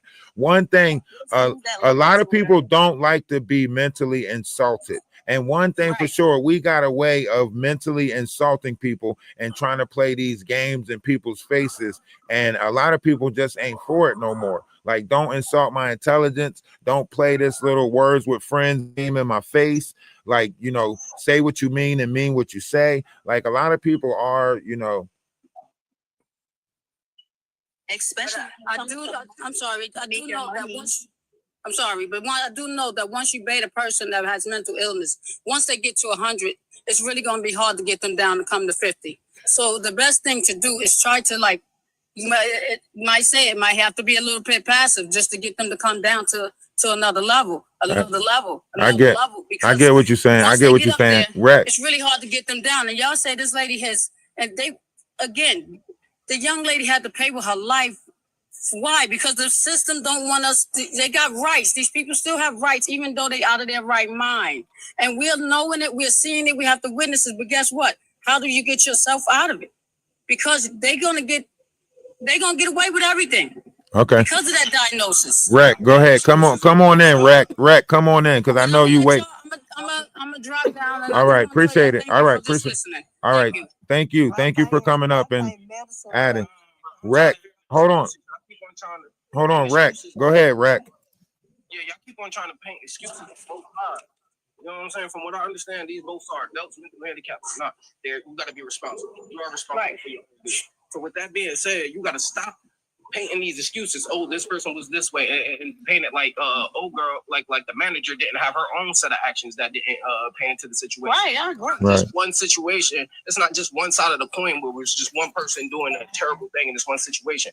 It was a back and forth, and we seen this over the course of each of these videos. There's multiple videos where it's a back and forth where she's describing these situations in multiple seconds, right? So we got to realize that it comes to it's a mental health warfare out here, right? And the system is made to put enough pressure on these people to where they're starting to snap mentally because there's too much societal pressure on them just to keep a normal way of life, just to live comfortably. So what you saying? So what you saying is like you're saying society and corporal. Hold on. I'm gonna let you go, Shelly. I'm sorry. So what he's saying is collectively, society has put so much responsibility as far as trying to take care of ourselves, so on and so forth. It's so much pressure on us that we're taking it out on each other. Is that what you're saying? Correct. Okay. Correct. Now, Shelly, right, Shelly, come on in. I'm sorry to cut you off, but come on in, Shelly. I think she should have been taking some meds, or she missed her meds, because I'm schizophrenia myself. And I saw myself when I wasn't taking my meds, I was doing stuff that got me hospitalized where I couldn't be around people. So medicine plays a big role for me anyway. And plus, I want y'all to understand right now, me as an empath and understanding the way of this world, I keep myself out of certain spaces because I know I'm absorbing the energy that's in that space, right? This is a indigo, an empath who was in a space of negativity and was absorbing all of that negativity in that space. And then she couldn't transgress, she couldn't transmit that negative energy no more. And then she became the negative energy that was of that space that she was in. So that's why, but that's why I say we got to be very careful of how we deal with each other and how we read each other, because these tensions are building up inside of us. So once my cup get too full, even this conversation, if my cup get too full of this conversation, guess what? I'm pouring it out. I'm going to play the game. I'm not you get what I'm saying? Right. That's me respecting me as a vessel. That's me respecting my waters inside of me, right? This is why I try to keep within a collective mind and respect everybody else's life, water, and saying. We all are entitled to our own opinion and our own, preservation of how we preserve or pretend to be in this world, because there's only 10%, right? When you get into energies and entities and all of that other stuff, now you're going to know the other 90% of what your eyes is not showing you, and that's going to be on anything that you can ever understand. So once you reach a certain level of whatever y'all call it down here, Kundalini, Acoustic Records, whatever awakening y'all want to try to title it, but none of that shit exists. The universe that's inside of you is telling you some shit right now, and we all know it. Hey, I have one thing to say. The only thing that I think the manager did wrong was not reading the person that could tell that she had mental issues. Nah. The manager did a lot of stuff wrong. No. The manager did a lot of stuff wrong. Stop.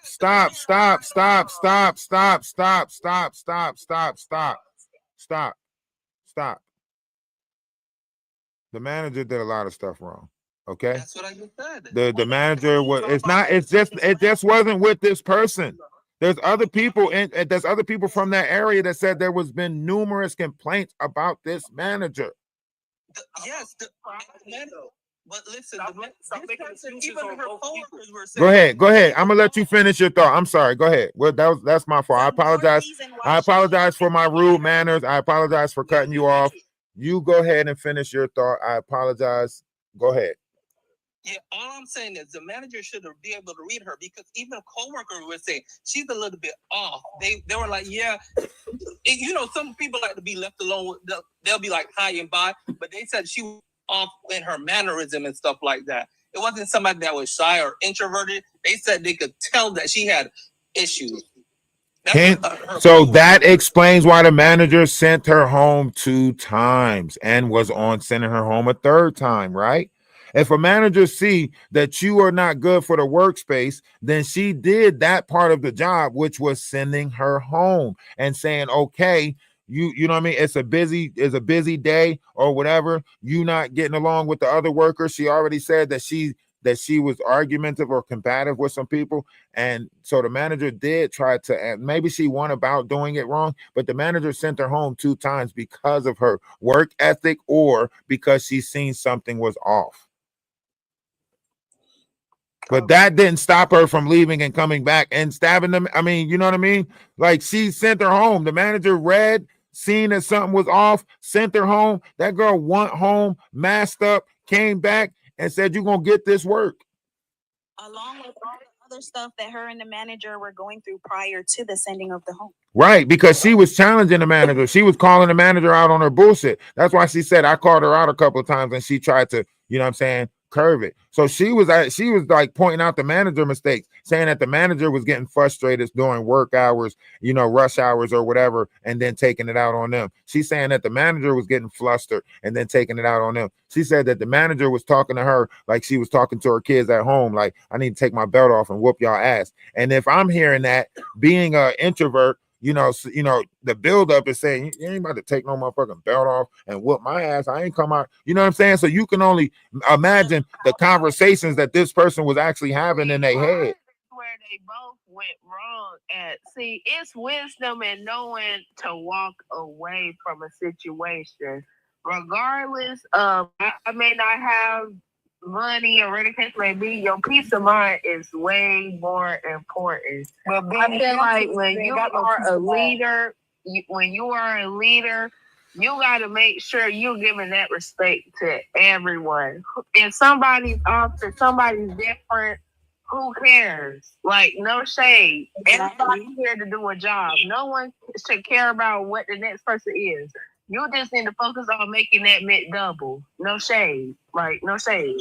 Right. She was supposed to take the leader approach, even if the employees was like, oh, she looks off, but is she doing anything that is going to hurt anyone or anything of that nature? There's people that is on the spectrum that work and I've worked with them. So it's like, what was she literally doing? Well, they said she was in the back, they said she was in the back doing stuff with boxes. They say she was like walking around like chanting shit. Like, I don't know, like I think I had to call authority if I felt something like that. And they say she already, poked somebody up in Virginia, prior to this situation. So I don't know somebody was going to get this crash out. You know what I'm saying? Somebody was going to get it. I don't like, you know what I mean? Because it just seems like it's a buildup that was in this person already. Somebody was going to get this crash out. Especially if she did it before. Wow, I didn't know that. And that's why I said we gotta stop making excuses on both sides. If anything, I say it's our fault as a society. It's our fault. We put in, hold on. Let me finish my point. Oh, I'm sorry. We putting too much pressure on these people, and we don't have enough healthy outlets. You know what I'm saying? To divert or transmutate this energy into positive things. You get what I'm saying? We got to start bringing those as ourselves. We got to start establishing that and bringing that into society, so that way we have positive outlets. Not saying that would change this one situation, because it could probably happen in a utopia. But the thing is the whole simple fact that we have preventatives out there to prevent people from reaching these points. You get what I'm saying? To where they don't have that. We don't got no better people skills classes. Well, like, not just call people weird and she's doing this. Like, if you know there's something wrong with her, have some compassion, unless she's literally hurting somebody. No, we in a society that take away, like, different. When somebody come and they different, and that's why I got this petition, and I implore y'all to click the link tree and check out the petition. But that's why I got the petition, because there's these new collective is coming in with a new level of spirituality that's being shunned by society, and they feel like they have no outlet. You don't see it? These are all spiritual people. Listen to her words. She's literally saying, like, the lady is messing up the energy in the space. We're trying to come in and do the best that we can, and she's coming in with all her negative energy, transmuting that negative energy. These are people who are going through something inside their self, and it's a pressure buildup inside of them. When you are working for peace and positive in a world that's not peaceful and positive, that shit becomes a buildup. And then once you don't see other people practicing that shit with you, that shit's like, man, fuck. Yeah, it's like, well, I'm not participating in it. Right. Yeah, and that's what I see. And I'm not making any excuses for actions, but I'm saying that we got to provide some type of solution or for instance, resolution for people that have been in situations like this but are still in some sort redeemable. Like, you get what I'm saying? We got to do something. Like you said, yeah, you got the petition. We gotta participate in that. We gotta go further than that, though. We gotta go further than that, but it's gotta start the right way, though. It's gotta start the right way, right? Everything has to start the right way. If we're gonna do it, then it's gotta be the petition for the ability to practice a different mindset, right? And the open space to do it. And this girl, I know people like her. I literally know people like her who just want peace and prosperity in a world that's corporal, right? In a world where they're forcing us to work with one another, or what, you know what I mean? She just just give me a space. I don't mind doing the work, but give me good people around me, right? So when you got a manager that's coming in that's not doing that, it's like, damn, you not also threatening people as well. Right. You talking about you making these. Nobody says I'm gonna whoop y'all with a belt. Like, I gotta treat y'all like my kids and whoop y'all with a belt. Right. I pulled out the pow on my own child. Right. So basically, essentially saying, what do you think I'll do to you? Exactly. So this in a society, that's why I say your verbiage matter in this new world. We're in the Aquarius sky. Our tongue is a double-edged sword, right? The Christ said, in this new world, your tongue gonna be your sword. He said that. So right now, nobody's really, your tongue is not matching your actions. Some people are talking to you nice and fucking you over. You know what I mean? Good afternoon. Grand afternoon. Sheila, I want to hit on what Sheila said. Sheila said that she has schizophrenia and that she takes her meds. But I'm 100% sure that Rising Phoenix was not taking her medication. And that's why you have to watch how you treat people. Was it confirmed that she's schizophrenic? Or are we assuming? It's confirmed that she has a lot of stuff. Yes, it was. A lot of stuff is coming out. Her diagnosis has came out. We can't really talk about it because it's medical, but a lot of it came out, and some incidents that happened in Virginia came out. But let's get some of the new people in on the conversation. Miss Plus, let's go. Speak firsthand as being a former shift manager at a McDonald, and the way that this young lady was describing. Somebody got their TV on. Somebody got to mute their mic. Hold on, Miss Plus. I'm sorry. Somebody got their TV on. Got to mute their mic. I don't know who it is. I think it might be Mickey. You got some kids. I turned it on. Okay, you might want to mute your mic so that way, because we're being heard on YouTube right now too. I'm on multiple panels right now, so if you know how to control the mic, you might have to mute and unmute your mic when you're talking and not talking. You get what I'm saying? Okay, I don't know. It's quiet in here now, so. Okay, well, at the bottom of the screen there is a mic button, so you can mute your mic when you Okay. All right, so Plus, go ahead. I can speak firsthand as a former shift manager of a McDonald's. And my manager, when I became the shift manager, she watched how I trained. You know what I'm saying? She watched how I treated this staff, and she watched how I interacted with everyone, especially those that that took medication and everything. And she was like, I'm putting you on second shift. And I was like, okay. And then it clicked in my head. Why is she putting me on second shift? The reason she put me on second shift is because I could handle the team. You get what I'm saying? The younger crowd, the ones that went to college during the day, the young adults and everything. Yeah. And she put me on that shift. And if you don't have communication or a relationship with your staff, it's not going to work. My staff love me. You understand what I'm saying? They gave me the name Mama Paula because that's my government name, Paula. So they gave me the name Mama Paula. And my MITs that I trained when I would come in and work from 4 to 12 or 4 to 1, my MITs were there before me, and they would be like, whose floor is it this evening? And they would be like, it's Mama Paula. They would break stuff down. It's all how you talk to people. Now, I can say when I moved back to my hometown and I worked at a McDonald's here, I refused to be a shift manager because I knew the environment that I was going into. Because I know me as a person. And I knew if I became a shift manager over here, I would have been in jail. You understand what I'm saying? I would have been straight to jail when I went in front of the judge. I just know me as a person and everything else. I would have said, just send me to prison. Because I know who I am as a person.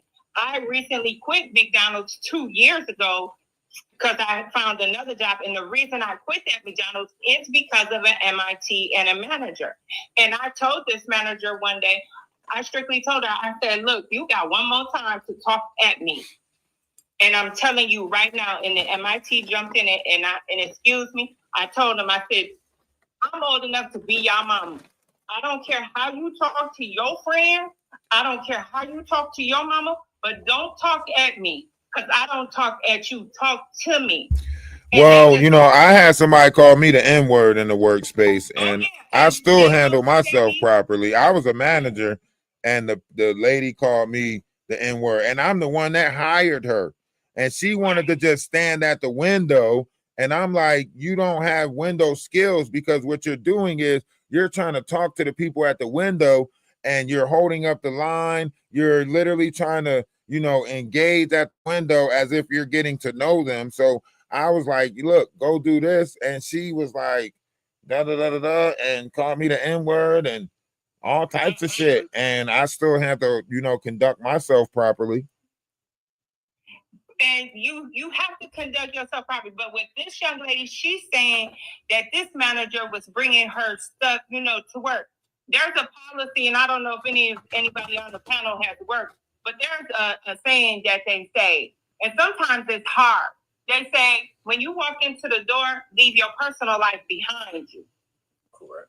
And it's kind of hard for some employees to leave their personal life when they walk into the workforce. But neither one of these people left their personal life behind them, because if you think about it, personally, I practice spirituality, but if I go into a corporate building, I know that my spirituality don't fit that corporate building. So I can't say whatever's going on. You telling me that, okay, that the person was bringing their spiritual and their way of life into that workspace, right? When I worked in these workspaces, no matter how these people talk to me, even my manager was like, how do you let them talk to you so crazy over that speaker and you still be nice to them? I'm like, the way that they talking ain't got nothing to do with me. I'm still responsible for carrying myself with dignity and respect, regardless of how somebody else carrying themselves. I can't let somebody else interrupt my peace because they're disturbed. So when they would curse me out at the drive-thru, when they get up to the window,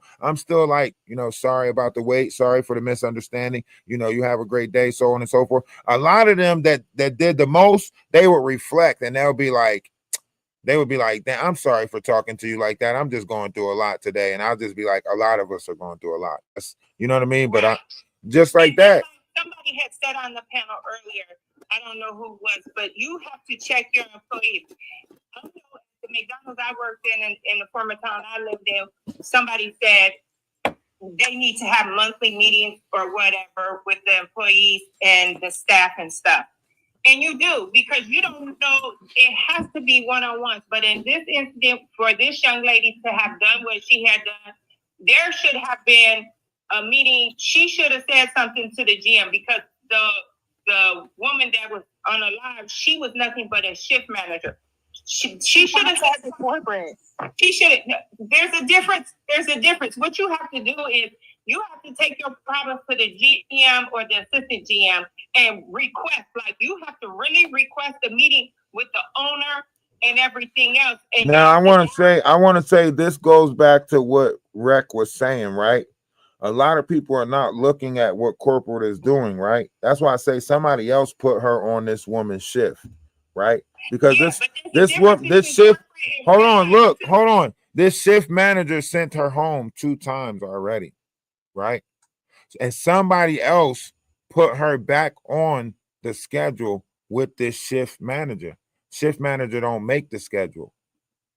Exactly. So my thing do all of that and still get real retaliation from a manager because they're the one in-house in the building with you. Yeah, that's true too. So whoever put her on this shift with that manager should be reprimanded. I'm not gonna, you know what I'm saying? They should be reprimanded, because if you know the issues with an employee, like you should never put in a employee that has a problem with a manager on the same shift, because there's gonna be problems and that manager is gonna pick with that employee. So my thing is, as things are coming out about this young lady and everything else, my thing is, whoever put her on that shift should be reprimanded too. Like, you wrong for that. Because in the one video, she said she came in on her day off. Right. Go ahead. Hey, y'all. Hey. So before I hopped on this live, I did a deep dive on young lady. I didn't really have to do the deep dive on the woman because I'm 47, so I know what it's like to be a mom. I pretty much read her by her face. I'm real intuitive and I'm an empath. So I read her face. I was like, yeah, she looked like the type that talk out the side of her neck when she not getting her way, or tell you she'll beat your ass like she beat her kids, or come in with her problems. When I read the little girl or the young lady, I read that, and I also seen her videos. She had videos where she said she was taking care of a man that wasn't well. And then there was another video of the man calling on her saying, you said you wouldn't ignore me. And she's like, I'm over here just trying to listen to peaceful music, and he over here demanding sex. I don't want to give you sex. So this young girl would go to work to escape her home life, because for whatever reason, she was with this man and she wasn't happy. Whatever her mental health status was, that was a diagnosis, that's cool and all. But her home life wasn't right. So she would go to work to decompress. And then she got to hear this lady with all this negativity, and she's just trying to chill and be a young lady. She making little TikTok videos of her at work. This is her outlet. Okay, now let me say this. This is not how that works. Okay, that's not how life works. I get what you're saying, and I'm on her Instagram right now. If you go to my YouTube, you'll see the same thing that you talked about 3 weeks ago. You're talking about Wayne. She did stay in a living situation where she did a house rent with a friend, and that friend was trying to, had different, incentives. So you're right, but she was already living in a situation. If you did a deep dive, like you said, why are you not bringing up the stabbing that took place in Virginia? Well, they saying that manager knew all of this too, though. Right, but that's what I'm saying. The daughters are saying that they knew each other, like they, you know what I'm saying? when you pick on somebody that's not right, you're supposed to have team meetings or one-on-one conversations with you. That's not to say that she's not going to still want to stab you, but it's up to the community. When I'm just you sitting something at right this with part somebody, right now. Okay, listen. This a video. This a video from her Instagram right here. If you listen, go to YouTube. Go to Ralph DaWise on YouTube if you want to watch the video. I'm playing it, and then I'll play the recording of what she said in this video. And this was 3 weeks ago. She's sitting at the park right now.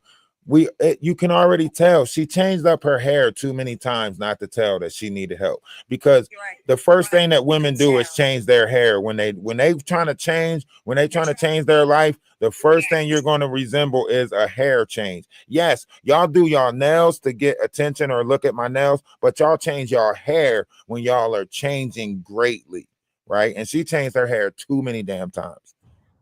Can I say something right quick? I'm sorry. Go ahead. Before we play the recording, hold on, YouTube. Okay. Let me go ahead. Here's the thing: in this country, we have a lot. Until we address the mental health issues that's in this country, this will continue to happen. I'm so sorry that this happened to the lady, and she have children or whatever. But I feel like you cannot ignoring the fact saying, oh, well, she should have just quit. Well, she should have did that. Everybody's mind is not right now.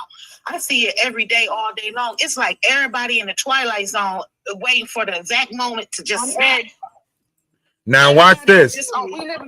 Watch this. Let me ask you a question real quick. Is it rational for a sane person to want a crazy person to deal with them sanely? Or is it the sane person who should be dealing with the other person accordingly? Now, in this situation, it's unfortunate because we have two mentally disturbed people. Obviously, one of them is chemically based mentally disturbed because we already know that the mother, which is the manager, was an addict, so on and so forth. And we know this person was disturbed as well, right? So one is based off of chemically imbalanced, one is based off of whatever it is that she was going through, right? Trauma induced, or relative to ODD or whatever the case may be, right? But the daughter already stated that this person knew that their mom was going through stuff and was, just got out of rehab or just whatever, was an addict. So, however we're looking at this, we got two situations, and we can look at both of them and say, all right, this was what was done wrong on this situation. This is what was done wrong on that situation. But this person, now this is going back to what you said, it still leaves a multitude of people out there that are the same as this person right here, that has the way of thinking of this person right here. They want to be in peace. They want to have, but they're mentally going through. A lot of us, all of us, let's be honest. Fuck it. I'm going to be honest. All of us are mentally disturbed. All of us are mentally disturbed. Nah. And the insane, hold on, let me finish. In an insane world, it will be the sane who will be deemed crazy. Well, let me say this. All of us are mentally disturbed because we're watching the shit go on in this world repeatedly, and we can't do nothing to fucking stop it. We are no different than this person. We are all going through some shit, and we can't figure it out. Individually, we can't figure it out. But collectively, we can figure this shit out. It's one interaction. Snap. We all like to think we're better and we're this and we're that. Everyone is, which is why the jailhouse is how it. Everyone, and after people snap, they be like, "Oh, I don't even know why I reacted like that," or whatever. Everybody is one step away from whatever. But it's bigger than that, though, and that's the thing about it, is they want us to be focused on this. You realize what's coming up right now, right? You realize what they just put in Texas. They want us to keep on having these human errors. The reason why we got to get it together is because they got AI actively in the workforce trying to replace us. They're going to use situations like this against us as reasons to try to replace us in the workforce. It's a lot bigger than this. Can I ask everyone on the panel something? How y'all doing first and foremost? Hey, host, thank you for having me up. How many of you live here in Michigan where this took place? I do. I'm 2 hours away. Let them get their funky off. They think because you live outside of it, you can't speak on it. So let them get their funky off. They trying to make them feel like because they outside of Michigan, they can't speak on it. So let them get their argument off. Go ahead, finish. I'm gonna say this. In the city of Detroit, people are really stressed out. This isn't something, this crime took place, but there were also 2 other crimes that took place back to back, the Benihana and the Taco Bell. I believe because of the loss of jobs and hardly no work, and people have to work the bare minimum jobs that they can to survive, and it's not working, sends them into this tailspin of psychoticness, if you get what I'm saying. Now I'm going to take Rec. Hold on, because y'all keep overlooking my man Rec, and he keep on trying to make that same particular big point that there's so much pressure on us from the society that we created that you're finding these outbursts, and I'm gonna add on to what you're saying. You're finding these outbursts in city areas. So the same thing, everybody's up here is saying the same thing, guys, right? That the pressure is so heavy that you're finding mental breaks in the collective. And this is just one persona that it did that in. Like we're all connected, like all of us are connected, right? And this is just where that tension broke at right here with this one. Correct. At a Walmart close to my house, somebody literally just powwowed somebody. Hold on. They turned too close to them. Yeah, if you look at people wrong right now, you'll find it because that energy is looking for different people to make an exit. And certain people are building up the energy. It's like a buildup. Anger turns to rage turns to hate turns to, you know what I'm saying? So it's a build up. So that's what you're watching in different people, in different vessels, in different bodies. You're watching that build up and then that tension that breaks it. Right. Shout out to everybody that's gifting the panel. I see y'all getting some gifts. I see Goddess. Y'all make sure y'all appreciate the gifts. What they're saying too is that the manager must have knew that she had some type of issues going on, because in one of her videos they was like, she said she know what I'm going through. So evidently the manager knew that the girl had some loose screws, had something going on at home, and would laugh about it. And I guess kept throwing jigs and jabs at her, knowing what she was going through. So it's almost like somebody that just keep on picking.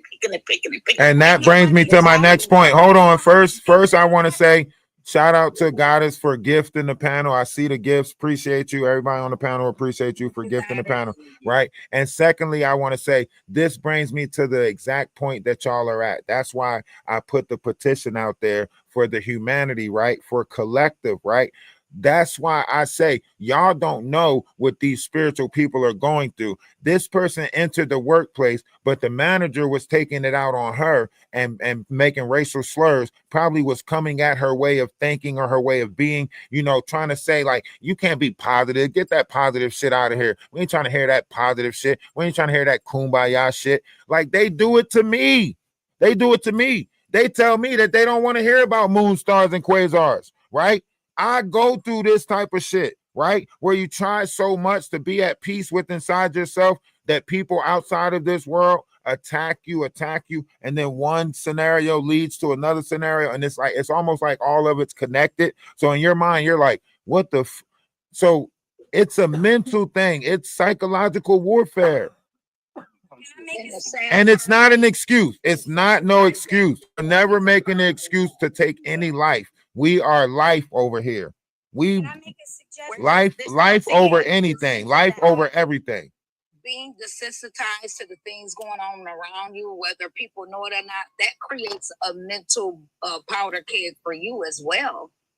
Because you get so used to seeing this, and then you like, you know what, I am so tired of seeing this. I'm so tired of hearing it. Next thing you know, you're on edge because you're tired of seeing these type of things go on around you, but it's nothing you can really do about it. You know, so desensitization, people really need to look at what effect that really has on people as a whole, because it really can affect a whole lot of people. If you got me on teacup, I gotta drop you. Retired forensic psychologist, I've seen this so many times working in the field where people have been so desensitized, unhappy with their life, unhappy where they have to work, that it creates this powder keg, what causes what we had happen here in the inner city of Detroit over the last 3 days. Now, I'm in the outer skirts, like in the suburban, but I have family that live there. I'm like 15 minutes away from the inner city. And all of this is going on down here. And sometimes I have to just log off TikTok, log off phones, log off TV, because I don't want to put myself in that mental headspace. So I got to protect my peace. You get what I'm saying? Right. Now, I do want to say this. I do want to say this. This is not just happening in Detroit. This is not just happening, and this is not a epidemic type of situation. It's not just happening in Detroit. This is happening all over, right? I just seen a situation. I'm not even about to speak on it because I'm not jumping from one trauma to one trauma, Yes, right? Philly is But a hot mess right but now. this is you know, Philly is going down. Like Baltimore just now released sometimes they just now shut down blocks in Baltimore because people are overdosing now. It's a heavy overdose. Like this, it's a lot that's going on right now. And I don't want to, you know, get too off the topic with this particular one, but we're not treating each other better. We're not understanding each other, and that we're not approach. Listen, I'm not going to approach you how I want to approach you. I should have the respect to approach you how you want to be approached. You get what I'm saying? I'm not going to tell you what I want you to do. I should have the respect to realize that what you're going to do is going to get you to the same place that I want you to be at anyway. I say. So, however we looking at this, we have to do a better job of understanding one another so we can fix the problem. We know what the problem is. Our fucking people skills is off. Right. We gotta also understand the levels to the warfare there is. Outside of corporate America, outside of what corporate America do, outside of the manipulation of that, if we look at ourselves as a brand and a business, then we should treat ourselves and conduct ourselves as that brand or business. And who wants to be represented as a shitty brand or business? Exactly. And anyway, if homegirl went to her manager and said, look, I'm going through something, do you honestly think that she would have been given the compassion that she needed? That takes knowing that you could go to somebody and feeling that they're going to give that to you for you to be able to do that. She never felt like she could do that. She was just getting more and more frustrated every time she was being sent home, and nobody was bothering to find out how she felt. If you know someone don't like you, why would you go ask them for help? I'm not making excuses for this girl, but I'm just saying I could tell just from being a woman and just be wanting to get out the house. If I had a job, I would want that to be my peace too.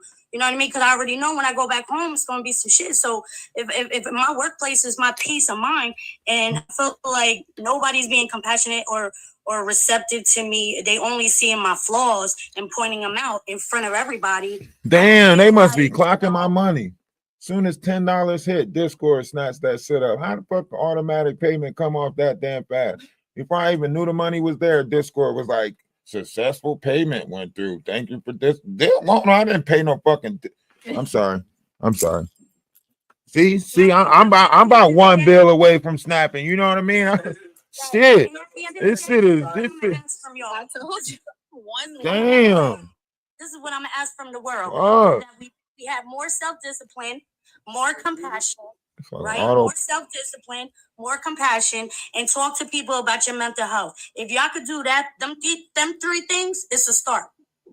Talk to more. Like my fiance just revealed to me that he was raped as a child. Whoa. You're trauma bonding. We don't want to hear it. Nah, fuck that. We don't even want to hear it. Because you trauma bonding. You taking us from one trauma to the next. Yes, you are. Look. All right, stop. We don't even want to talk. Stop. If she could have shared her story. You see how that worked? You see how that worked right there? You see how that worked? I'm asking you to respect the space that you in right? You talking about something completely. You putting your fiance's personal information out there, right? That's not fair to him as a man for you to come fucking tell his story. That's wrong as hell for you to come tell us his story. How you think you entitled to that much of him that you decided to tell us his story? That's fucked down. That's why men don't feel comfortable. That's why we don't talk about half the shit, because we bring y'all the shit and y'all go use that shit. Damn, that was wrong of you. Damn, that was wrong of you. Man, that shit hurt. That shit hurt. That shit hurt. That shit hurt me a little bit. Nah, you can't do that. I can't let you up to do nothing like that. We good. We good on that. You don't know if someone that's watching this panel might know who he is Adora.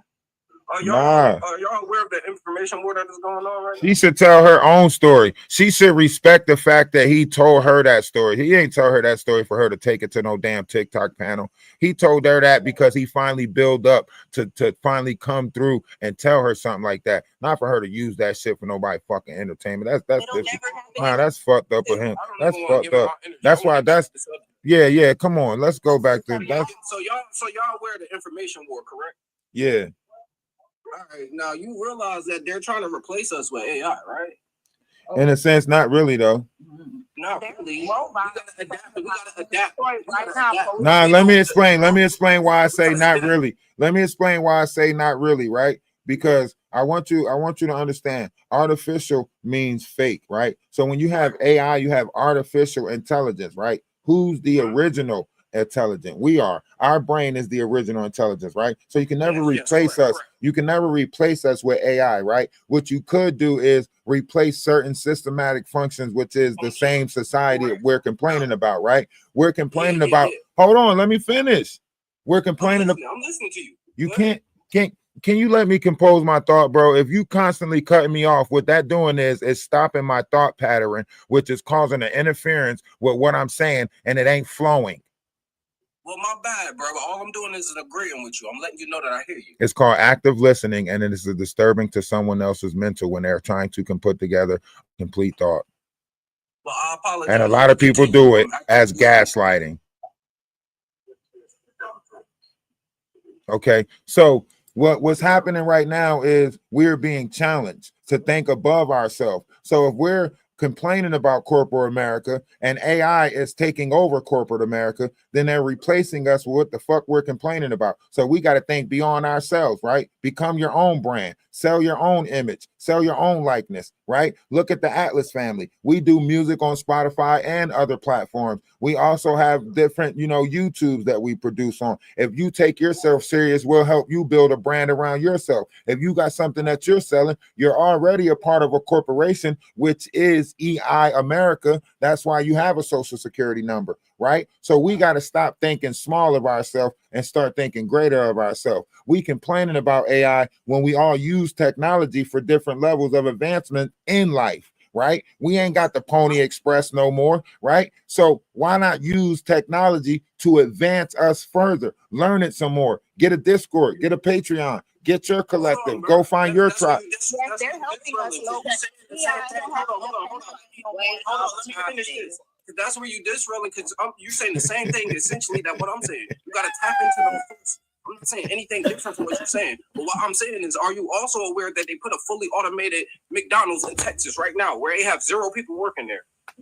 Are we talking about Do you not see where this could lead to? Do you not see where this could lead to? That's what I'm saying. I'm taking real life events that are happening and saying, hey, we need to get our ish together, because this could lead to something that could be even more detrimental. Okay, now let me say this. Let me say this. Hold on. Stop. Let me tell you why this conversation is asinine and redundant, right? And what you're trying to do, right? Because if you're taking real life events into consideration, why are you not taking the fact that the Antarctic Circle or the Antarctic Ocean has changed directions and we sped up in time and we just now lost a whole matter of time, and in the next couple of months time is speeding up? Why didn't you bring up that big ass event, right? The fact that you picking and choosing what event is only telling us that you're perceiving things through your own personal mind and not a collective mind, right? We're stop, bro, stop. You picking and choosing right now. That's what I'm saying. Let's just stay on the topic, okay? Let's just stay on the topic. Don't try to bring up what it is that the topic at hand. You trying to direct. You trying to narrate. That's not what you up here for. You're not up here to direct. You're not up here to narrate, right? You're not talking about McDonald's. We're talking about two human beings that had interaction with each other, and you're talking about AI. You're not talking about McDonald's. You're making the fight. The similarity of one entity. I asked you, I don't, hold on, stop, please stop. Hold on, stop, please stop. I'm not about to yell over you, right? Respect the fact that I'm a host, right? Respect the fact when I'm talking, respect the fact that I'm on multiple platforms right now speaking, right? You keep on cutting in, you keep on trying to make this an argument of what you want, which is you against AI, so on and so forth, right? We're not talking, AI didn't do this. AI didn't fucking puncture or stab anybody. Stop trying to make it what the fuck your fight is. All right. I said it's me versus AI. I said we need to learn that. You're talking about the AI situation in Texas. You're saying that they got a whole. You're not comprehending. Once again, I'm not gonna argue with you, bro. I'm not gonna argue with you, bro. That's not what we're talking about right now. We're talking about the mindset of humans. We're not talking about AI right now. That's what I'm saying. You're trying to make this topic the topic that you want instead of the topic that's at hand. If you can't stay focused on the topic, that's your fault, not my fault. And you can dismiss yourself from the panel. But I'm not going to keep playing this. I'm being on the topic, bro, because I see bigger than this. If you want to put... See how simple that is? You see how simple that is? You can, if you feel like it's bigger than this, then go make a panel. Go make a panel and talk about the bigger things that you feel like it's for, right? But if you can't stay on topic, then you don't need to be up here, because I'm trying to figure out why don't we interact with each other better. I'm trying to figure out why we don't interact with each other. AI is not making us fuck each other over. AI is not making us go home, mass up, and come back and fucking poke each other up. AI is not doing that. That's us. So stop making excuses for the fuckery that we keep on putting each other through. Fuck is you? Ooh, man, we need a song break. Hold on. I need to bring my, because I don't like that energy. Y'all know. Hold on, YouTube. I got the perfect song, man.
deny me. You chose the lie created for you just to hide in. Why obsessed about surviving? Fighting over creation made for all to thrive in. When love speaks, you say you're listening. I wonder if you hear me. Love is love, love is love. Always is, always was, will always be just love. Always complete, always enough. Love is love, love is love. Always is, always was, will always be just love. Always complete, always enough. Love is love. Was your heart ever my home? So cold that chaos sits on your throne. Stuck in a loop for how long? Your pride convinced the right is wrong. When I speak, you say you're listening. When will you ever hear me? Love is love, love is love. Always is, always was, will always be just love. Always complete, always enough. Love is love, love is love. Always is, always was, will always be just love. Always complete, always enough. Love is love.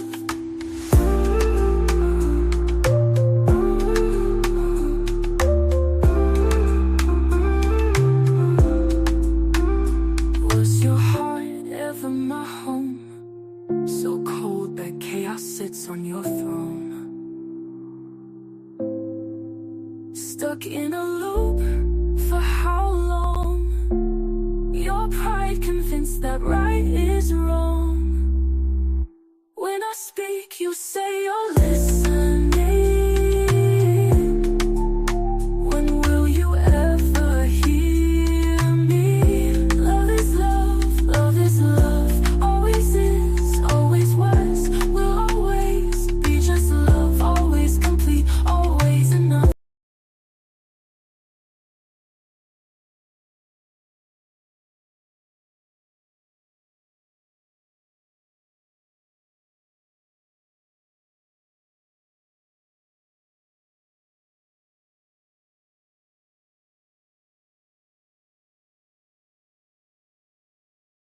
what takes place is a lot of people always try to make it seem like everyone is in the same state of mind that they are in, and everyone's not.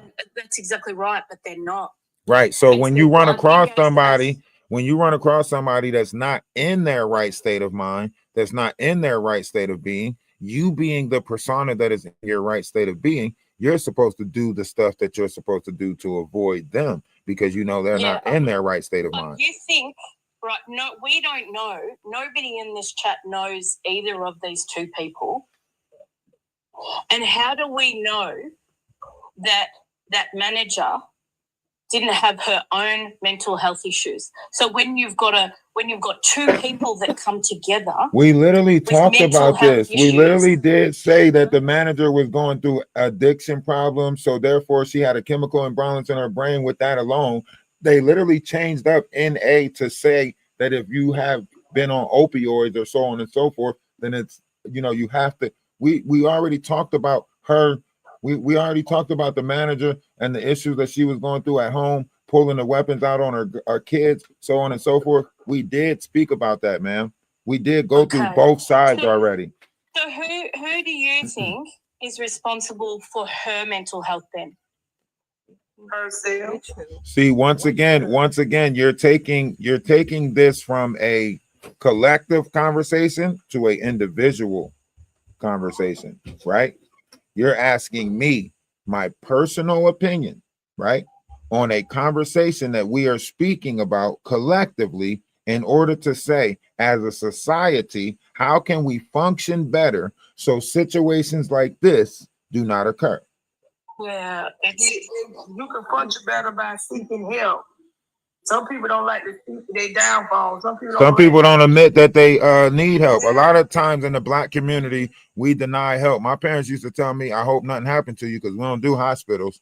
So if we're looking at this right, then we could say collectively, bro, that ain't, it ain't even funny, man. That's why I'm laughing. It's true though. Like nobody don't want to admit that they got issues going on. Everybody want to cover things up. Right. That's what I'm saying. That's why I'm so just. That's what I'm saying. That's like the problem, yeah. And here in this room, we gotta be honest. I'm being honest. You know what I'm saying? I'm gonna be honest. Fuck that. I'm gonna admit, like, we fucked up. We was raised fucked up. I was raised fucked. I'm broken. But that don't mean I gotta keep breaking. You know what I mean? Teach me how to mend. You know what I mean? Teach me how to mend. But that's the thing. I'm broken too, but I chose a different path. I have disconnected from all my family, right? Which is really, really hard. But I disconnected from my family to try and fix myself. Not because I don't love them, because I do.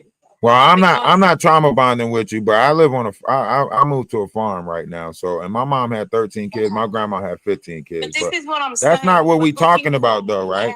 We can't talk about that because I don't want to trauma, but I don't want to keep on doing this, okay?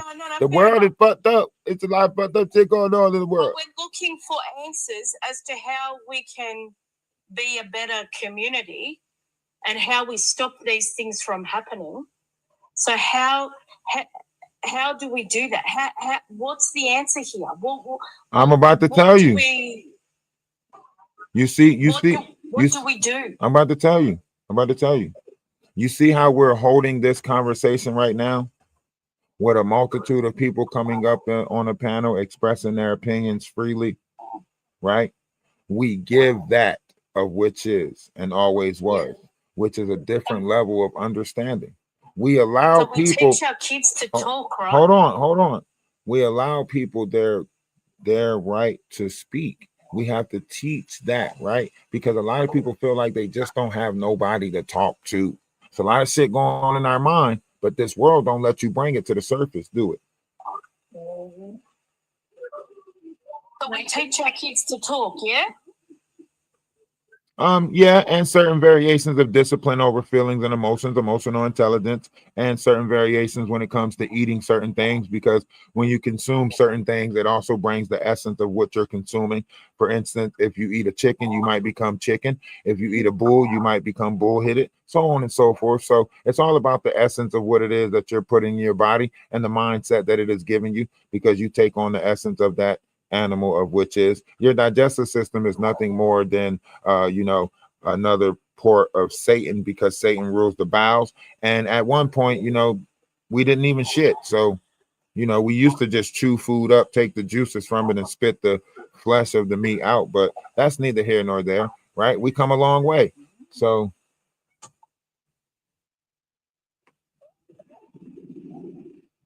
when you're talking about high water fish or low water fish, it depends on what fish you're eating. I like to, eat fish that operate in the high water because they're getting the sun, right? A lot of things that are. She must have had a filet fish because she came up there and filleted that lady. I can't believe that. All right, Pastor News. Let me ask you this. Are you more into this conversation for the entertainment part of it, or for the solutions? And you know what I mean? Ain't no solution. It's not a solution. Why do you feel like it's not a solution? Ain't no solution to crazy. Let me ask you this. How do you feel like it's not a solution? Baby, if she didn't come to church and try to get her mind right before she pulled out a knife and stabbed somebody, that's just who she is as a So what church would she have to go to? Because I don't know if you looked up at her name, but her last name is Muhammad. But what church would she have to go to? Oh, see, that's the problem right there. She's Muhammad. See, I think in our reality, I think that's your problem right there. No, listen, let me tell you. Hold on, listen, let me tell you why that's your problem. Hold on, let me tell you. No, I got this, ladies. Let me get this one. I was waiting for one of them to come. Listen, let me tell you why that's your problem, right? The way you think is the problem, right? You think that everybody in this world has to think like you think. The church itself is corrupt. No, stop. That's what they want you to do. Stop. This person, hold on. Stop. This person is not a church member. This person do not represent the church. Stop it, right? Because the church of Christ begins with inside the vessel first, right? So it's no way this person can be exhibiting this type of behavior and say that they're. I'm talking to you. I'm talking about you. I'm talking about you, Pastor. What? I don't understand. Come on, y'all gonna have to mute y'all mic if y'all got all this sound coming through. That's the goddamn cicada. Nah, that's Nene. That's Nene with that sound coming through like that. Okay. I got land. All right, so hold on, Pastor. What you say now, Pastor? Let me hear your ignorance. I ain't got no ignorance. All right, so let me see what you saying then. I see you got beads all on your arms and shit. I don't allow men to wear jewelry in my church. The Bible talk about beads. What church do you go to? The church of what? What church? My church good. What church do you go to? I don't allow broke people in my What church do you go to? Oh wow. What church do you go to? Exactly, you don't go to church. And what about you? What about you? Your mama, your whatever. Cause you like 69, say the whole name. I can't see the whole name. Special. How the hell am I gonna see the whole name when you made it so damn long? You made a whole sentence your name. The point is, Go ahead, but go ahead. Hold on. Let this person say. Go ahead. Your mama like some shit. Go ahead.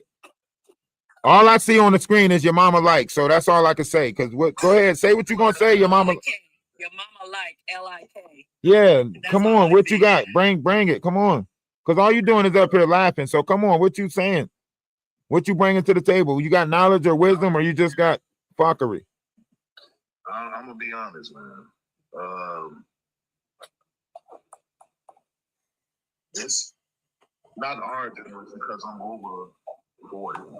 Oh yeah, I'm cool. You came with nothing to say. Hey Zion, what's up? You adding something to the topic of conversation? Yeah, it didn't seem like, if you see the other videos that she was posting, she didn't seem like she had the time to even go to church. Like she was stressing about so much other stuff. Right. Like guys trying to fuck her and everything. It's just like, it's really sad. And her mental state was just at a low. Thank you for staying on topic. I could rock with you. I could keep you up here. Monkey. What you got? Something you add? Come on. Hi, how you doing? How's everything? I'm doing good today, honey. I'm just a little sad about this whole situation because it's like this is what's being portrayed for Detroit. Like, this is my hometown. Like, Detroit is not this bad. And for somebody to be having this many issues, somebody in her life should have stepped up and done something to help her. Yes. So the situation shouldn't have gotten to where it got to. Okay, you're absolutely right. That's where we're at with this conversation right now, right? Because we can't. Go ahead, Nate. Go ahead. If you don't want to accept help, you can't get help. You know what I mean? I feel like help goes away, and that's why we have to bring up the topic of respect because. No, but okay, so let's look at the help that we're talking about, right? Now, in reality, you're going to say help might be seeing a doctor, so on and so forth. She already got problems. She already got bills. She ain't got time. Hold on. Let me finish real quick. Okay, I'm sorry. Go ahead. Go ahead. A friend, a fucking family member, something along that line. Like, it's not the medical problem. It's not the medical industry. It's not going to the doctors. We need to start standing up for each other. We need to come together as a community. Yes. And stand up for each other. So this is what I'm saying right here. This is what I'm saying. Like, I literally, like, you could go to the link tree right now. There's a petition right now because all this person really needed was a space to talk, a community that will listen, right? That's all we really need sometimes, a collective space that we can go to, an outlet, right? Sometimes we need a space to cry. The world don't give you that. Sometimes you need a space to rant. The world don't give you that. Sometimes you need a shoulder, right? And we don't have collective groups out there that's allowing people to just open their mind and say what it is that they're going through mentally. Our youth is breaking mentally. You know how many women right now have kids that's going through stuff mentally that's being ignored, and y'all don't want to admit that our youth is going through shit? I think it started even at work. It's like folks. Okay, now let's listen to what she's saying. Hold on, stop.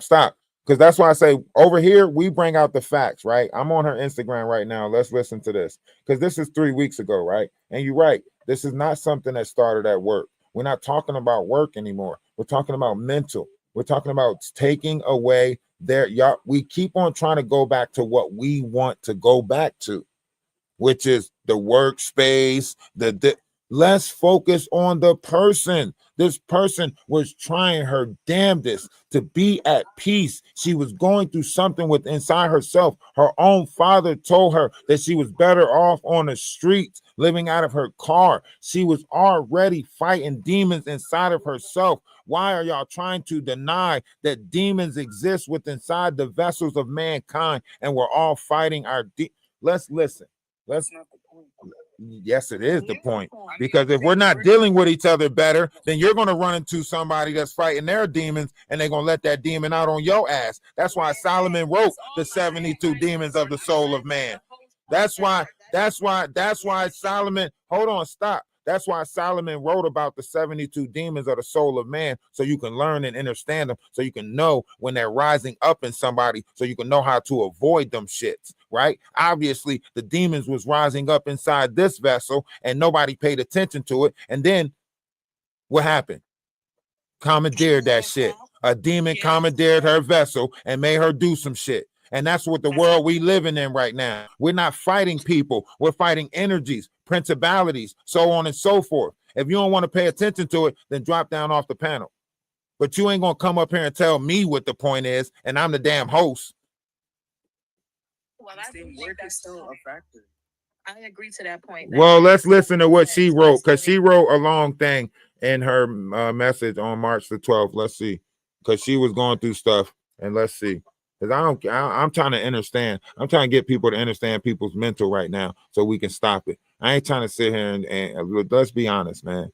Let's be honest. There's a lot of people that don't realize mental warfare, spiritual warfare. If a jihad is going on, it's going on inside the vessels of all of us right now. If Christ has returned, Christ-like consciousness has returned inside the vessels of all of us right now, trying to get us right with ourselves.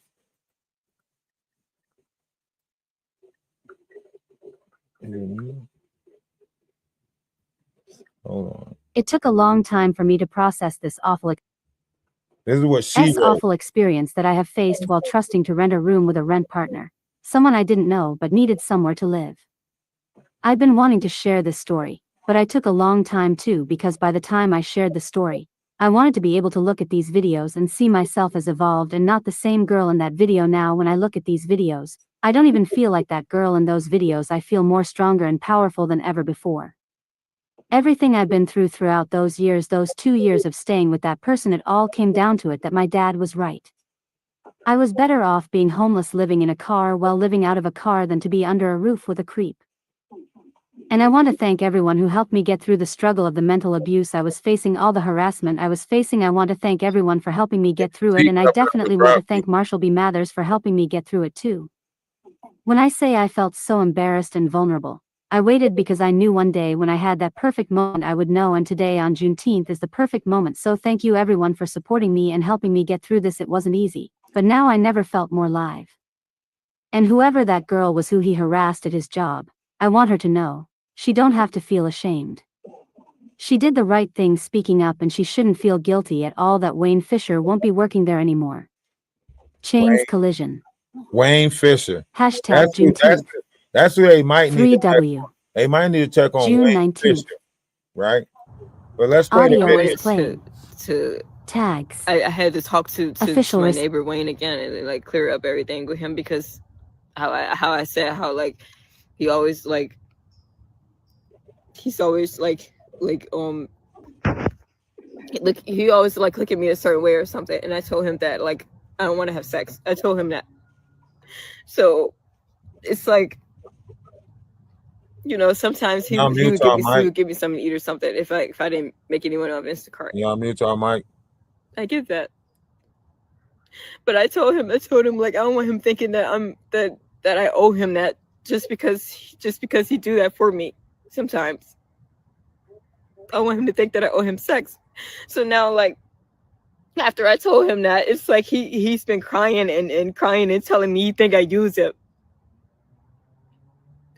dismissing everything that I do for him and did for him, dismissing the fact that he had this condition that he'd been going through for a long time and nobody can help him but me. I helped him get through it, and I cook, and you know, I don't have a lot of money, but I still make money at work, but you know, I don't have a car right now. I'm still working to get in a car, and he feels like I owe him sex, and now he's mad and crying and trying to make me feel guilty.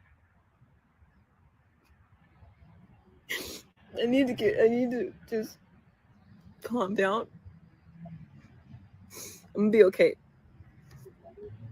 be okay. But I should have known. I'm playing my peaceful music so I don't have to listen to you doing this, and you're interrupting my music, calling my phone. Please leave me alone. You told me you never ignore me. Stop fucking with me!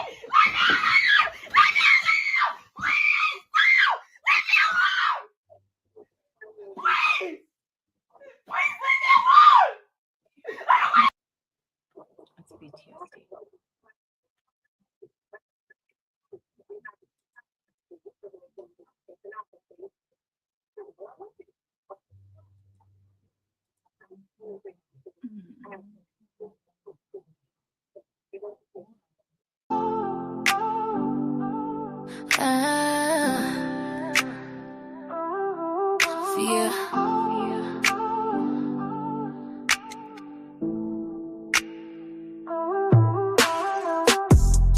When you don't know what you're gonna do, and you're down and out, they're there for you.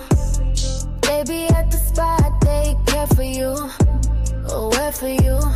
Yeah, they there for you. When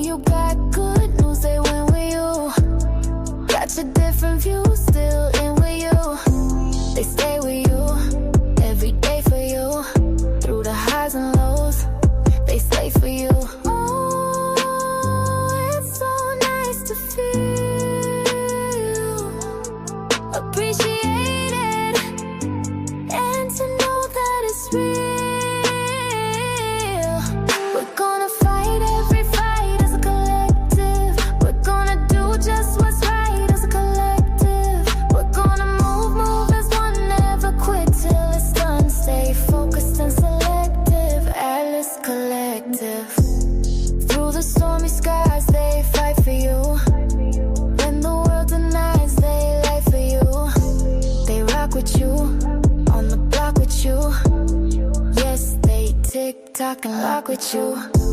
When things go wrong, they there for you. You haven't known them long and they're there for you.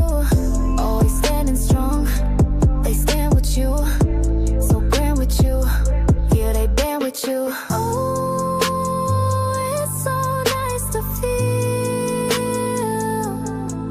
appreciated and to grow something real.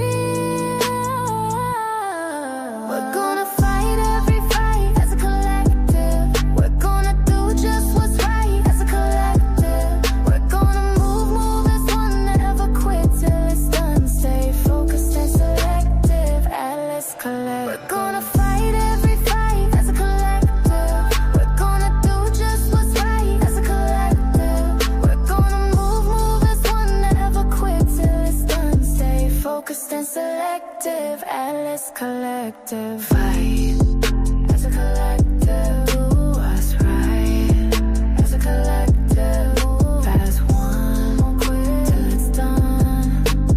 Focused and selective, Atlas Collective.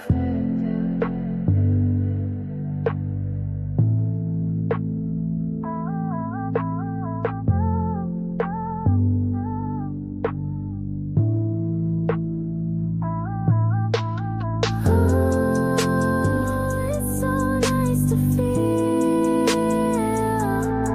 appreciated and to know that it's real.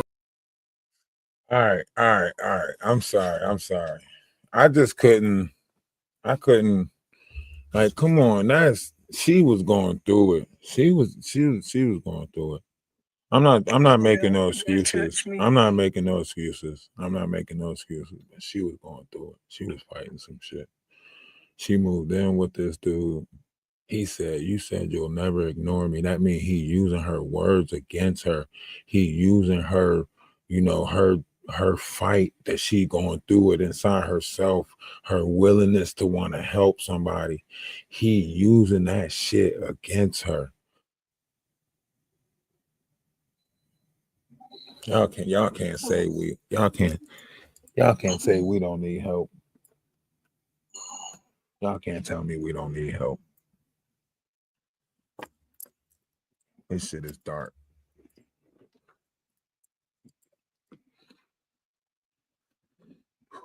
Why the fuck did I play that shit?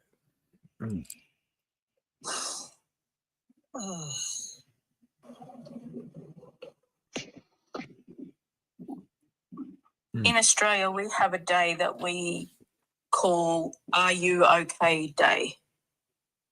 And it's promoted right across the country on one day a year.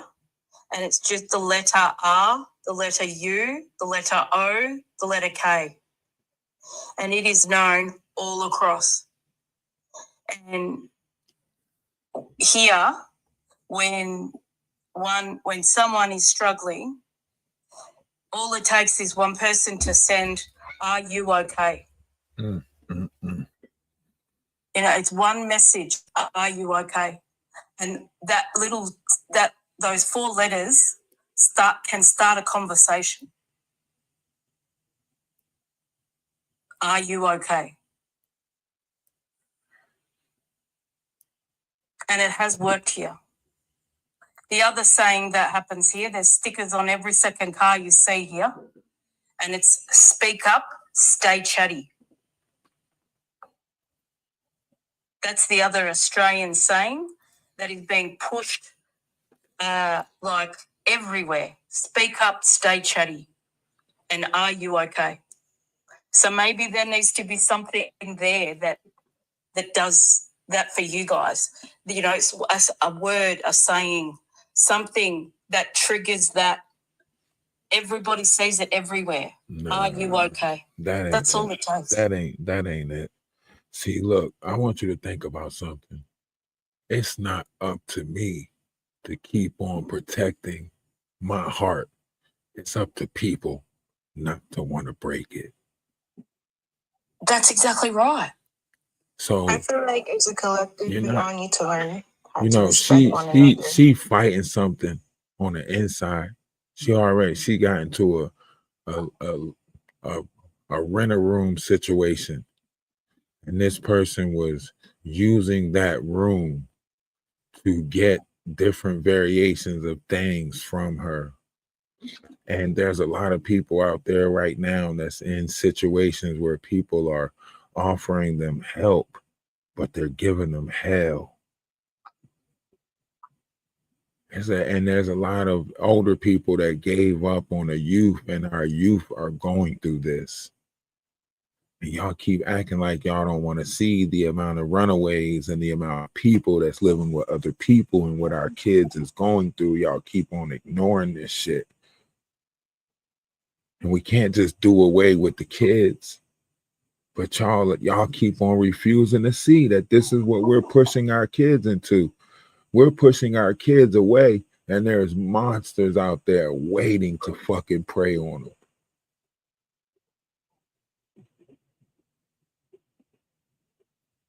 We keep on acting like we don't see it. We keep on blaming them when they snap. Yeah, they snapping on the wrong people. You're right.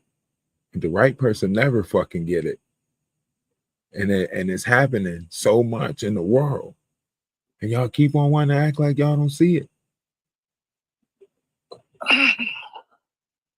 You don't think the mom was at her fucking strings with 6 kids, 39 years old? You don't think that that manager was that? So this is 2 people in the world that's at their fucking edge, just happen to run into each other. 2 people at their breaking point where they just can't. The next person that says something to me, you get what I'm saying? Yeah. That's what we looking at here. So we looking at people. We looking at people. We're not looking at the government. We're not looking at nothing else. We don't know how to treat each other. Amen. We don't want to take the time to learn each other, and we don't want to take the time to treat each other better. That's the reality. Fucking ignorance, laziness. We keep on making excuses for it. It's us. It's us. It's not positive people in this world. Y'all keep on being mad at the people that's breaking and snapping and can't deal with it no more. But it's the fucking monsters that's skipping around and happy that the fuckery exists and making bank off of it. The Adam 22s. All these fucking monsters. Y'all ain't saying nothing to them. But every time we come together to speak about it, say, don't speak about it. That's fucked up. That we gotta exist in a world where y'all refuse to accept y'all treatment is fucked down. Do you reckon that people actually look up to the monsters in some cases? They put them up on pedestals.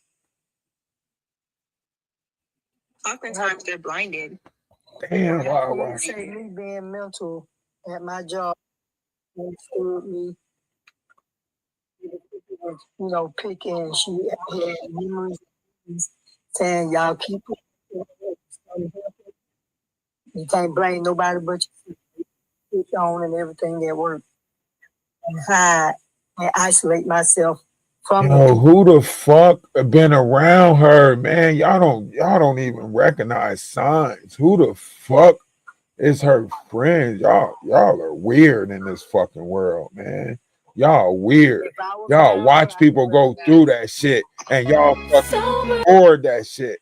Y'all watch people fucking break and y'all fucking just get. Y'all are fucking weird in this world, man. We live in a fucked up world, man. Who the fuck is a...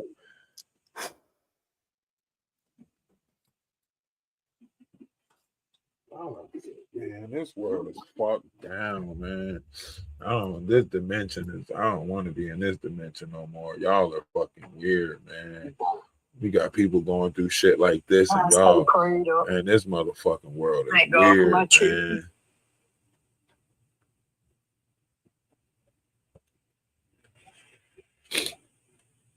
I go places when I have to.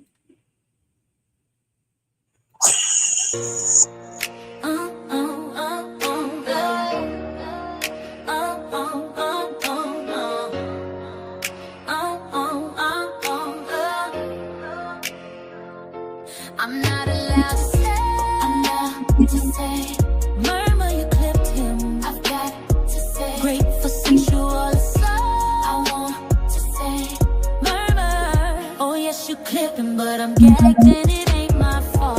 Can't talk, can't talk, can't talk, can't talk, can't talk, can't talk, can't talk, can't talk, can't talk, can't talk, can't talk, can't. I know the truth is hard to swallow, but these rules we need to follow. Omission still a lie, you be in trouble if you don't comply. What about freedom?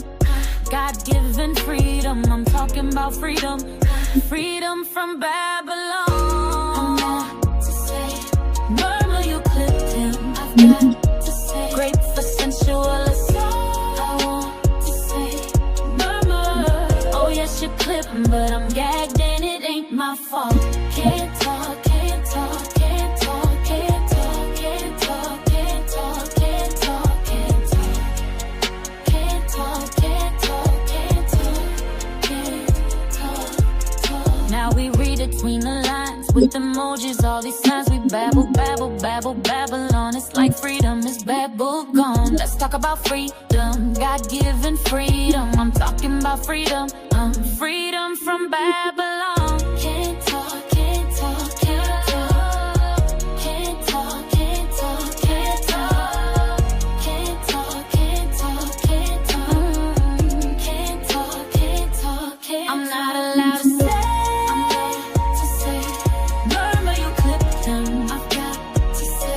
Sensual assault. I want to say, murmur. Oh yes, you clip, but I'm gagged and it ain't my fault. Murmur, you clipped him. Great for sensual assault. I want to say. All right. I think I got myself together. We done shook that off, got that energy out of there. So let's get back to the conversation. So obviously this person was going through not only mentally, but she was also going through a lot physically. She felt like she was helping somebody out, only to find out that this person was using them for different variations of things and so on and so forth. So very disturbed mind, not taken away or making justifications for, but there's a lot of tension in this world where a lot of people are going through this same thing.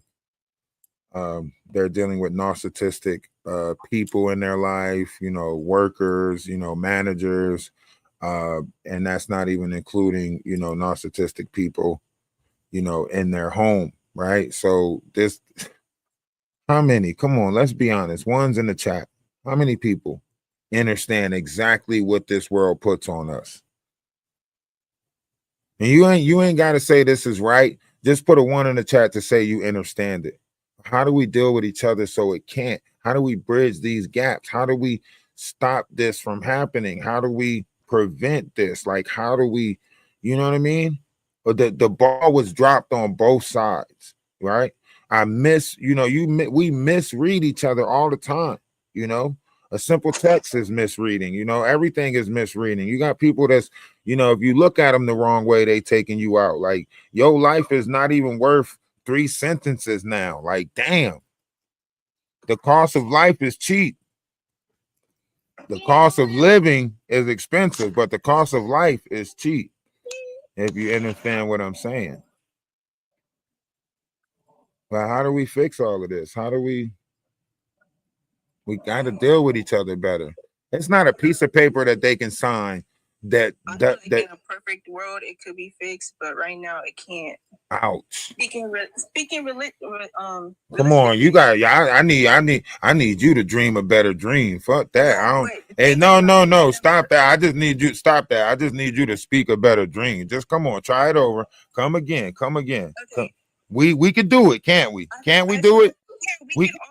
Yes, there we go. You fucking right. We could do it. We could do it.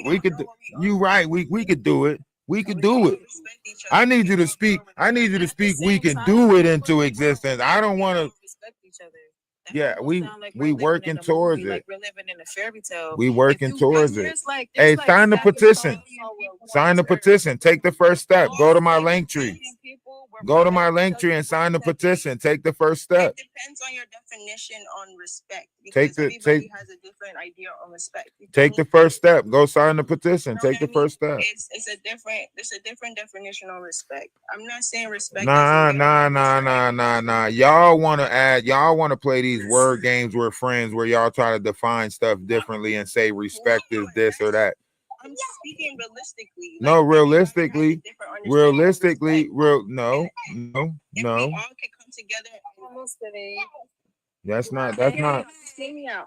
If we could all come together and find one definition for respect, I feel like that's a step. You know what I mean? Defining respect is not going to make narcissistic people stop being narcissistic people. Defining respect is not going to make men feel like they don't own women. Defining respect is not going. That's words with friends. Us coming up with a definition for respect is not going to change a human's mindset of carrying their self out how they want to carry their self out. And that's why we're not going to be able to come together because everybody got their own opinions. Well, no, I'm saying no. Let's be honest about this. That's not a. Hold on, listen. Coming up with a definition of respect is not going to change the monsters in this world, is it? Okay, so once you're a narcissist, you're always a narcissist. let's be honest about that, right? Even if the ones that are getting taken advantage of, if we define respect, that ain't gonna make them treat us better. They ain't treating us by the definition of respect now. So what's gonna make a narcissistic person stop being a narcissistic person? You know what I'm saying? You gotta eliminate that from the table. That's why you gotta form these collective groups. Always give somebody a point to turn to. Build these groups. Build these tables where they can come to the table, right? But yes, you're going to have people that's going to play the victim, and then you're going to have real victims. So we got to be understanding at these tables what we doing when we opening up the doors for these type of tables. But you got to give them outlets to go to. Everybody is getting trapped off because y'all keep hurting people and then tell them to go heal. And when we go heal, guess what we run into? Another narcissistic person. We go heal, guess what we run into? Another narcissistic person. So what we're doing is we're creating a cycle where y'all are bouncing us back and forth from each other. So one person that's narcissistic will have us for a little bit, and then as we go on the hill, when we find ourselves again, another motherfucking narcissistic person to get their hands on us. So y'all ain't defining definitions, ain't changing these operations in this world.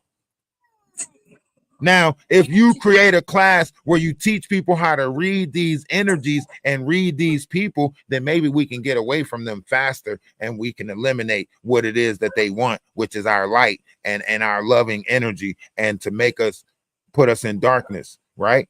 But we not reading them fast enough. We thinking that they actually need help. And then or we thinking that they actually want to help, right? So we thinking that they actually want to help. Walk right into the fucking bullshit, and then boop by bam, they got us in a chokehold, and then we, you know what I mean? All right, I gotta drop you because you got us on teacup. That's how they work. You get what I'm saying? I'm sorry, guys. Can I do a quick interject? Absolutely.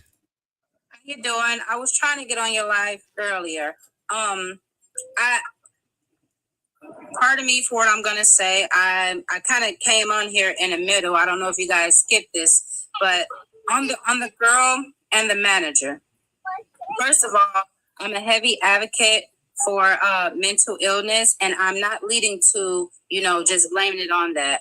But I'm really big on that issue because I go through that. I have 3 kids, and I suffer from that.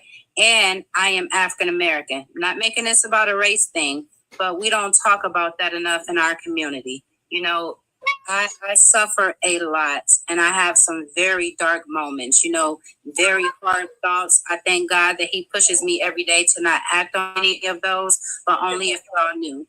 Now, back to the manager. A lot of us Black women, we forget that we were teenagers. I'm 40 years old, and I do not want to work for an African-American woman because you know what? When they get in these positions, they act very snobby. You go into a job with a bonnet on, you look down. You go in there with etiquette about yourself. Oh, you look too bougie. You cannot win for losing for nothing. You know, we forget that we were teenagers once. You know what I'm saying? Now, I get it. Some of these teenagers, yes, they blame a lot of stuff on mental illness. Some of them just don't know how to respect authority. But some of them, this young girl being sent home twice, we've all slept on somebody's floor that didn't want us there. She may be trying to get out of the situation she's in. Okay, hold on. Because I want y'all to better understand the person that. Hold on, trigger warning for the people that's on YouTube. We about to watch this video again because TikTok. No, stop. I'm not saying nothing. This ain't got nothing to do with you. This ain't got nothing to do with you, lady. This ain't got nothing to do with you or what you saying. No disrespect. This is about having a grander understanding of the situation, right? So I want you to watch this video, right? And I got to mute y'all mic because somebody got static coming through, but I want you to watch this video, okay? And then after you watch this video, then I want to hear responses, okay? Gotcha. I'm just sitting at this park right now. I wanted to I had to talk to my neighbor Wayne again and like clear up everything with him because how I said how like he's always like he always look at me a certain way or something, and I told him that like I don't want to have sex. I told him that. So it's like, you know, sometimes he would give me something to eat or something if I didn't make anyone on Instacart. I get that. But I told him like I don't want him thinking that that I owe him that just because he do that for me sometimes.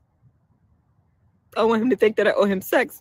So now like after I told him that, it's like he's been crying and crying and telling me he think I use him.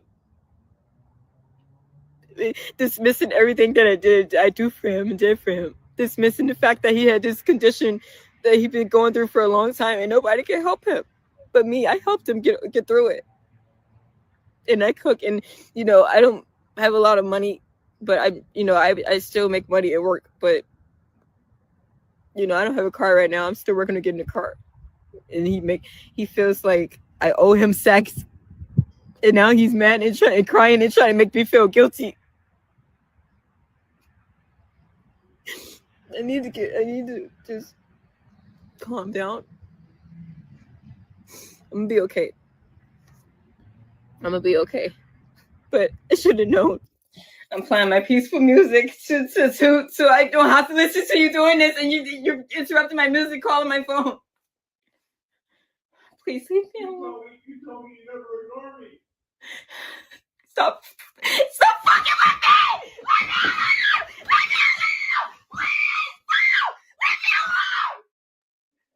Please! Please leave me alone! I don't want to have sex with you! I don't want to have sex! Stop!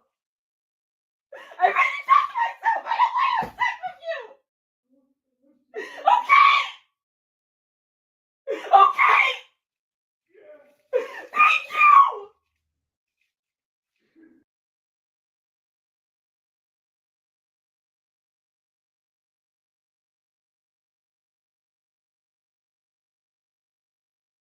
And the messages that you're looking at is from Wayne, and it reads, how can I be positive when everything negative comes to me from all directions? And he says, hey, you're going to have to wait a minute trying to get money to send you. And it says, I'm not even near motel. Then it says, don't keep making it seem like I'm the reason your job fired you because I'm the one helping you. Stop trying to help. Stop trying to make me feel like supposed to be blaming me for, because that's out of my hands. I'm unsure what took place with you work there. I haven't even eaten today yet. And then they said, me neither. And then, so while I'm trying to figure this shit out. So this is like, you know what I mean? Let's like really look at this. Like, there's a lot of people that's going through this in the world right now, right? Man says, so while I'm trying to figure it out, while I'm trying to figure shit out, stop hitting my phone. Not blaming you for my job loss. Only person to blame is me. But you don't even know what you do. You don't even know what you did. At least that's what you told me.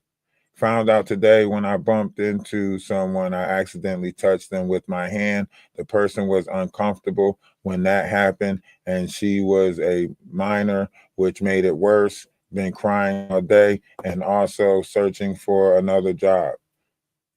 Touched her where? Her waist. I didn't even realize it when it happened. So this is the situation that she was in, talking to Wayne, right? Right?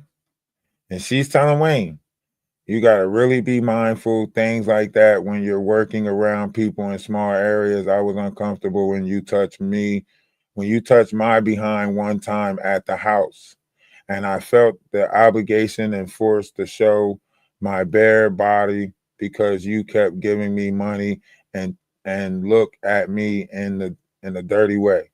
I never felt comfortable about. Damn, this shit is getting worse and worse, ain't it? Fuck. I never felt. This is her saying to Wayne. So Wayne was on the other side saying that he touched somebody at work and lost his job. And this is her saying that this is what she was going through at the house, texting him. I never felt comfortable about any of that. And it was because Who is that man to her? Who is that's the guy she was staying with. She did a rent to room situation. And Well, he sounds like a predator. she was renting this room with this dude. Especially when you keep telling me that you want me to have sex with you. I felt like I was trapped, and I knew eventually I wouldn't be trapped anymore. To this day, I still feel uncomfortable about that. Yeah, because she was doing something she didn't. And then Wayne said, I was really hoping you would come get me today. I bought you things because I loved you. I was never trying to trap you or obligate you. Now I'm crying even more. What the fuck?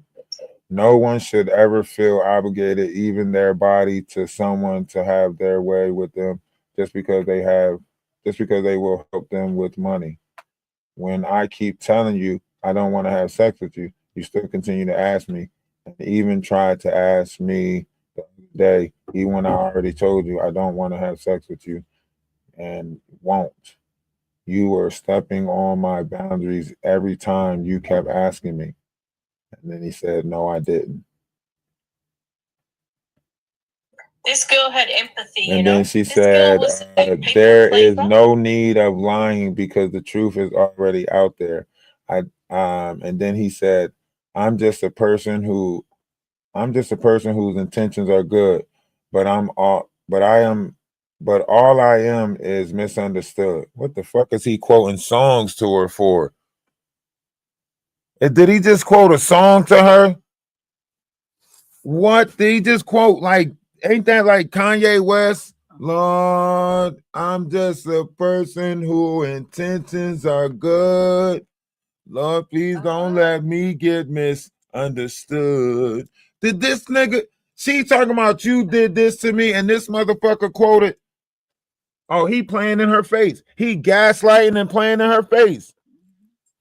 And she said, I owe you nothing else because I've been paid you back for the check you loaned me. However, I will still help you for now, but you have to wait until the money gets to my card. But I want you to understand, I don't owe you anything. This is coming from genuinely of me. Like, so she's still trying to be genuine and real. And he said, I was always genuine and everything was out of love, not want that is truth.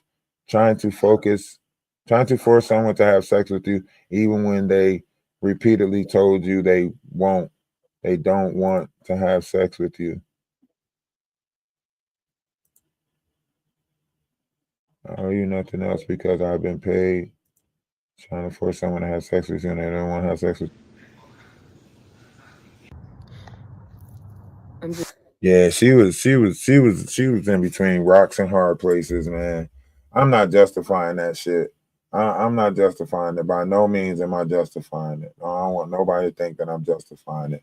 But that's what I'm saying. Like, even if we redefine the definition, that still ain't gonna stop these narcissistic people that's in the world that's preying on people. You know what I mean?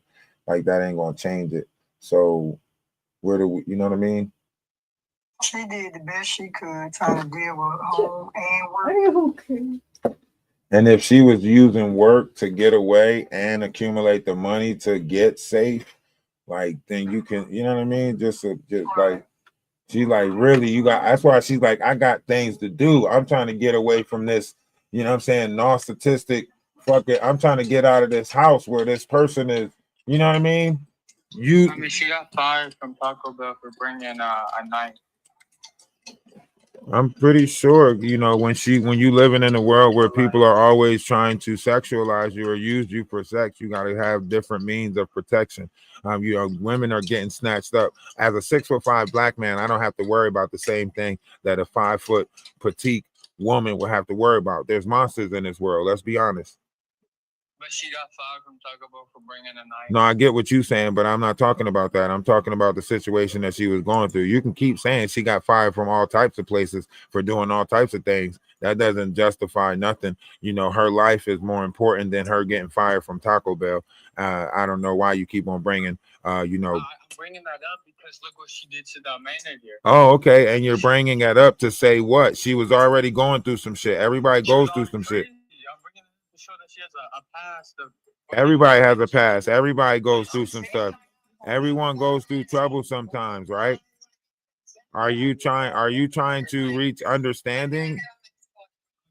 That is a nice background you got, though. That is a nice backdrop. I like that backdrop. But what about, okay, so now have you heard the history of the manager? She pulled a pew pew out on her kids. Yo, sweet. We're not even about to do this, man. Y'all trying to be weird. You got a whole nother conversation going on in your background. Go somewhere, sweetie. So yeah, so now have you heard about the manager and her side and how she pulled pew pews on her kids? And I only heard from her point of view because we're never gonna know the manager's side because you know what happened to her. No, the kids came out and spoke about it. You didn't hear what the kids said about it? The kids crying on news, yeah, I saw that. Oh, so you see where the kids said you know my mom was suffering from addiction, and you seen that part, right? Oh, okay. So you know that the mom was also going through stuff and going, you know, and there's also the lady from Detroit was just up here that worked at that place, and she also said that there was numerous reports about it already by other reporters. Are you aware of that? Can you say? Okay, so they already said that there was numerous other employees that already reported the way the manager was treating them and going about treating them. So you can't say that we only know this from her side of the story. Nene, you keep coming up and going teacup. The person that has authority over you is gonna be hard on you. That's just the way it goes. If you don't like it, you can quit and go to another place. So are you justifying? Hold on. Listen, you ain't even find out what I said you was justifying. What is it that I'm saying that you justifying? That she was bullying, being a bully. The manager was being a bully. Ain't wrong. Now I'm glad that you just justified that you know that the manager was being a bully, because I ain't even bring up the manager being a bully. You did. So that means you know that the manager was being a bully, huh? What are you saying? That's what the woman said in her video. She got sent home and she was bullying her. I didn't say that. I didn't say anything. I said, what was I justifying? I wasn't justifying the manager being a bully. Tell me what you were justifying. You responded to what you thought I was justifying, like you knew what I was going to say. That's how I know you're not listening. You got to listen to hear, sir. Tell me what you were going to say. Okay. You ready? Yeah, go ahead. Hakuna Matata. What a wonderful phrase. Hakuna Matata ain't no passing phrase. It means no worries for the rest of your days. justifying? Because it's our problem. We're not really justifying anything. We were holding a discussion about the deeper meanings of mental health and so on and so forth. This person came up and tried to make it about who's right and who's wrong in this situation, which this is never. I'm not. And well, everybody got different opinions. I thought that people was coming up here to say exactly how they feel. Yes. So if you feel like one person is right and the other person is wrong, then you feel like that person is right and that person is wrong. No, I didn't say, hold on, stop. I didn't say what he was justifying or anything like that. He tried to tell me that I was justifying this person's actions. That's the issue, ma'am. So before you think that he was doing hold on, he did say, he said it out his own mouth. He said, you're justifying her. He said it out his own mouth. You can't say what he said because he's right here to say it. So now I know that you're trying to make it about what you want to make it about because you're trying to tell me what he said and he's right here. So you're denying. It's not about mental health. It's not about mental health. That's what I was gonna come up here and say. It's not about mental health because she has a. You said that you came up here and you said that she got fired from Taco Bell for having a knife, right? Yes, I did. And I said that she got fired for Taco Bell, and it's not about her getting fired from Taco Bell. You said yes, it is because she's crazy, right? I said no. I said yes, it is because she has a record of bringing weapons to pass work. Okay, and then I said that it wasn't about that. I said it wasn't about that, right? It was about that. And then you stated you're justifying it. Hold on, stop. And then you stated you're justifying it. And I said, hold on. We talked about the other side of the situation too. So you literally said out of your mouth that I was justifying it. And I can go back on numerous pages and because it's not about that. But now you're trying to say that you didn't say that. So you're playing words with friends right in front of my face, gaslighting me, insulting my intelligence, and making it seem like you didn't say what we all heard you just say. So you're not even being real with yourself. No, okay, let's ask the chat, because I'm not even about to get loud with you and argue with you, because that's what you want, right? You want the energy on you. Let's ask the chat. What do you mean? Is she wrong? Is she in the wrong for doing that to the manager? Answer that. We're not here talking about that. That's how I know you're up here trying to make it about who's right or wrong. Like I said, I literally said, hold on, stop. Hold on, stop. Stop what you're saying, sir. Stop. You're making this live about her because she. Now, did y'all not hear me just say that we're having a discussion about something and he's trying to make it about who's right and who's wrong? And then he said, no, I'm not trying to make it about who's right or who's wrong. I said, okay. So what are you trying to make it about? And then he went into this long ass spin around, and then he turned around and said, okay, so who's right and who's wrong? What the fuck? What the? I said, let me get this. I'm putting a song break on. I'm putting a song. We put. Do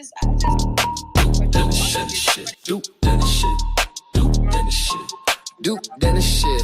No benefit. Fucking with a real one, yeah, you should quit. If a nigga run his mouth, I'm on my Duke, then the shit. Hold on. Watch this. You're right. People are allowed to come up and give their opinion on what they think and who they think is right or wrong. But you're trying to get me as a host to ask me who's right or who's wrong. I'm not answering that. So I have the right to not answer him because that's not what my live is about. So neither one of y'all can force me to answer who's right or who's wrong in this scenario. If you would like to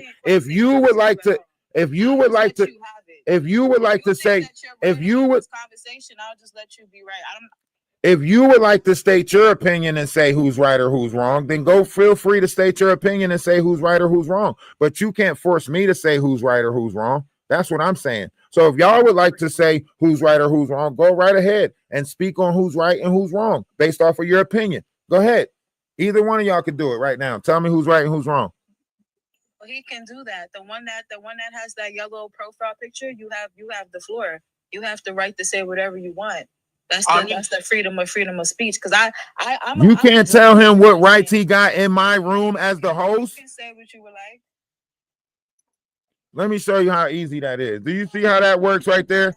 You can't dictate how I go about operating my room. You can't say that he got the right to say. Mental health struggles. I have no sympathy. Yeah. Once again, y'all can't come in and dictate what the fuck goes on in this room. I'm the host. You talking about he got the right to do this and he got the right to do that. Get your ass up out of here. Let me get my song back on real quick.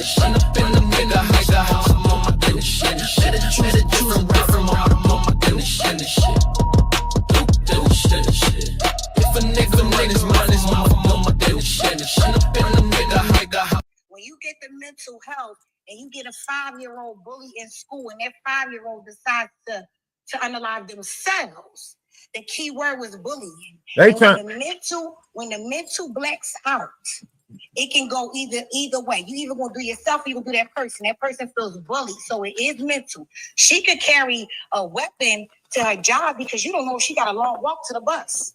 And she might not be doing it for the sole purpose of taking it to her job, but her journey getting there to and from, if she work a late night, that part, midnight shift, that part. I'm not coming to fight. I'm really speaking facts. She might be carrying that joint for her security to get home, and so that's judging her right there. She came to smoke. She asked somebody to help first. She gave out what was said. She put out there what was said. That means that she took a lot of things in before it got there. But that's why it takes two.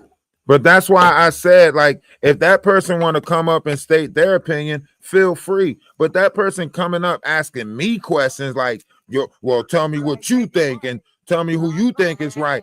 I don't think nobody is right. There's so much to be said about this whole situation. Nobody conducted themselves right in this situation. Everybody was in their personal mind and not in their collective mind. Everybody was worried about their self. The manager was worried about her own shit, and this lady had obviously had a bunch of shit going on. She's saying that the manager stopping her money because she was trying to get away from a narcissistic situation that she was in.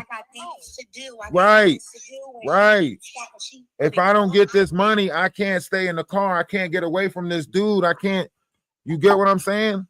Don't talk about saying that she could have quit and went somewhere. She just said she couldn't even afford the days that she was getting sent home. So to be able to turn around and say for her to quit in whatever state she in, and it might not even be a Colorado state. We don't know how to hire and go in different states, but wherever she was, if she could just quit, she wouldn't have took the abuse that she was taking. Then not to mention, like, the day that she worked that day was the day that she was pulling up for another person that wasn't coming in. It sounded like somebody was banging on the window when she clicked the live in one of the videos I seen. She was going through it, man, and she was still trying to hold on. She was going through it. I'm saying that it could be justified. I feel like it's justifiable because I see a fight. I see that it's also altercation, okay, and physically. Before I don't see like a defense altercation. I see like it looks like a fight, erupted. Maybe I'm wrong. No, a fight didn't just erupt. If you ain't on to the situation that took place, it wasn't just a fight. This girl went home, masked up, got on all black, came back with the kitchen knife and put in work. So this wasn't just a fight that broke out in a damn kitchen of McDonald's and she grabbed the nearest thing. Nah, this like she went home and came back and was like, I'm not the one. Like, it was, yeah. Nay, I'm gonna have to drop you because you keep on teacupping, and I don't know why you teacupping. Matter of fact, can we reset? I'm about to reset the live because y'all. Never mind. I ain't gonna reset the live. I'm sorry. And we will get more numbers in here. I got a lot of people that's in here trying to make people say certain things, thinking that y'all don't know the algorithm, so they can report the live or whatever. But we got a great conversation going on. So let's keep it going. Been a great conversation. I've been on this live since early morning, and we have some great points. I just feel like people are trying to justify it instead of actually understanding the situation. That's what I'm saying. Like, I want to understand this so that way we could deal with each other better. She's not the only person that's going through a bunch of dark shit, and it's not like she was an alcoholic. She's telling the person who put her in a situation to use her for sex, right? She's telling that person, like, look, I'm still going to do for you. I just don't want to do the sex thing. And I feel like you pressured me to do that shit. That means she being honest with a motherfucker. And this motherfucker's quoting her music songs.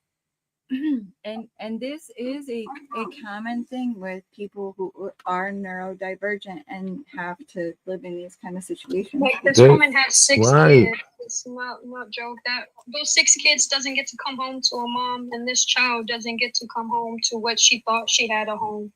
I don't think. I mean, a lot of losses was taken in this. We as a society has taken a lot of losses, and this is not the only situation. Figure out where the paper trail is. If she was a manager she had to send her home. She had to have given a reason. That's paper trail. If she had an issue, there's someone over her head. Did she file a complaint? Are there any complaints or any paper trail? I want to know who was the person that was putting the schedule together that kept putting her on this girl's shift, because somebody was making this shift and putting her on that shift.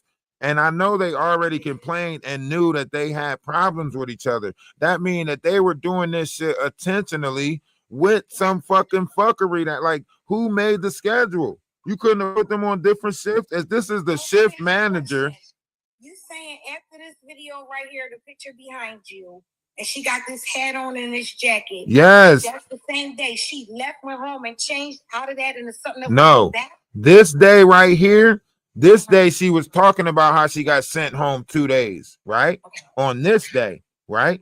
All right. Now a third day comes where she goes into work, and the same lady sent her home again. On that day, she didn't do a live like this. On that day, she just posted 2 things. One of them said, "Not today," and the other one was a gray screen with fucking like laughing emojis or some shit like that. Well, it kind of sounds like it is kind of more so intent. Like, it's if they're intentionally going to go do something rather than actually sitting down and stopping and thinking. Right. You gotta realize when you're a mental and you got all this going on. She already had a bunch of shit going on. She ain't really have a home to go to. We don't even know if she even had any past medical history. We do know. They did say she had past medical history. She's diagnosed, and she tried to poke somebody up in Virginia. It's coming out. It's all coming out. We just talking about it a little bit ahead of time. It's only 2 days. Gotcha. Shit, I get pressure. I ain't gonna think. But I'm glad my medication works for me. I mean, basically you're sending her into a narcissistic situation where somebody is using money to get her, and she's trying to work a job so this person can't use the money to make her do the things that she don't want to do. And then now you got this manager that's stopping her from getting the money that she needs to get away from this fucking monster that's in, and you know what I'm saying? And on top of that, like, you already had the person who she was staying with, you know, through the text messages, you see that person already touched a minor in the workplace, right? So now she's in the house with an pedophile and a fucking predator and a fucking narcissistic person. And she's using the job as a place to go to get away from him. And you the person that's sending her back to that monster. Oh, you in her way. That's why she snapped. That's why she like, what the fuck? I'm trying to get, and you knew her situation. Because she talked to you. The daughter even said that they talked to each other. That's why she kept on saying it's not a laughing matter. You keep laughing about my situation. So she knew. She took a belt out or something and was trying to beat people with it. Oh, she threatened. She didn't take the belt out. She said, "I'm gonna treat y'all like my kids," and like, yo, this. Hold on, you want me to play it again? Well, the part where she talked about. Hold on, let me go back and play the other one. The first one? Yeah, the one where she talked about. Oh shit.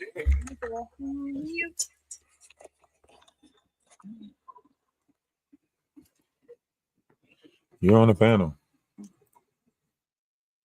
Yesterday, I got sent home early today by the same person. I'm telling you, she's a bully. This shit isn't funny.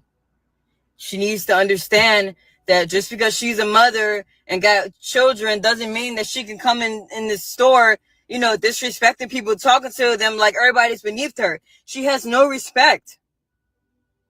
And it isn't funny at all. Like, seriously, man, I got shit I got to take care of.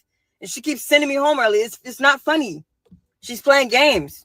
And then all day, throughout the day, she keeps sending her little racial shit. And then throughout the day, she keeps on like putting negative energy in the air, talking about people, gossiping about people. It's not funny, man. That shit gonna have to stop. She's a bully. I'm telling you. She's a bully. She brings a lot of negative energy in there. She always panic when there's a lot going on, and then she try to manipulate that and make it seem like we ain't doing something right, but we are working really hard and doing great. It's just the fact that she panicked, and I caught her a few times making a mistake, and she tried to hurry up and play it off. You know, nobody's perfect. It's fucking McDonald's. It happens. You know what I mean? Like, sometimes, like, somebody might get confused. So fuck, it gets busy, yeah. But she needs to stop playing like she don't be making mistakes. I be catching her.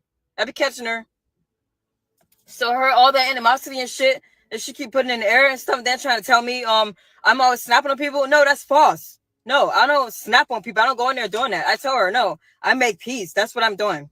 I've been creating peace. So all that negative energy that she's bringing in there and trying to manipulate it, no, that's going to stop. All that negative shit she's saying about, you know, her personal life, all of that. No, she's bringing all of that in there and then playing games saying she want to take her belt off and beat somebody. Y'all act like my kids in here. No, we ain't your kids. Respect us. Stop talking to us like that. That shit is crazy. I'm telling you. But to get sent home 2 days in a row, man, and I came in on my off day to make up my time, and she still sends me home early, it's not funny. Somebody will have to do something about that. It's not funny. It's not fair. It isn't funny at all.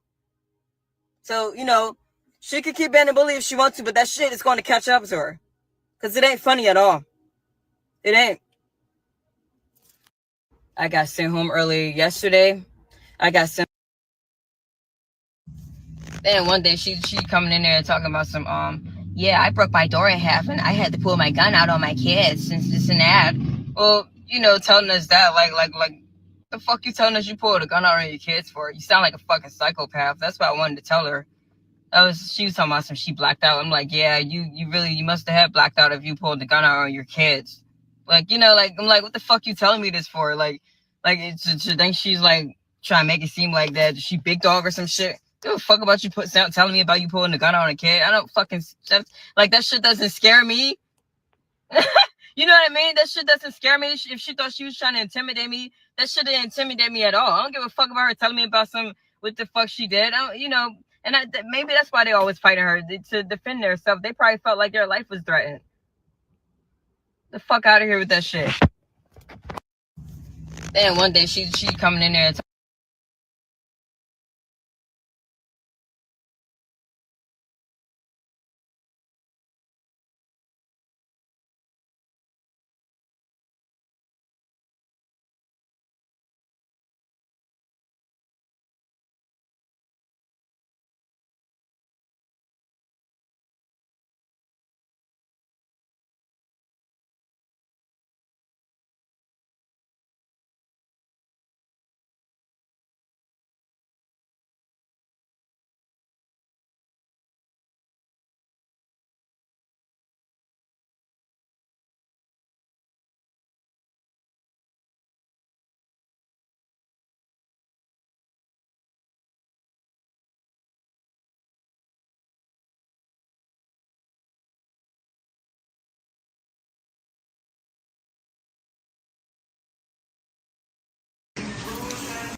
Sorry.